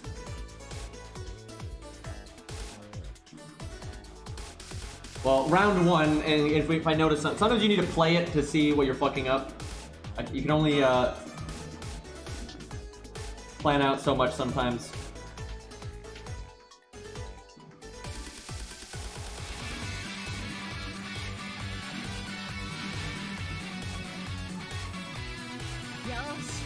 Also, Evil Cat was the first person to break the health bar, Harry. Although she was also the first person to get counterclass damage. Everyone else has been neutral. I think Ku has done the best of neutral. I think he did 850k.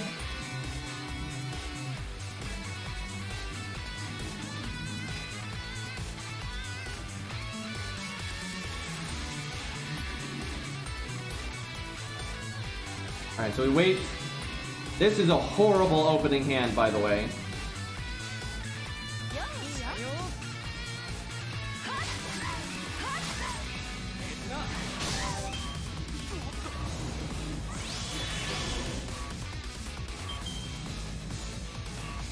Every Robin art card is in the third hand.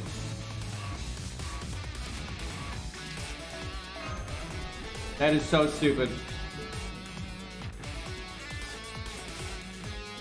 And, you know, the deck was about to shuffle. That's the thing, the deck was about to be shuffled, so...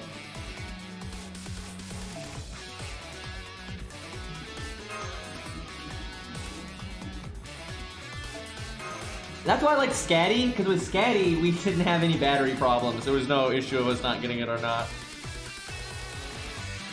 Yeah, we can do Burb.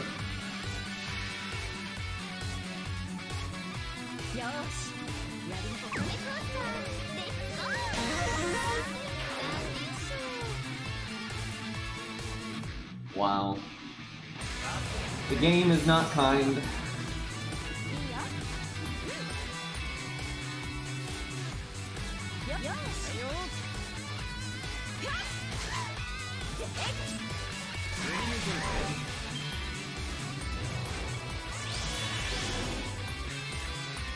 Wow, this is barely better.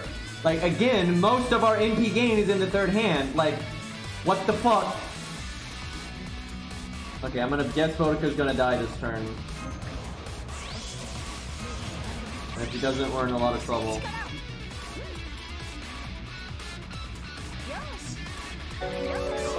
I'm not sure we're gonna get our MP in time. I should have done Robin's third skill. Thank you, Lost, for the Twitch Prime sub. Why am I getting so many subs today? I'm not doing jack shit, but I appreciate it, everybody. One whole arc, and I didn't know the deck. Okay, see, we're fucked. We're fucked because we didn't get up MP gain. That's I just and a deck that actually is really good at MP gain. It's not like we need that much, right? We don't need that much because of waiver. Remember when that guy was like, "Dude, King Potato Chips. We're not. We're spending all of our time on Passionless instead." Honestly, this fight is actually more fun for this kind of thing, though, because Passion is, I'm sorry, King Potato Chips is kind of straightforward in what you do. And there's a lot of ways to do it, though, but... I had some interesting ideas for videos for King Potato Chips. じゃ、ぼちぼち始め。ルーレットをスタート。あまり苦しんでくださいね。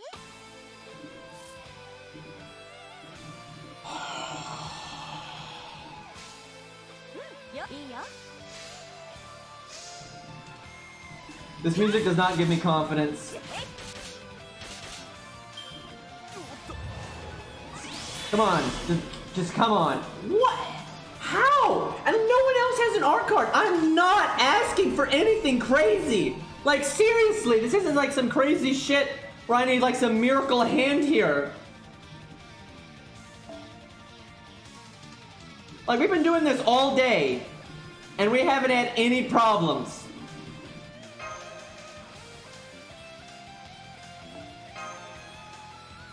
I will say this is probably the team that has the hardest time with it, just because we don't have as many art cards in the deck, and we're not using a lot of battery. But I don't know, like, we have a lot of art up, and we have NP gain up, and all. I mean, really, we just need the first two hands to not be trashed. That's all. It's just the first two hands. Like, stop putting everything in the fucking third hand, and then like crap or meh in the second hand. Okay, see now, that's almost more than we need, but that's what I'm talking about.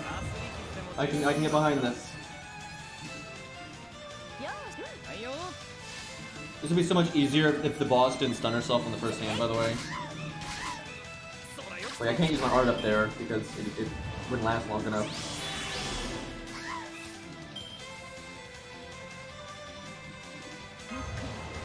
Okay, Bodica, I really need you not to live.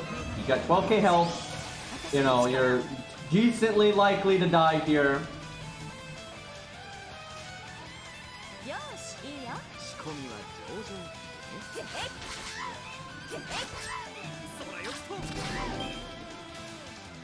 Okay, Buster, I like that.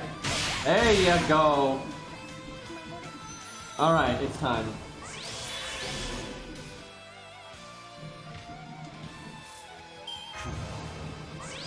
Now we do not Bodica NP because we needed to overcharge Robin later, but we waiver NP because we're getting him out of here. What is Romulus's Bond CE? Let me check. Because his CE doesn't matter too much. In a lot of situations. Having starting NP is good for this one, but a lot of times it's with these kind of setups, it's not necessary. Some kind of, I wonder if it's got like NP damage up or something. Wow, increases the attack of all odds by 20%. That's one of the most universally applicable ones. That's awesome. I actually need to get him Bond 10 then, because it's really fun to do buff stacking stuff with him. A lot of times though, he ends up switched to the back row, so still. What? Oh god, did she ever debuff immunity up? Fuck! Well, wave attack down, and then waver can stun too.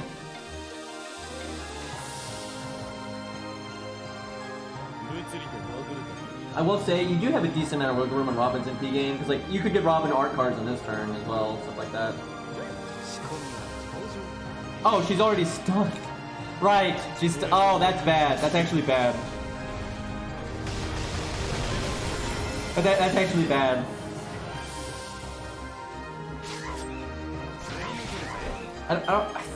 Don't, no, yeah, she cast it again, because now she can't be stunned, so she can cast it again.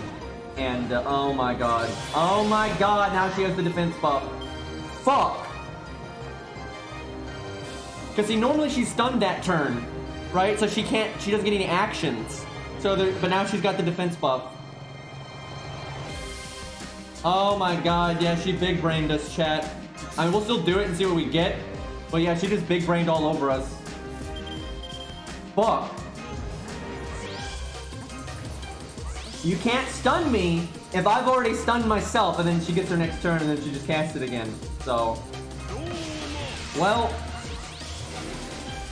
feels bad. You know, hold on.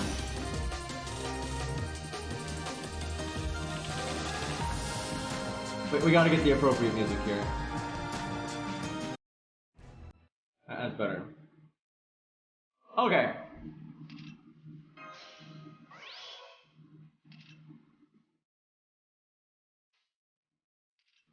I'm really sad we have that defense buff in the way, though.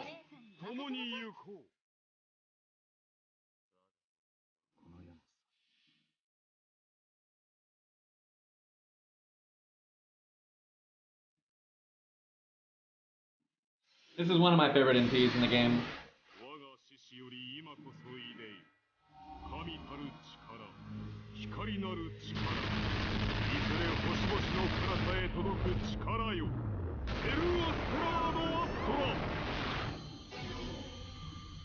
That's amazing, man.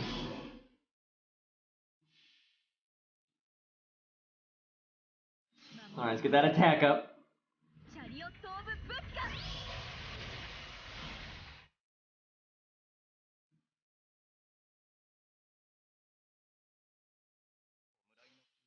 Vodka. Yeah.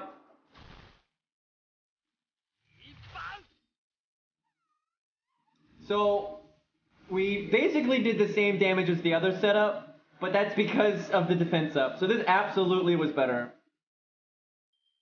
Like that was, she had that giant defense up, so that was why we didn't do as much. I think he can beat Ku. I think we can beat Ku if we didn't have the defense up. I'm not sure, it's hard to say. I mean, Ku's 100 and Robin's 70, but let me see, how much was that defense up? Fucking stunned herself so I couldn't stun her, man.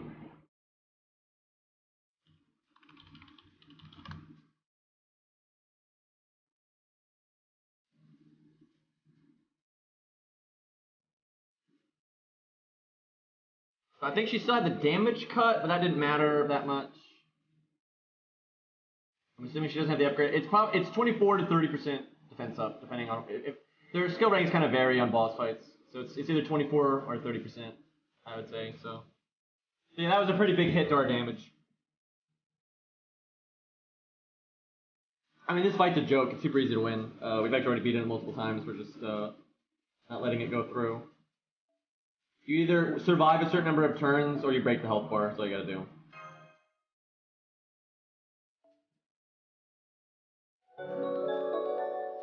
Wow, and topic with the sub, man. I appreciate it, everybody. This is crazy.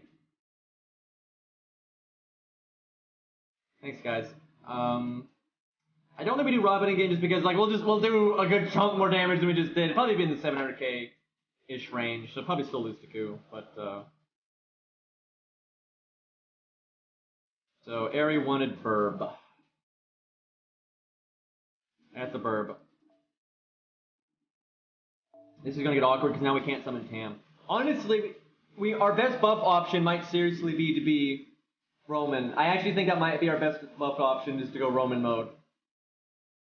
Oh, she's a Buster. Yeah, you're right. She's a Buster. Excuse me. I even know this. Don't we already have the Buster team set up?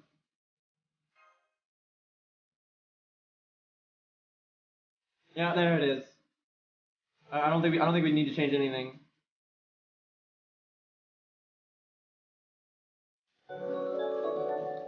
Okay. Lot of subs. Rehab with the resub for 2 months, man. Thanks, dude. I don't even know what to say, man. It's like just thank you. You'll do Yagyu next. I don't know how he's gonna do because our art team options are kind of wonky. And they're only not wonky if I'm using my art unit. If I'm using someone else's art unit, it gets pretty wonky. The question is if it's worth it to go Roman mode or not. I think it actually might be.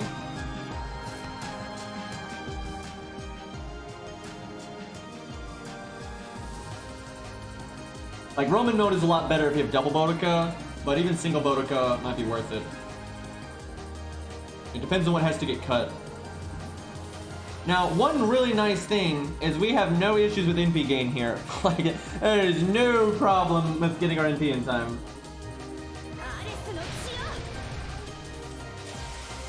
And Pimp is a bro, and she's super likely to die in one turn, so we know when to cast her stuff.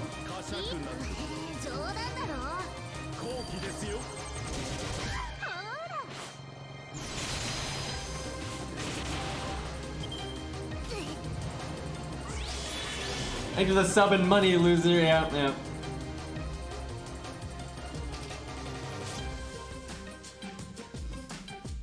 We're all losers here. Alright, let me think.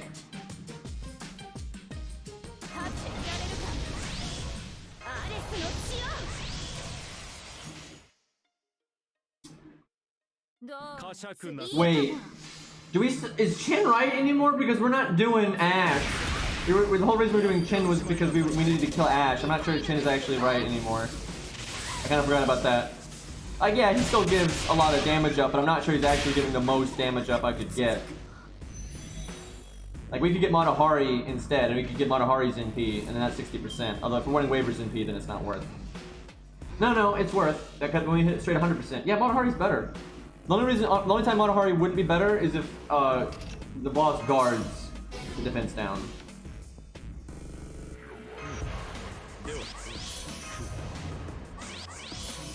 I like how we haven't even used her first skill and we got TNT though.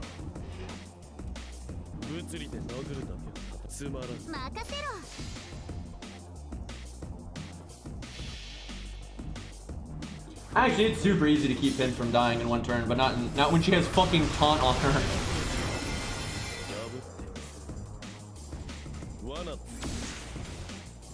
How would you foes for CEs? How would foes on for CEs be? Excuse me. I mean, it would be fine. I just don't think anyone would care.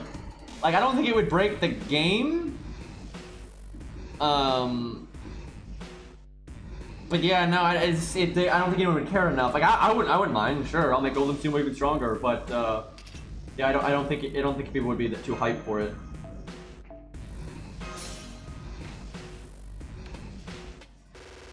Yeah, unfortunately, her overcharge isn't gonna really matter. So. Wait, I should have done Ox King then. Because yeah, this setup was for Hot Wheels, and so we wanted the overcharge. But yeah, I should have done Ox King. I'm messing up, Ari. I'm sorry. Miss plays for days.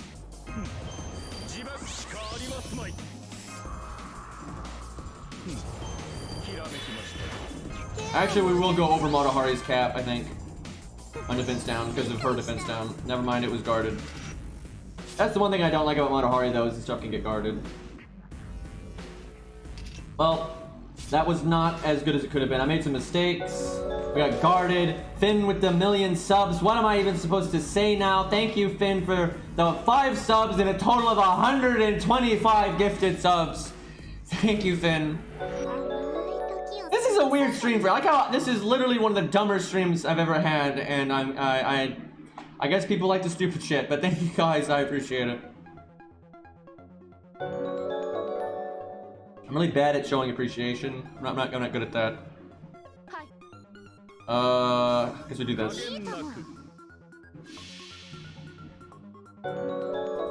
That's a lot of subs, man.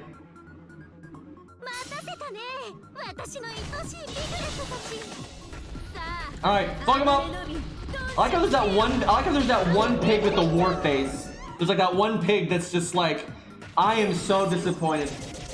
I know she's a caster, and we made some mistakes.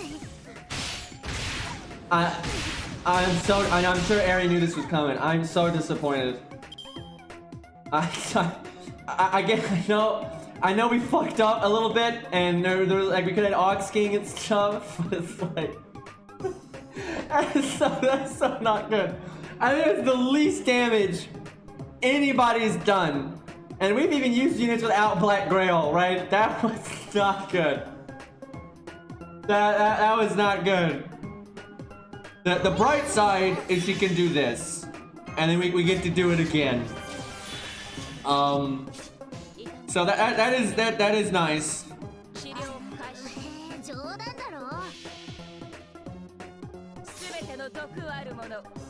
But because her whole toolkit is like aimed towards, you know, that. She guarded again, so we didn't land the giant NP down. More war pig. No, the best pig is the green one, but then the war pig.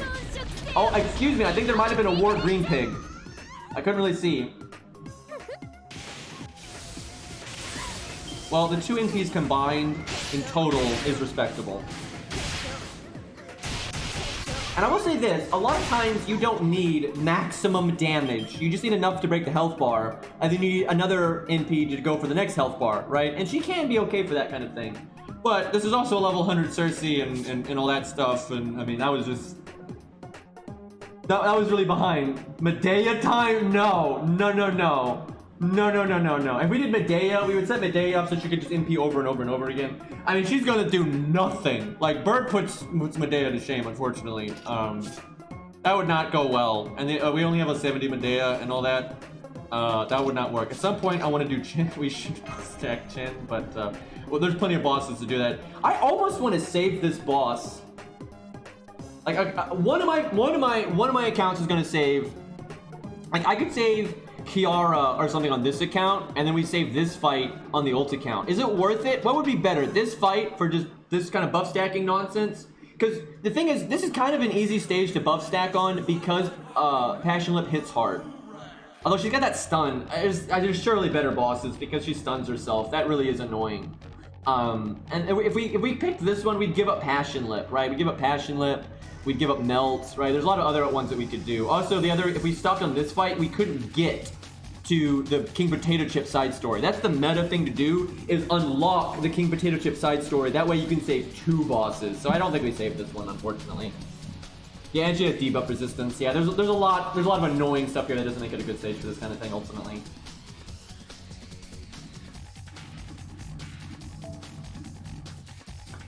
Alright, we'll do Sitting Master. I think he's in the all slot? Yep. Okay, no limit broken black rail, so we're a bit behind that one. We are in P4 though, that's good. Art team time. I have no idea what's better. If I go for a more classical setup without Tam, you know, Mozart, Caster Guild, that kind of stuff. I'm thinking Rome because we don't have Caster Guild skills maxed, among other things. I think we still use Caster Guild though. I think we might be able to use, okay, just hold on, one thing at a time here. So Caster Guild is really likely because he's decent with Poster Girl. It's either him or Waver. Him or Waver is going to have Poster Girl. Where's my cat? There he is.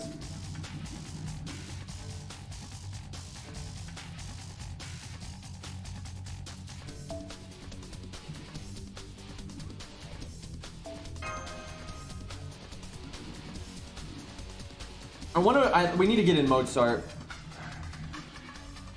That's the other option anyway.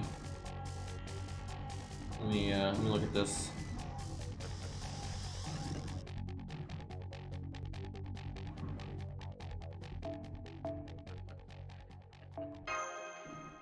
Okay. I think no, we need Waver for the battery.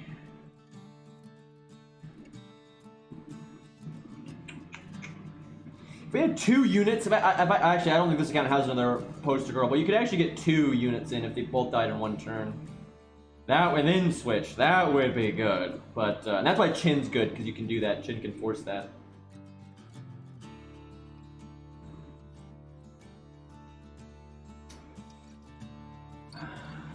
I'm not sure if this is... let me think. How much is Romulus ultimately adding? Because he's enabling... He's less damage than Mozart, but he's enabling Boudica's first skill. So I think he's better? If he had his Bond CE, he would absolutely be better. But, because Overcharge doesn't matter. That's the thing. Overcharge doesn't really matter here. And Romulus's first skill, I think it's like 20%. Let me look. Yeah, so Romulus is adding 20% and enabling Boudica, I think it's 50%. The thing is, the other setup would be, because this way, if with this setup we're not using Mozart at all. The other thing we could do is not use Boudica at all, and you do this, and then other buffers in the back. And if I had Tam, that might be right, but because I don't have Tam, I don't think that's right. Oh, she's 60%, that's right, 60%. I know that, because like she totals up to 100.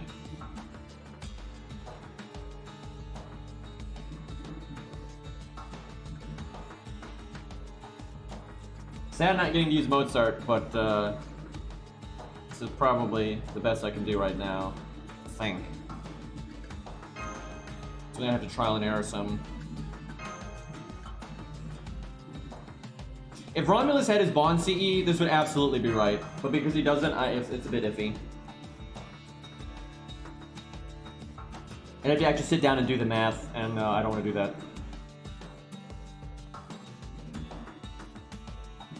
Hopefully we don't have any NP gain problems. よーしやるなスパイラルスタート次苦しんでくださいね Oh, I like this opening hand though. Why couldn't Robin get this kind of thing?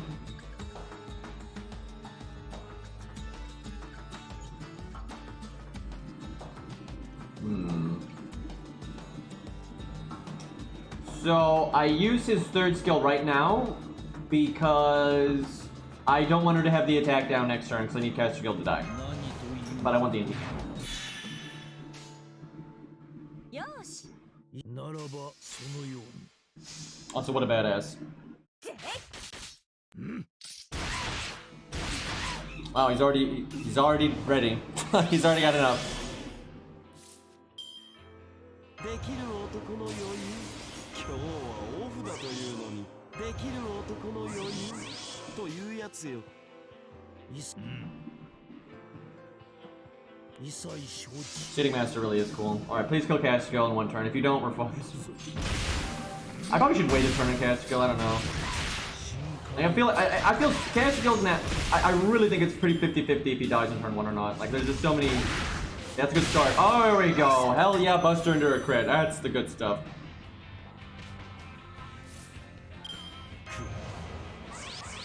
Oh, Bedivere. I didn't even think of that one. Dude, Grail Bedivere? Oh god. That would definitely beat Ku. That would if we had a Bedivere it's buffed up as Ku, he would definitely win.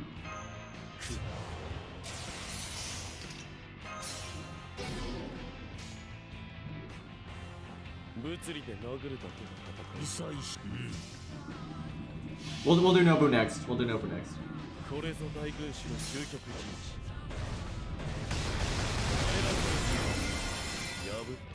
Yeah, my Bedivere would probably be better just because I've got MLB, and then also because I can then summon like Merlin or something.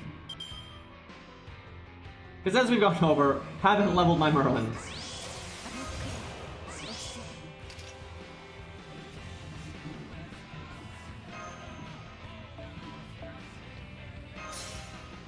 I messed up. I just messed up. I shouldn't have done our anti-Roman skill until now, because it could have landed on Romulus. I mean, we're not trying to damage test Romulus, but it's like, if we can get some deeps out of Romulus, we should. So that was a mistake.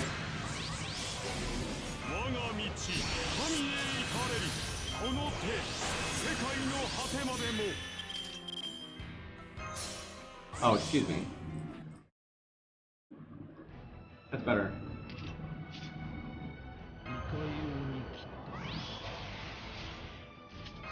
Now, to be fair to Sitting Master, his shtick is a mixture of NP damage, crit damage, and then giving the team survivability. So, he's not like a pure DPS person, doesn't have an upgraded NP, that kind of thing. But I still think he can do pretty good here.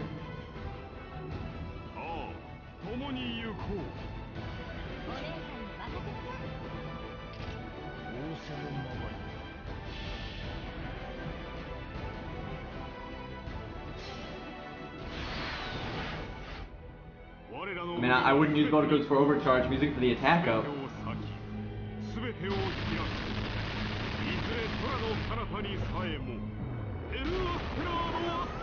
So that could have done a lot more damage. He could have had the 60% damage up from Bodica there.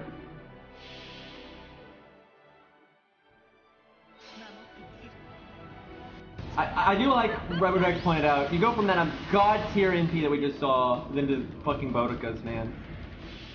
Same game.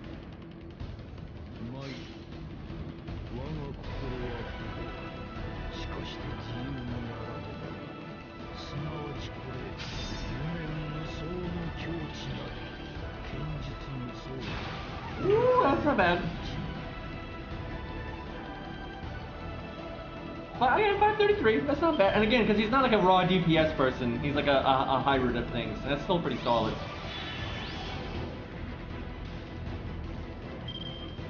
I have no idea what main interludes count as, if it's support or not, or event or not. I'm assuming it's not, but I have no idea.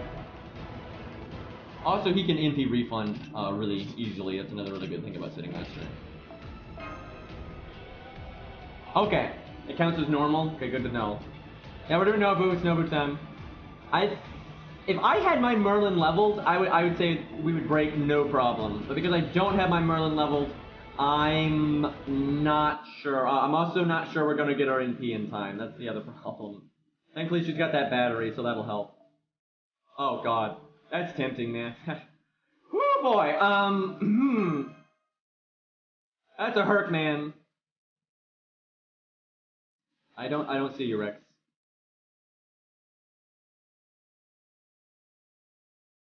Hopefully, Bodica will get an animation update at some point. I like how the units are barely even changing. There's a lot of the same people. How am I able to summon the new shitty account? I was about to call it the crap account. That's not the crap account. I don't know what to call it, but that thing. Rex, if you reset or whatever, you probably have to do it again. It didn't seem to care. Now that's a Spartacus. I did 3 times. The fuck?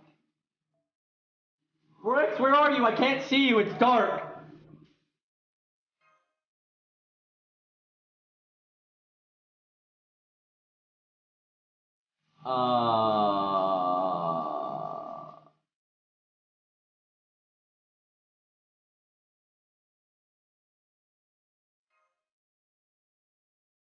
Keep changing those CEs.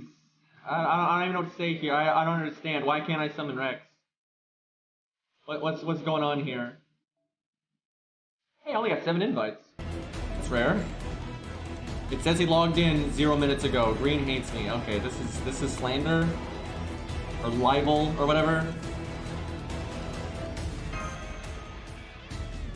There we go. Dear God. Okay, no it will be Flat Grail and no Merlin. So that's rough. This is gonna be a rough one.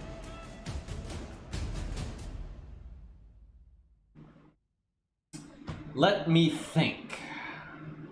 Let me check all the little things here real quick. Forgive me, I don't buff stack with Summer Nobu very often, so I need to check a couple things here.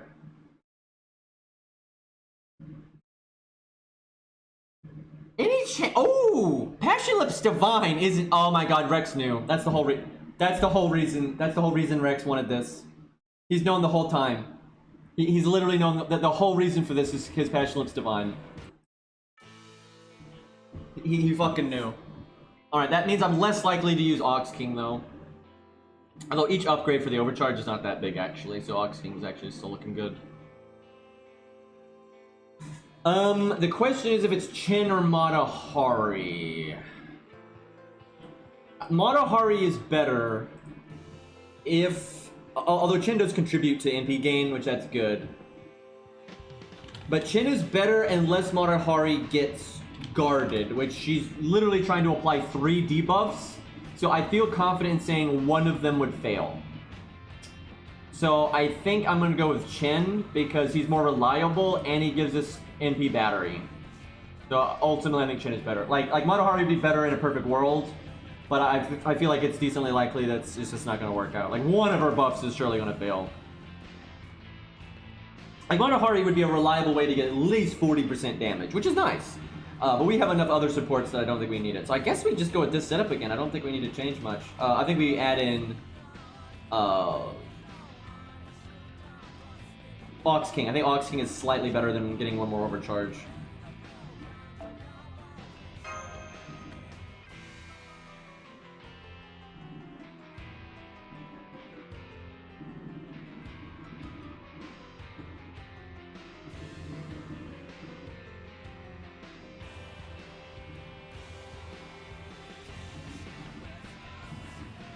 Chin's Berserker buff doesn't really matter here. I mean, it could if you wanted it to. like if it, like, you know, of course, if we wanted it to, we could, you know, we could go for crits and then that's super applicable. But for what we're doing right now, it's not really that applicable. But this is so impractical what we're doing in a normal situation. Then yeah, it's really good. Like, you know, casually getting a giant health and crit boost for a berserker is pretty good. I think it's 3,000 health, right? 3,000 health is enough to generally buy them an extra turn of, you know, not dying. And, you know, casual 100% crit up. Yeah, Chin gets 50% buster up, which is good. Yeah, I fear the magic resist. Okay.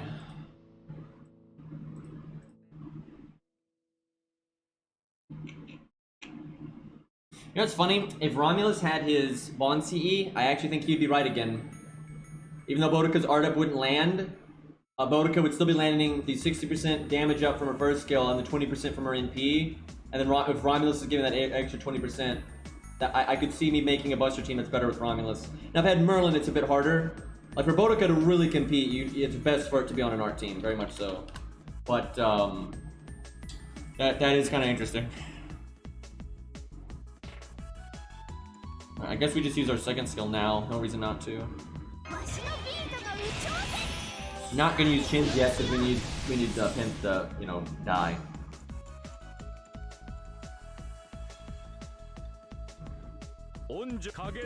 I like pretty much everything about Chin, man. Like, I love his voice actor. I like how the way they represented what he's based on. I love his gameplay. I like that he's budget. I like how he's got multiple different ways you can play him.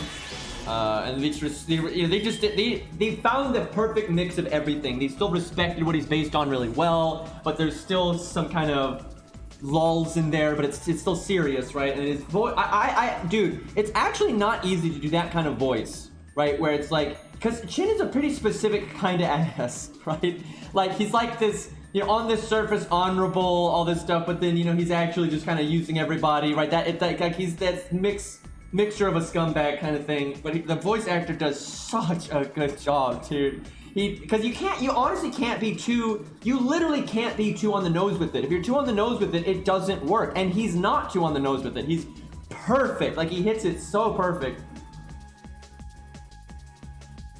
Oh my god, Chin has quickly become one of my favorite FGO characters, man. He is awesome. Also, he gives you an extra turn of taunt if we're doing this kind of thing. If you're trying to like do double poster girl or whatever, there's some uses there. Oh, this is what I'm talking about. Thank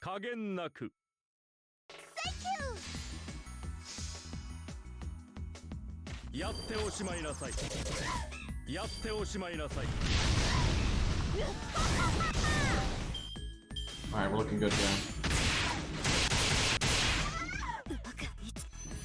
It was good we brought Chin though, just in case if we hadn't gotten that art chain and stuff like that. It's nice to have that extra NP charge. Cause like, look at this turn, we don't have any NP gain for her, so having Chin is actually really helpful.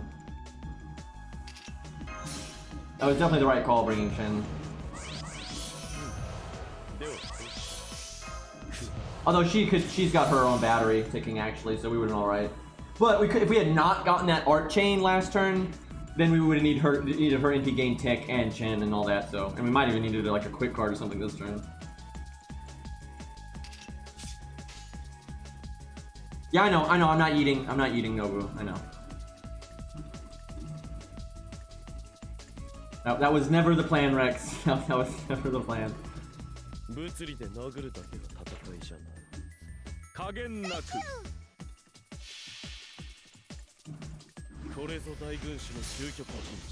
What, Summer Nobu? Yeah, Summer Nobu is really good. Even before her buff.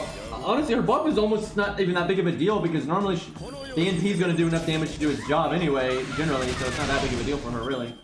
But it's nice to have extra assurance, like, more the better, I suppose.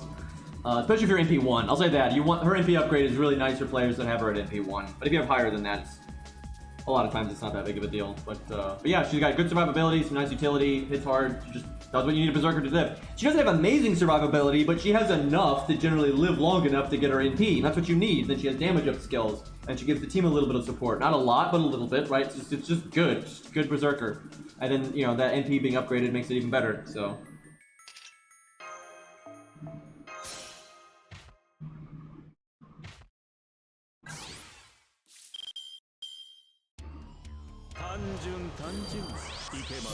Yeah, we overcharged by 15%, but we had that lucky art chain, so. That's what I was saying, that last turn, if we hadn't got the art chain, we would have needed either a quick card or an art card of Nobu last turn. But we only got a buster, so. I don't feel bad about this, though. あなたには治療が必要です痛みが生命活動の後ひらめきましたぞ本格治療を開始します覚悟はよろしいでしょう燃え尽きるほど本能単純いけませんね寺わしのビートが有頂天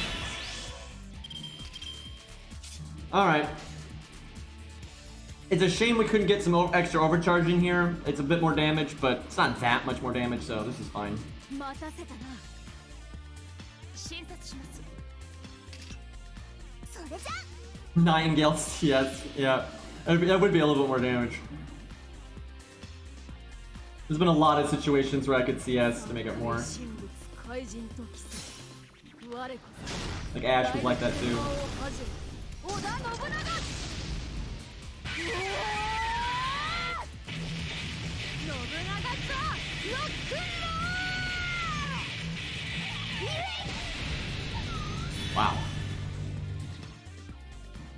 Hello, 1.4 million damage, by the way. And look at that crit.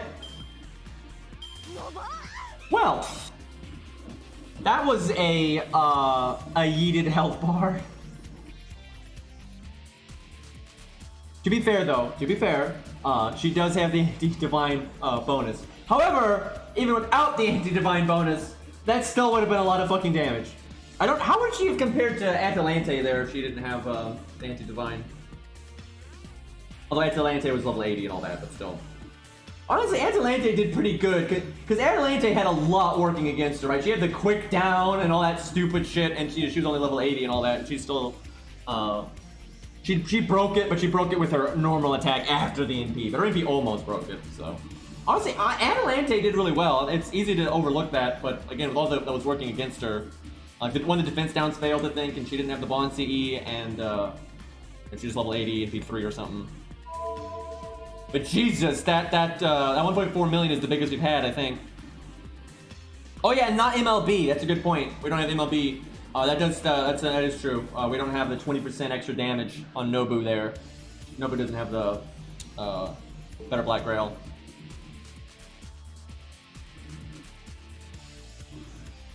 I mean, we'll put this whole VOD is gonna go on YouTube, and unless of course.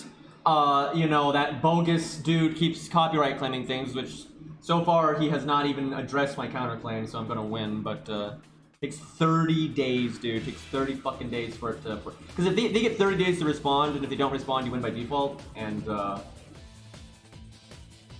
he's obviously not gonna respond, so I'm gonna have to wait all 30 days.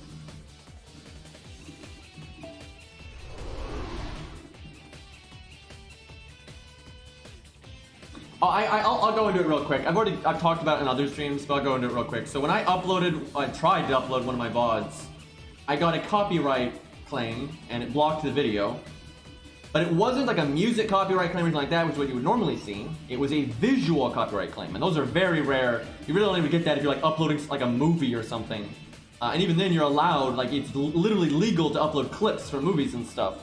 So I'm like, a visual copyright claim is really bizarre. So I looked, okay, what's the claim? And it tells you like YouTube sends you like what part of the video is being claimed and then you know who's claiming it and why. And the claim was for a very small period of time, and it was just for Moriarty's NP. And I'm like, what? And the claim was coming from allegedly Namco Bandai's marketing department, which I don't believe for 1 second. That's Namco Bandai. True, sometimes companies actually do copyright things that they're not supposed to, and they're wrong about that. But Namco Bandai has literally nothing to do with FGO in any way. They're not affiliated in any way. And so, and then I've also talked to other YouTubers that do FGO stuff, and they've been claimed by the same guy.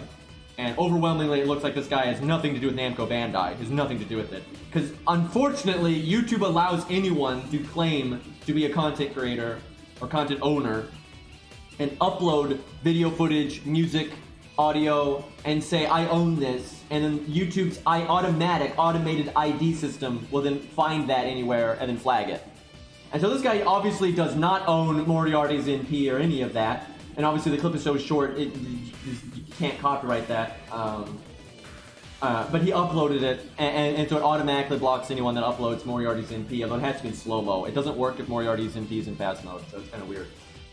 Anyway, and what I really hate about all this is obviously a bogus claim, right? It's Namco, even if it was from Namco Bandai, it doesn't matter that Namco Bandai is a big company with a bunch of money. Namco Bandai would still be wrong for copywriting claiming this, right? They have nothing to do with FGO. And FGO has made it clear they're totally fine people streaming and making YouTube videos and stuff.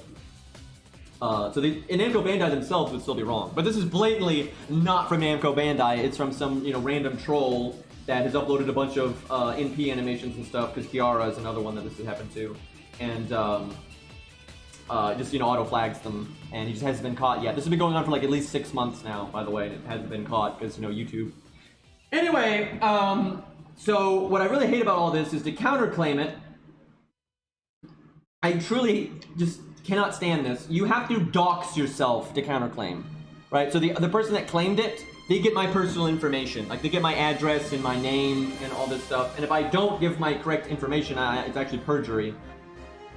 So not a fan of that. So some asshole that has never proved that he owns the copyright to Moriarty's NP, because obviously that's a thing, gets all my personal information because he's copyright claiming my fucking VOD. It's great. And like I said, this has been going on for like 6 months. So yeah, not a big fan of that. It's always nice to put your personal, safety and privacy at risk, because some guy can just randomly claim anything that he wants. And also, the other downside is, so how it works is, for the video is blocked for the first 2 days, and if you counterclaim, because obviously their claim blocked it, and if you counterclaim and they don't respond within 48 hours, your video will go live, but it still is going to have a copyright claim on it. It can't be monetized, any of these things, and all the drawbacks of having a copyright claim. And that won't be lifted until I either win the claim, because they respond and then it's deemed that I win, or that they don't respond at all and then it defaults to me. But that takes 30 days. So yeah, not a fan of that.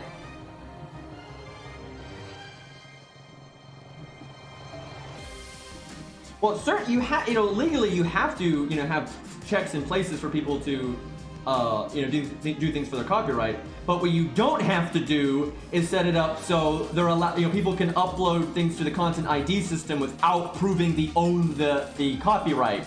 And that's the real problem. And I understand, you need an automated system. That's obviously to do this. YouTube is way too big to handle everything manually. Although they should have lots of people. Like, this is universal, and I know this because I have people that work in the industry. Let me use Blizzard as an example. So Blizzard, they used, World of Warcraft when it first came out, they used to have a lot of GMs, a lot of game monitors, game masters, whatever you want to call them. And they would handle, when players were having problems and they'd send in tickets, they had a lot of hands on deck to go through these tickets and help people. Obviously, though, there was more tickets than there were GMs, and so it's still going to take a while. But they had a lot of GMs, dedicated to that. And as Blizzard got more successful and made more money, they actually started to make the player base got bigger, and so there's more tickets and more people that need help, but they also started making disproportionately more money. So you actually have room to hire more staff, to hire more GMs, but they didn't. And they didn't want to. They actually did the opposite. They started hiring less, they started firing their GMs, and they started, relying more on automation. Now, it's fine to rely on automation. That's fine. And I understand, when you have a large player base or a large user base and YouTube's, thing, of course you're going to have to automate things to a degree. That's fine. And there's a lot of, like, mundane problems that an automated system can handle no problem. But you should still hire a lot of staff to deal with the harder cases, the more specific ones, and that kind of thing, so you can keep up as best as you can. And Activision Blizzard does, they do have GMs on staff, but not nearly enough proportionate to the amount of money that Blizzard makes and the amount of problems that they have. Like not at all. And like they've actually Activision Blizzard makes more money than they've ever made, and they actually have less staff than they've ever had, which is incredibly stupid. And that's how most companies are overwhelmingly. And so it's kind of an issue. I don't begrudge companies for using automated systems. It's actually necessary a lot of the time, and it's a good idea to deal with, like I said, the simpler issues. It's very much a good idea. But yeah, that's kind of a broad issue with most tech companies. And just companies in general. The more money they make, and as their user base gets bigger. That's the thing. Most companies, as their user base gets bigger, the amount of employees they need gets larger. But their profits get larger, and those things normally don't stay in sync. They almost never do. Yep, I know they laid off a bunch. Like just last year, they laid off even more, and they also had record profits last year. So, like, yep.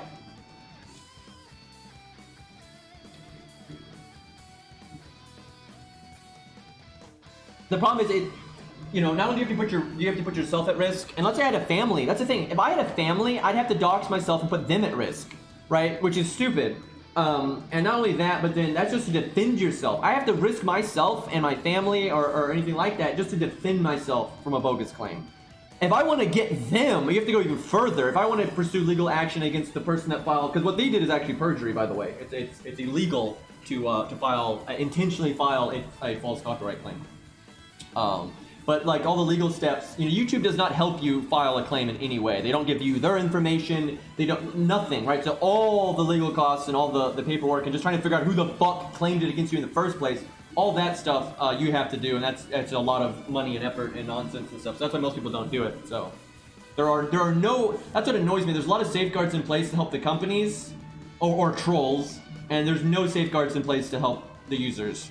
And if both sides had to dox themselves, some people would, but the abuse would go down so drastically. Or if you just had to prove, for God's sakes, that you at least vaguely have some kind of proof that you own the copyright. Like obviously you could still have bogus evidence that you own the copyright and stuff. That might be easy to get around, but that would still cut down on the trolls and stuff. Like the companies would still abuse it, but the trolls would abuse it a lot less. Oh yeah, I know. D-Thing, I've followed this stuff since before a lot of people in my chat were born. Like I remember back when way back, like oh my god, in the early days of YouTube, when there was copyright issues and stuff.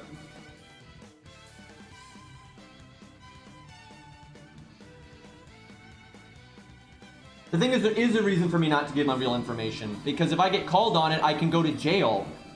Right? I'm not, just because they're doing something illegal doesn't mean I'm going to do something illegal too. Right? That's not, first of all, that's not right. Two wrongs don't make a right. And two, I'm fuck the morality of it. I'm not going to risk, going to jail or getting fined or any of that. I'm not going to break the law over something like this. It's not worth it, right? Principles are great and all, but like it's not worth it. Like I'm not going to commit perjury just because someone else committed perjury. Like that's what's wrong, and that really is wrong in my opinion. Like just because someone else, like it's wrong that they broke the law and committed perjury, but it's not right for me to respond then with perjury. Now the YouTube system is bullshit, and also nothing in the law says I should have to give my information in a situation like this. By the way, that's not the legal thing that YouTube has to do is just allow people to protect their copyright and that kind of thing. The actual system they have in place is not based on the law. Thankfully, this does escalate. I have family that works in law, so that'll help. I don't think it's going to escalate though. I've had a few troll copyright claims and stuff in the past, and every time they just let the counterclaim default. They just wait the 30 days and they don't respond at all, and then I win. Every time that's what's happened, and I just expect that's going to be the same thing because this guy doesn't have the copyright. Of course he doesn't. What are we doing here? I think we want to do like one more. What do you want to see? Oh, Bedivere. Yeah, we'll do Bedivere. We'll use our Bedivere. That means we get to summon Merlin. That's why this is the first time I've gotten to use Merlin, because every time we've done Busters, it just hasn't really worked out that way. I don't know where we fit him in exactly.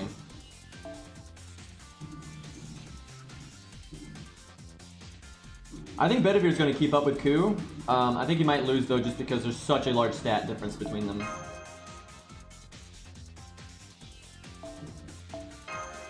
Alright, let's see. Where do we do? I mean, Merlin is just better than Nightingale. Is there any other way, though, I can make it even better than that? The Nightingale could replace Penth, but Nightingale has 16,000 health. So, but she is taking double damage.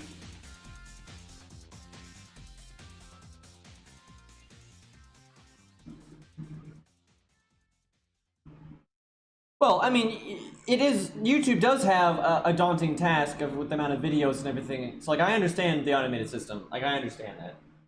But a lot of the other things surrounding it, I don't think are handled well.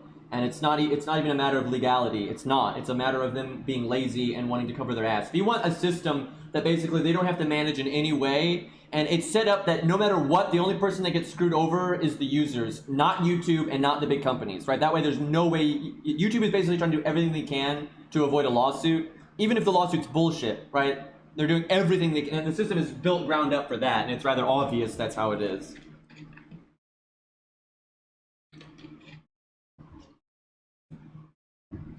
Alright, let's see.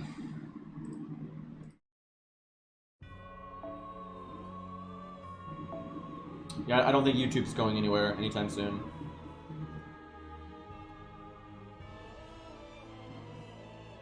But in case it ever does, that's why I back up my videos in a backup hard drive and then another backup hard drive.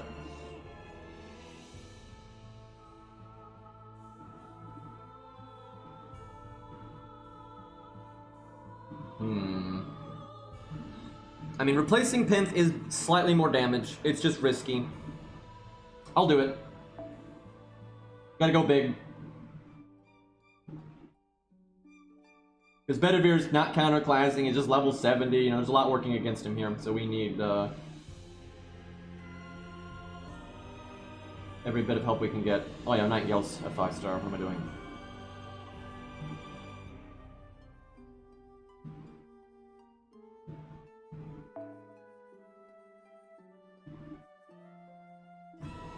Now, I could poster girl on Chin, but we're probably gonna NP one turn, because if she didn't stun herself, we could keep it, but because we're gonna NP one turn after, it's not gonna work. We can yeet Merlin to make Bedivere do more damage. Thank you for the 100 bits, Taldria. Can I say that? Thank you, man. Yeah, I think we yeet Merlin. No, if we yeet Merlin, we lose the Bond CE. Can I order this in a way? Hold on. Can I have my cake and eat it too? Because Waver doesn't have a Bond CE, so if Waver NPs, he's done. Once the Waver's done his NP, all value is done. But then I wouldn't have Chin out. There's no way to have everything. I can't have everything.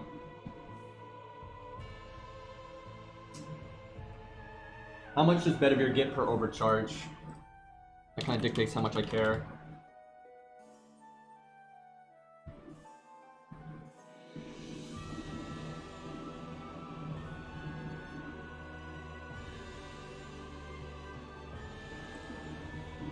Quite a bit. He actually gets a lot more than normal from overcharge.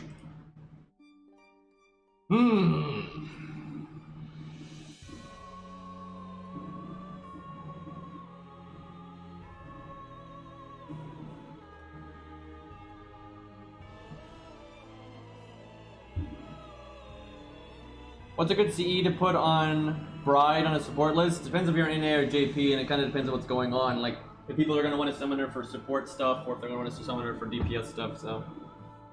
really just depends. Let's see. The Nightingale died, he comes in.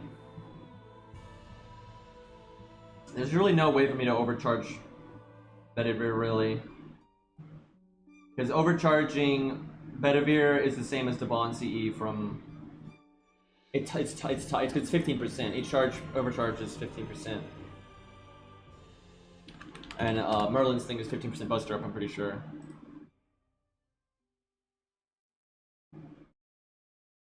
Oh, nope, it's 10%. Nope! Merlin's getting eaten. Feels bad. Merlin's only 10% buster. That's not enough. Man's gotta go. It was a necessary sacrifice, Merlin.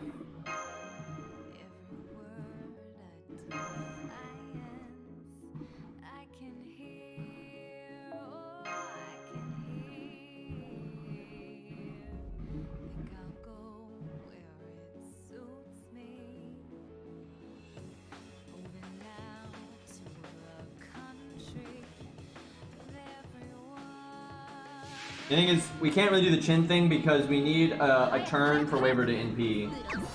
Although we can Waver NP than Yeet NP. That, or Yeet Waver. That's actually probably better. We should probably have... Yeah, because we can have Waver... Yeah, yeah, we can just do that. I might know what the guy said, I actually didn't read all of it. So we, we're basically gonna have Waver show up, do his NP to get all the stuff. Wait. We'll lose overcharge if we do this, because both NPs would happen on a turn. That's still worth it though. Like, yeah, we're gonna lose the overcharge for Bedivere, but that's so much more value, so it's still worth. Any chance you have Ox King, Beastly? Because then we get to have both. We get to do everything, right? Like if we have Merlin around or not, we'll have the Buster up. Skip that BS event. I don't blame you. I don't blame you because that event was terrible. That's a fair defense. That's a fair defense. So we get one more buffer in now. I'm actually gonna make the buffer Nightingale. That way, I get to use Poster Girl on someone with less health. Because both of their buffs last 3 turns, so it doesn't matter which one it is. And then I can do Ox King on Nightingale if I have the team cost for it. I might be able to have Qingong use a cheaper CE though. Yeah, I can. I might have to do his NP battery skill at a weird time though. What are our options? Is Imaginary Element cheap enough? I think it might not be. I think it might just be short. Where the hell is my Imaginary Element? Oh, no, right on the button. Okay. Alright, let's go, Bedivere.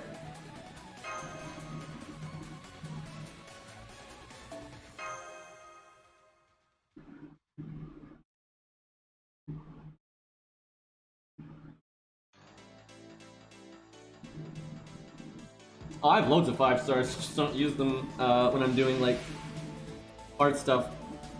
Because I've been playing the game for so long, I have quite a few. Alright. I'm excited for this. I'm excited to see the damage on this one. Oh, we're still in slow-mo, excuse me.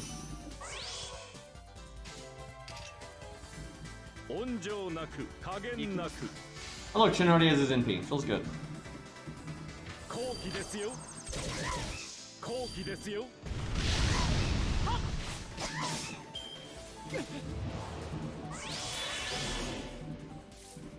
Alright, I don't know why I didn't cast this last turn, not that we really need it, but...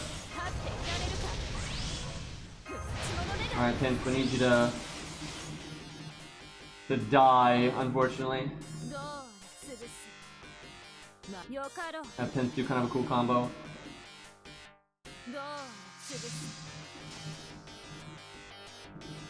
No, I'm not blind. God damn it, Rex. I'm blind in an eye, and the other eye is really bad. I'm almost blind in one eye, and my other eye is really crappy.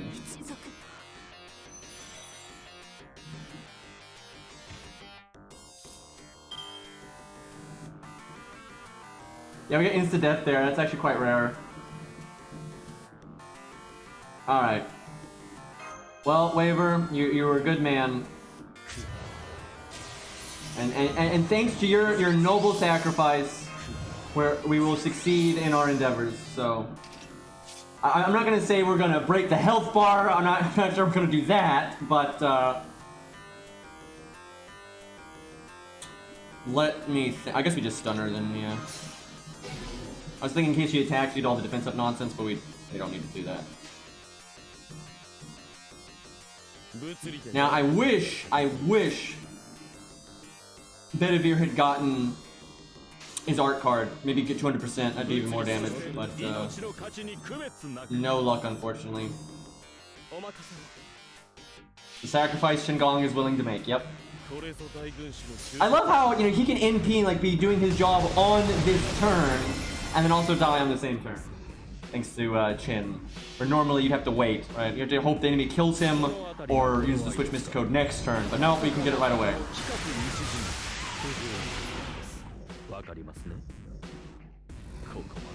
So now we get an extra switch. So everyone gets a switch.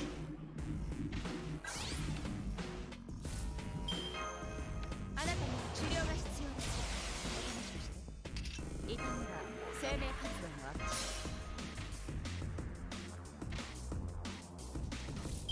リラックスリラックス。 Alright. 最高のカードを。我が腕は王の自爆しかありますまい。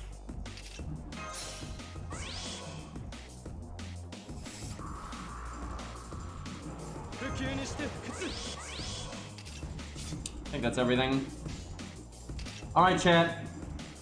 Guess the damage.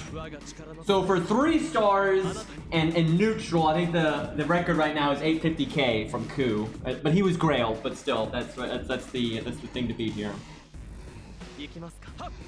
19 damage. I think he's gonna do pretty good. I think he's gonna do I'm gonna guess. I don't know. I'll say 900. I'll say 900. I might be being optimistic. I'm gonna say 900.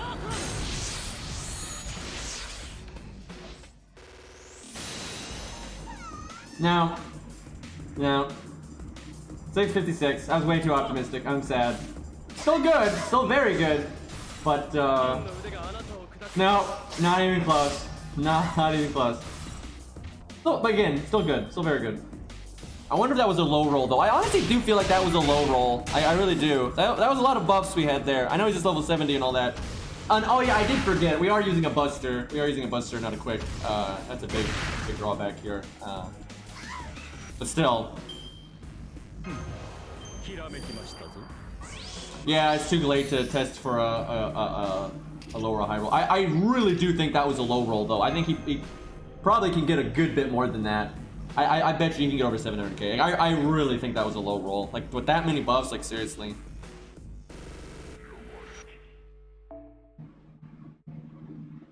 And yeah, if he was 100 and 2k foe, yeah, he would have done a lot better. Very much so. Let me look at my units. I barely tested any of my own units. I wouldn't mind looking to do like one more, maybe. Oh my god, there's Enkidu. Not a threat to humanity, unfortunately, but still gets absolutely ridiculous NP damage. But I don't have a Merlin. But oh boy, I could definitely do a lot with that. Mori's NP damage isn't very good. Mori's NP damage is just quite low. Sanson, oh god. Now you're just making fun of me.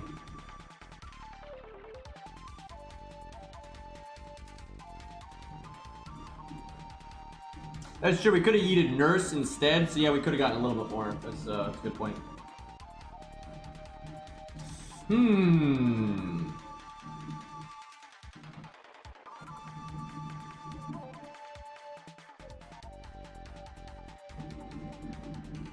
only problem with Clay is we don't have Merlin. But I can summon Merlin, that's just my DPS.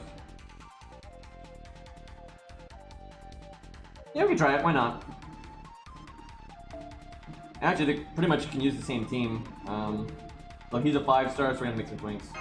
I like how you literally can't go back unless I like reset it like that. That's so dumb. We're over the limit. We got like nothing done today. We were stuck on this for so long. I wasn't planning on doing Passion Lift this long. But it is what it is.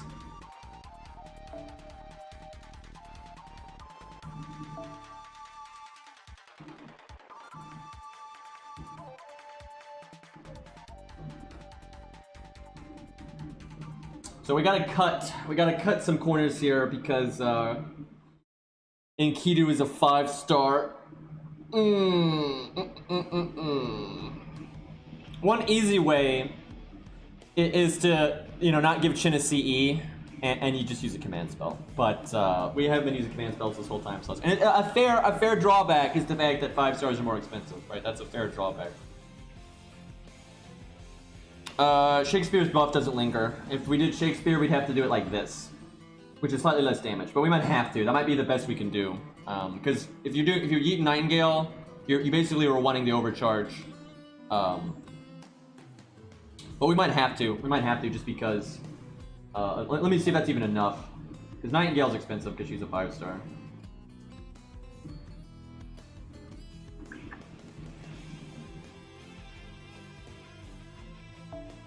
That's more than enough. Well, there may be ways to min-max this a little bit better, but I'll just go with this because I'm lazy. Wait, no, this doesn't work. I'd have to do it like that, and that's a lot less damage. That's a lot less damage because Shakespeare only lasts 1 turn. Wait, no. I can no. We can do this. What am I saying? No, we can do this. Yeah, Enkidu should have his in that turn, so we just do the buff, then switch, and then yeah.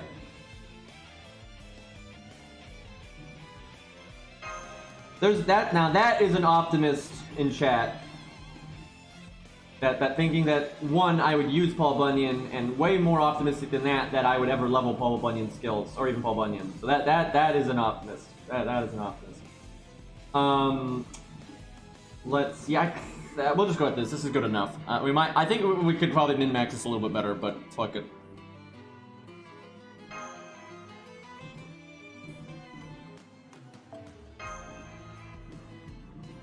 Gamble without Poster Girl. Actually, wait a minute. We have Chin Gong. We don't need Poster Girl. That's the shtick. That's one of the many reasons he's so good. Oops. Let me just. Oh no, the app crashed, guys. Chad Dong.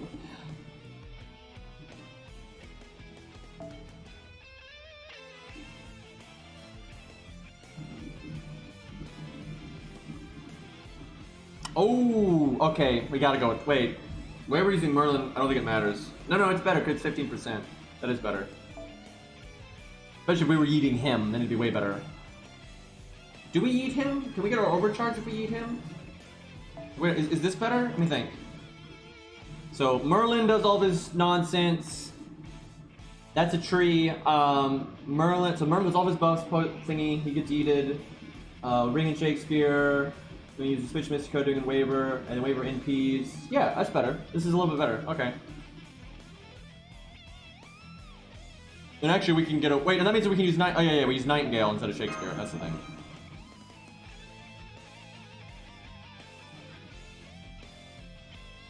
I kind of forgot why we wanted to get rid of Poster Girl for a second there. A lot of moving parts here. Okay. Now, see, the dream is if we could like work in a way to have another Ox King, but I don't have another Ox King because I didn't finish the rerun on all my accounts for obvious reasons. Is there anything I can give her? We have like no team costs left, so I don't think so.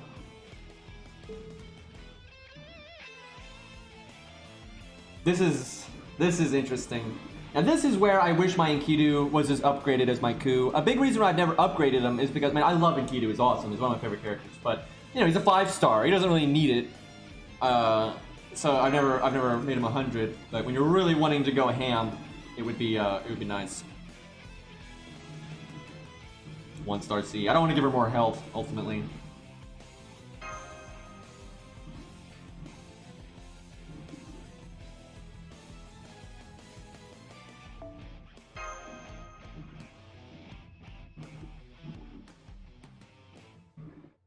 We almost got to use Shakespeare, man.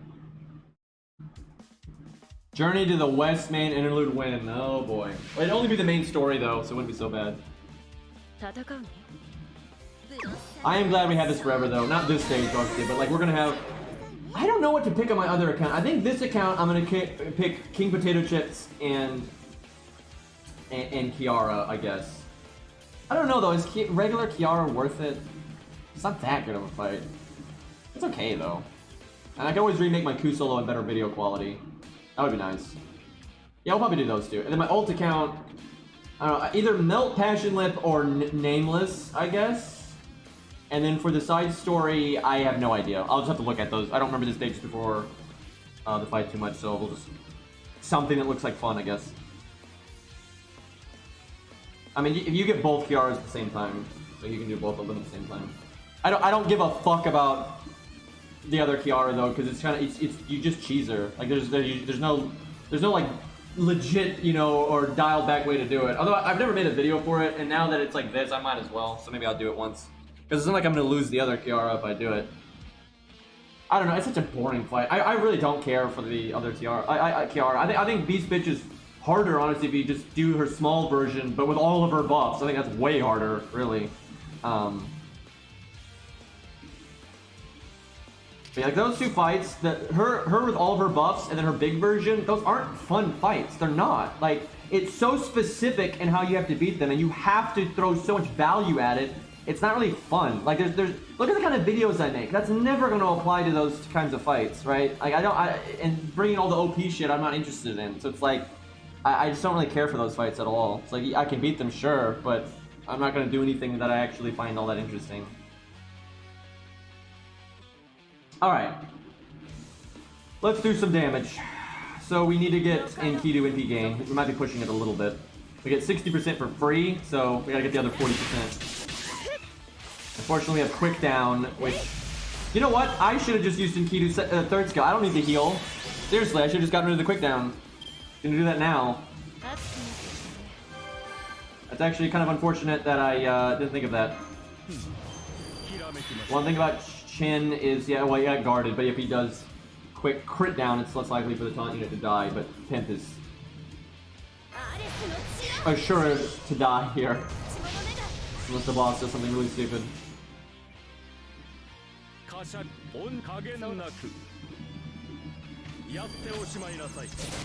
Alright, we have Merlin. Excuse me, I forgot that we had Merlin.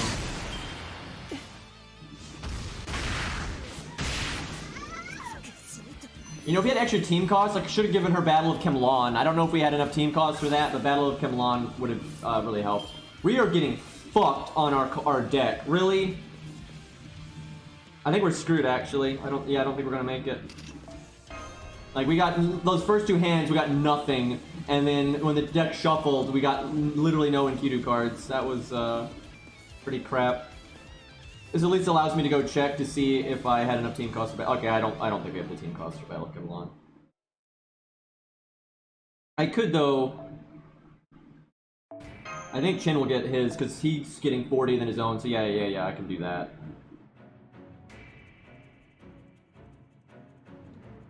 Go with the lowest level Kemlon I got, because it gives bonus health, and that could make her live, you know. We don't want her to live.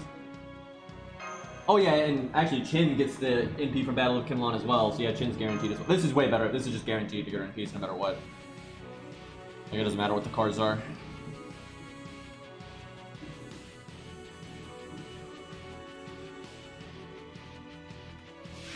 Alright.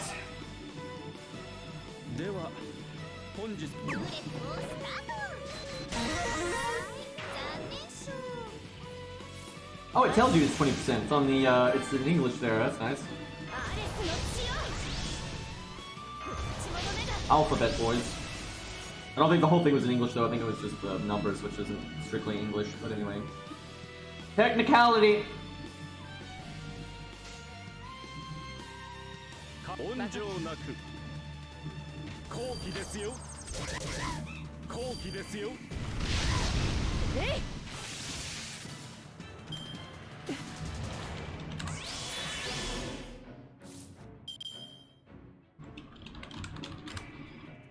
Alright. Pint has died a lot this stream. It's unfortunate.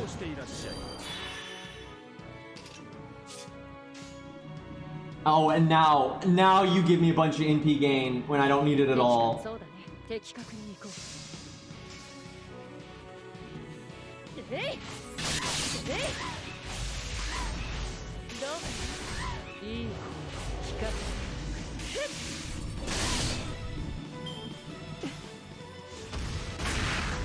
Bonk. That might be the first time I've ever done Battle of Kemlon on Pent. I'm not sure I've ever done that before.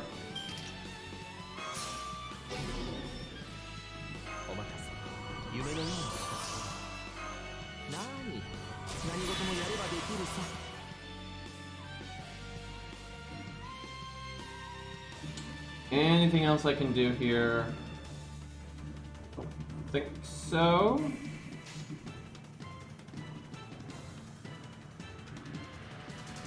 敵将討ち取ったり。的確に行こう。 The Merlin arrow. 奇策冷徹をもって終わらせましょう。 Wait, did I buff too early? When did I buff too early? 規格一陣必要な犠牲でした。本当役立たずで。 Wait, did I buff with Panther turn 1? Did I do that? I've like never done that. It's weird if I did that. You did? Fuck. That's weird. I haven't done that this entire time. Why did I don't know why I did that then. That's weird. I don't even remember doing that. I was an autopilot, but still. That's weird. I didn't remember doing that at all. Rip, there goes our Merlin.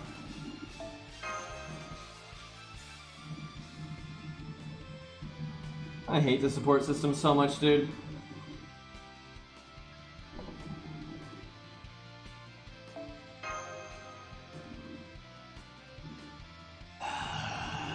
Oh, there we go.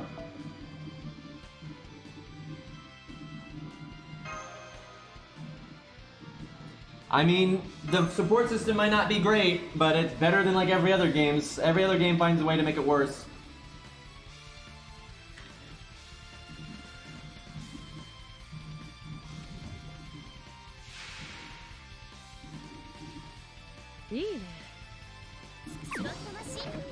Yes, yes. Quick down, we got it. 熱くなってきたね。どう？呵責なく。そうだね。 Yeah, I've actually yet to see a game that has a support system better than FGO's, even though it would be so easy to make a support system better than FGO's.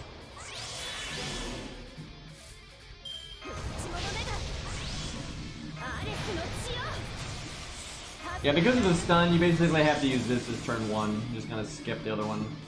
温情なく。 Like now, when we no longer are in need of NP gain, 好機ですよ。 we're, actually Chen needs a little bit, but not much. I think Q doesn't need any.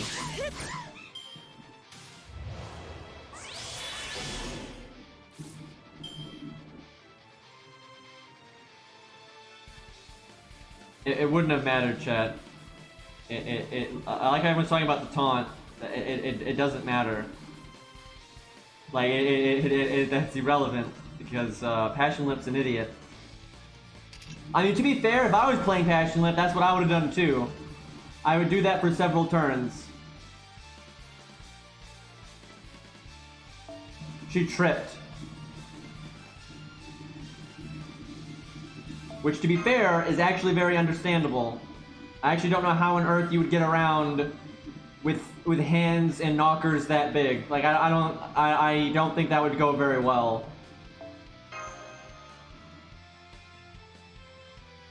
This support system is so fucking bad, dude. Like, this is so dumb.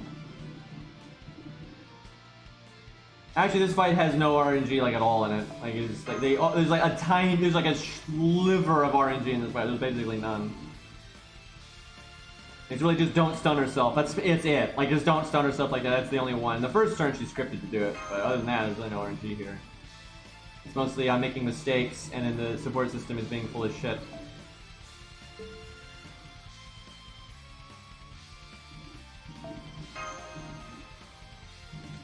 Dude. Like, didn't Ace just log in?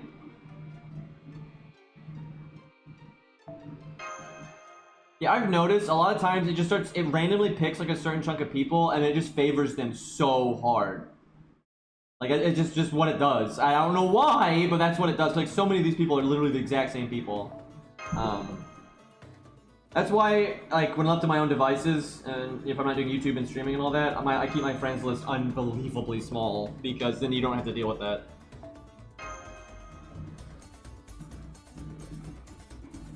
I'm sure somebody has a better support system than FGO, but it's probably just some nobody game that's not really popular at all.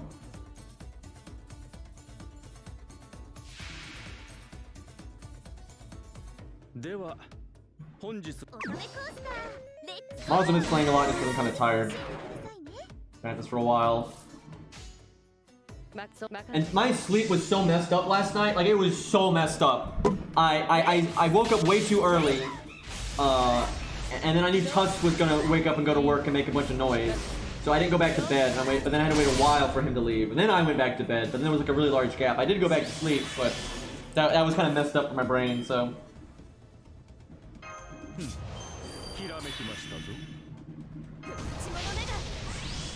Alright. Done everything right. We just need her to not double stun herself for some stupid reason. さあ、どこを切り落とそうか。分かったよ。I must have I didn't pay attention, but I have literally no NP gain except for Chin on the first hand. Kinda bad. Yeah, actually, I think that's gonna screw it up. Fuck. I wasn't paying attention because wait, no, we're fine. We're fine. Because Chin's got charge himself. Feels good. I think Chin needs a art card between the first two hands. But he has 3 art cards, so that's not a big deal.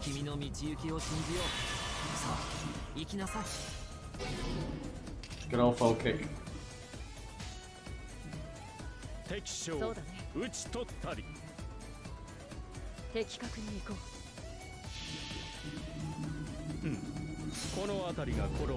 Yeah, Chin has a lot of NP gain there because Merlin's 20, he's 10, Kent is 15, and he's starting with 50. So yeah, he barely needs anything. But you gotta always get 1 card. You might be able to get away with his quick if someone else does an art card too. So your odds are extremely favorable.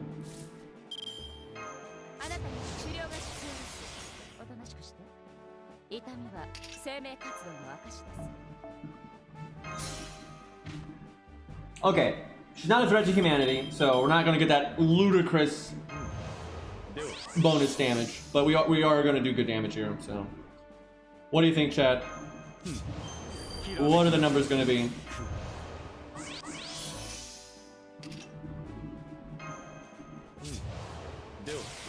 Should have given the crit buff to Enkidu just in case he crits the funsies.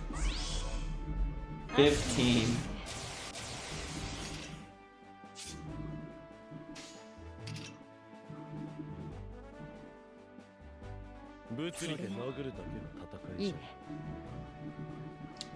Make sure I'm not. Okay, yeah, we're good. I think we'll do more than 400k. I think we can do that.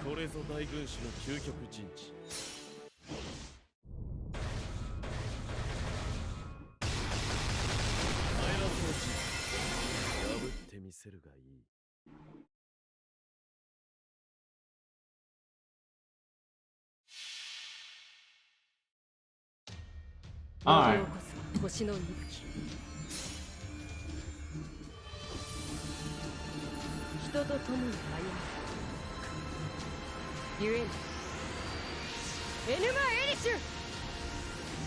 We're in P3, by the way. She guarded the defense down, which is a lot of the damage. Okay, gotta save scum that. Gotta save scum that. Now that was still a lot of damage though. We did 850 there with our defense down not landing.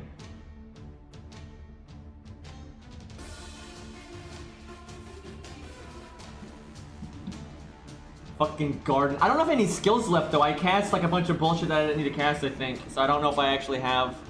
I didn't even think to save skills for that.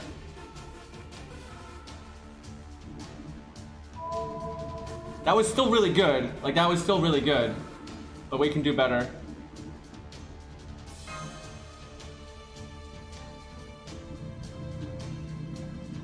Yeah, you can use CS to change RNG. That's true.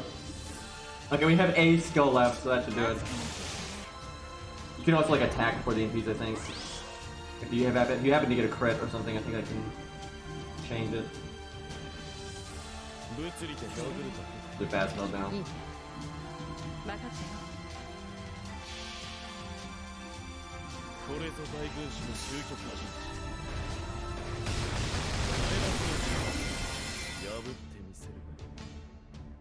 Oh, excuse me. There we go.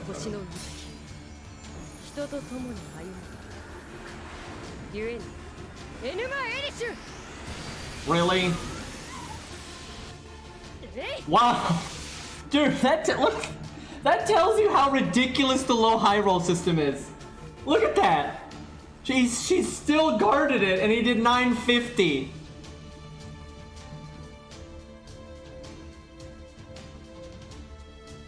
That's ridiculous. That's what I was thinking with Bedivere though. That's why I was saying I think Bedivere might have gotten a bad shake. Yeah, Waver can miss the stun. He's actually kind of likely to do that because it doesn't have a 100% chance in the first place. He does have item construction or whatever the fuck it's called.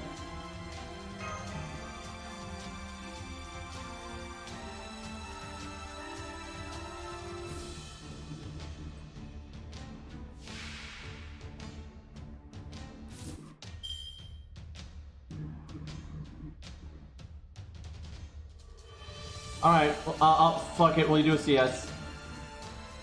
I'm tired of her, getting lucky with the defense down there.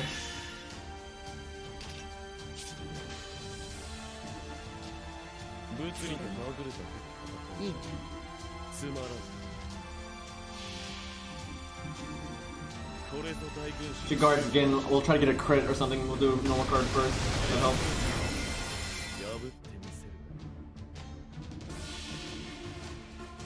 If it breaks 1,000,000, it's gonna be the low high roll. If we even if we put the defense down, if we get like the biggest low roll ever, it's not gonna be that much better than a high roll from before. Really? Dude, her fucking she only has like 25%. Like what the fuck? Like that's 3 times. Trying to show off Enkidu's big NP damage, by the way. Game working really hard to stop us. By the way, we're doing all this damage, right? And this is at neutral. Like we gotta remember, this is at neutral. We're not fighting an archer or a berserker or anything like that. So we're just at regular old neutral. And he's doing all that damage. And if she had threat to humanity, little bit higher. Man, I'm having such a hard time due to the way my OBS is right now. I can't like see my fucking preview, so I can't tell where I need to put my screen.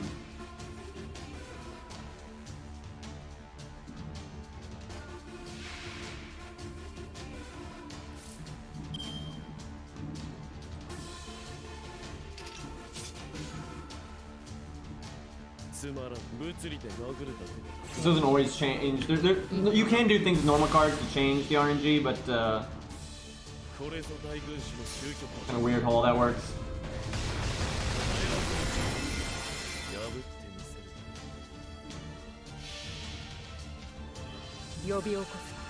I don't want to use another command spell if I can help it, but this is kind of annoying. There we go. And before low roll though, 990. There's no way that was not a high roll. There's no way. We did 951. We did 951 without the defense down. And so with the defense down being 990, that was definitely not a high. I don't think it was a low roll. I think that was like a mid roll probably. But there's no way that was a high roll. There's no way. That's still super fucking good though. Like oh my god. Yeah, I hate the low high roll system. Like well, he's definitely won at neutral. Out of all the neutral units, he's definitely done the most damage. Yeah, let me look real quick. I don't remember the exact numbers on his threat to humanity, but it's massive.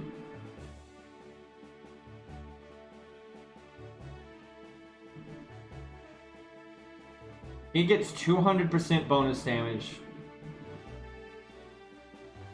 He gets I thought it was like 100%. He gets 200%. That is so ridiculous. Like that is the biggest fuck you to anyone that has threat to humanity. It doesn't matter what class they are. It literally does not matter what class they are. He's just going to destroy them. Like that is ridiculous. Like just casually do 200% more. Like that is so ridiculous.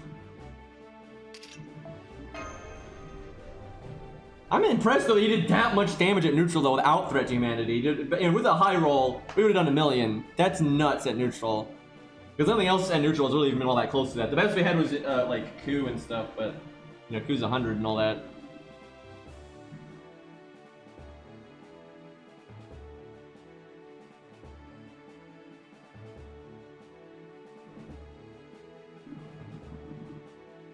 And then you could be counterclassing, like if they were an archer or something. All right, I think we'll wrap up there. I think we beat up Passion Lip enough. I think she had a bad enough time. Kind of sucks. We barely did anything. We got stuck on that for so long. My day just kind of went by. I'll probably do. I'm trying to think. What do I do? Because I want to unlock Passion. I want to make a Passion Lip video. Not Passion Lip. Like a potato chip video or something, or I want to make a video.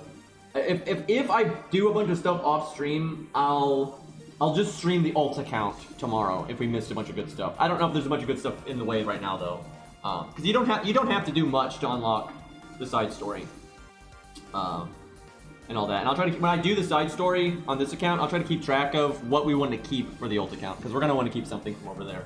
I remember there being one where I did like a Mordred Arthur duo. I never posted that video, but I think that stage was decent. I wonder if Mordred can solo it now that she's been buffed. Might try that. I think it was like like 2 Lancers and a Berserker as a boss, the Shadow Servants or something. And they crit like crazy. Yeah, there was some weird stuff before the protein shake fight. Okay, who is playing FGO? Literally no one I'm following is playing FGO right now. Feels bad. I know Codroth is. Excuse me. Yeah, sure. Why not? I think he's messing around on JP as well. I think he's rolling right now. I think that's FP. Oh boy. Anyways, boys, thanks a lot for hanging out. That was a good time. And yeah, I hope I'll see y'all soon. I'll try to stream tomorrow, I think. And the only way I won't stream tomorrow is if I'm like bogged down and I'm like, oh, I need to make videos, which I might. I really do need to make videos. I've been kind of lazy about that. But peace out, everybody. Thanks a whole lot. Thank you so much for hanging out and all the subs, guys. But later.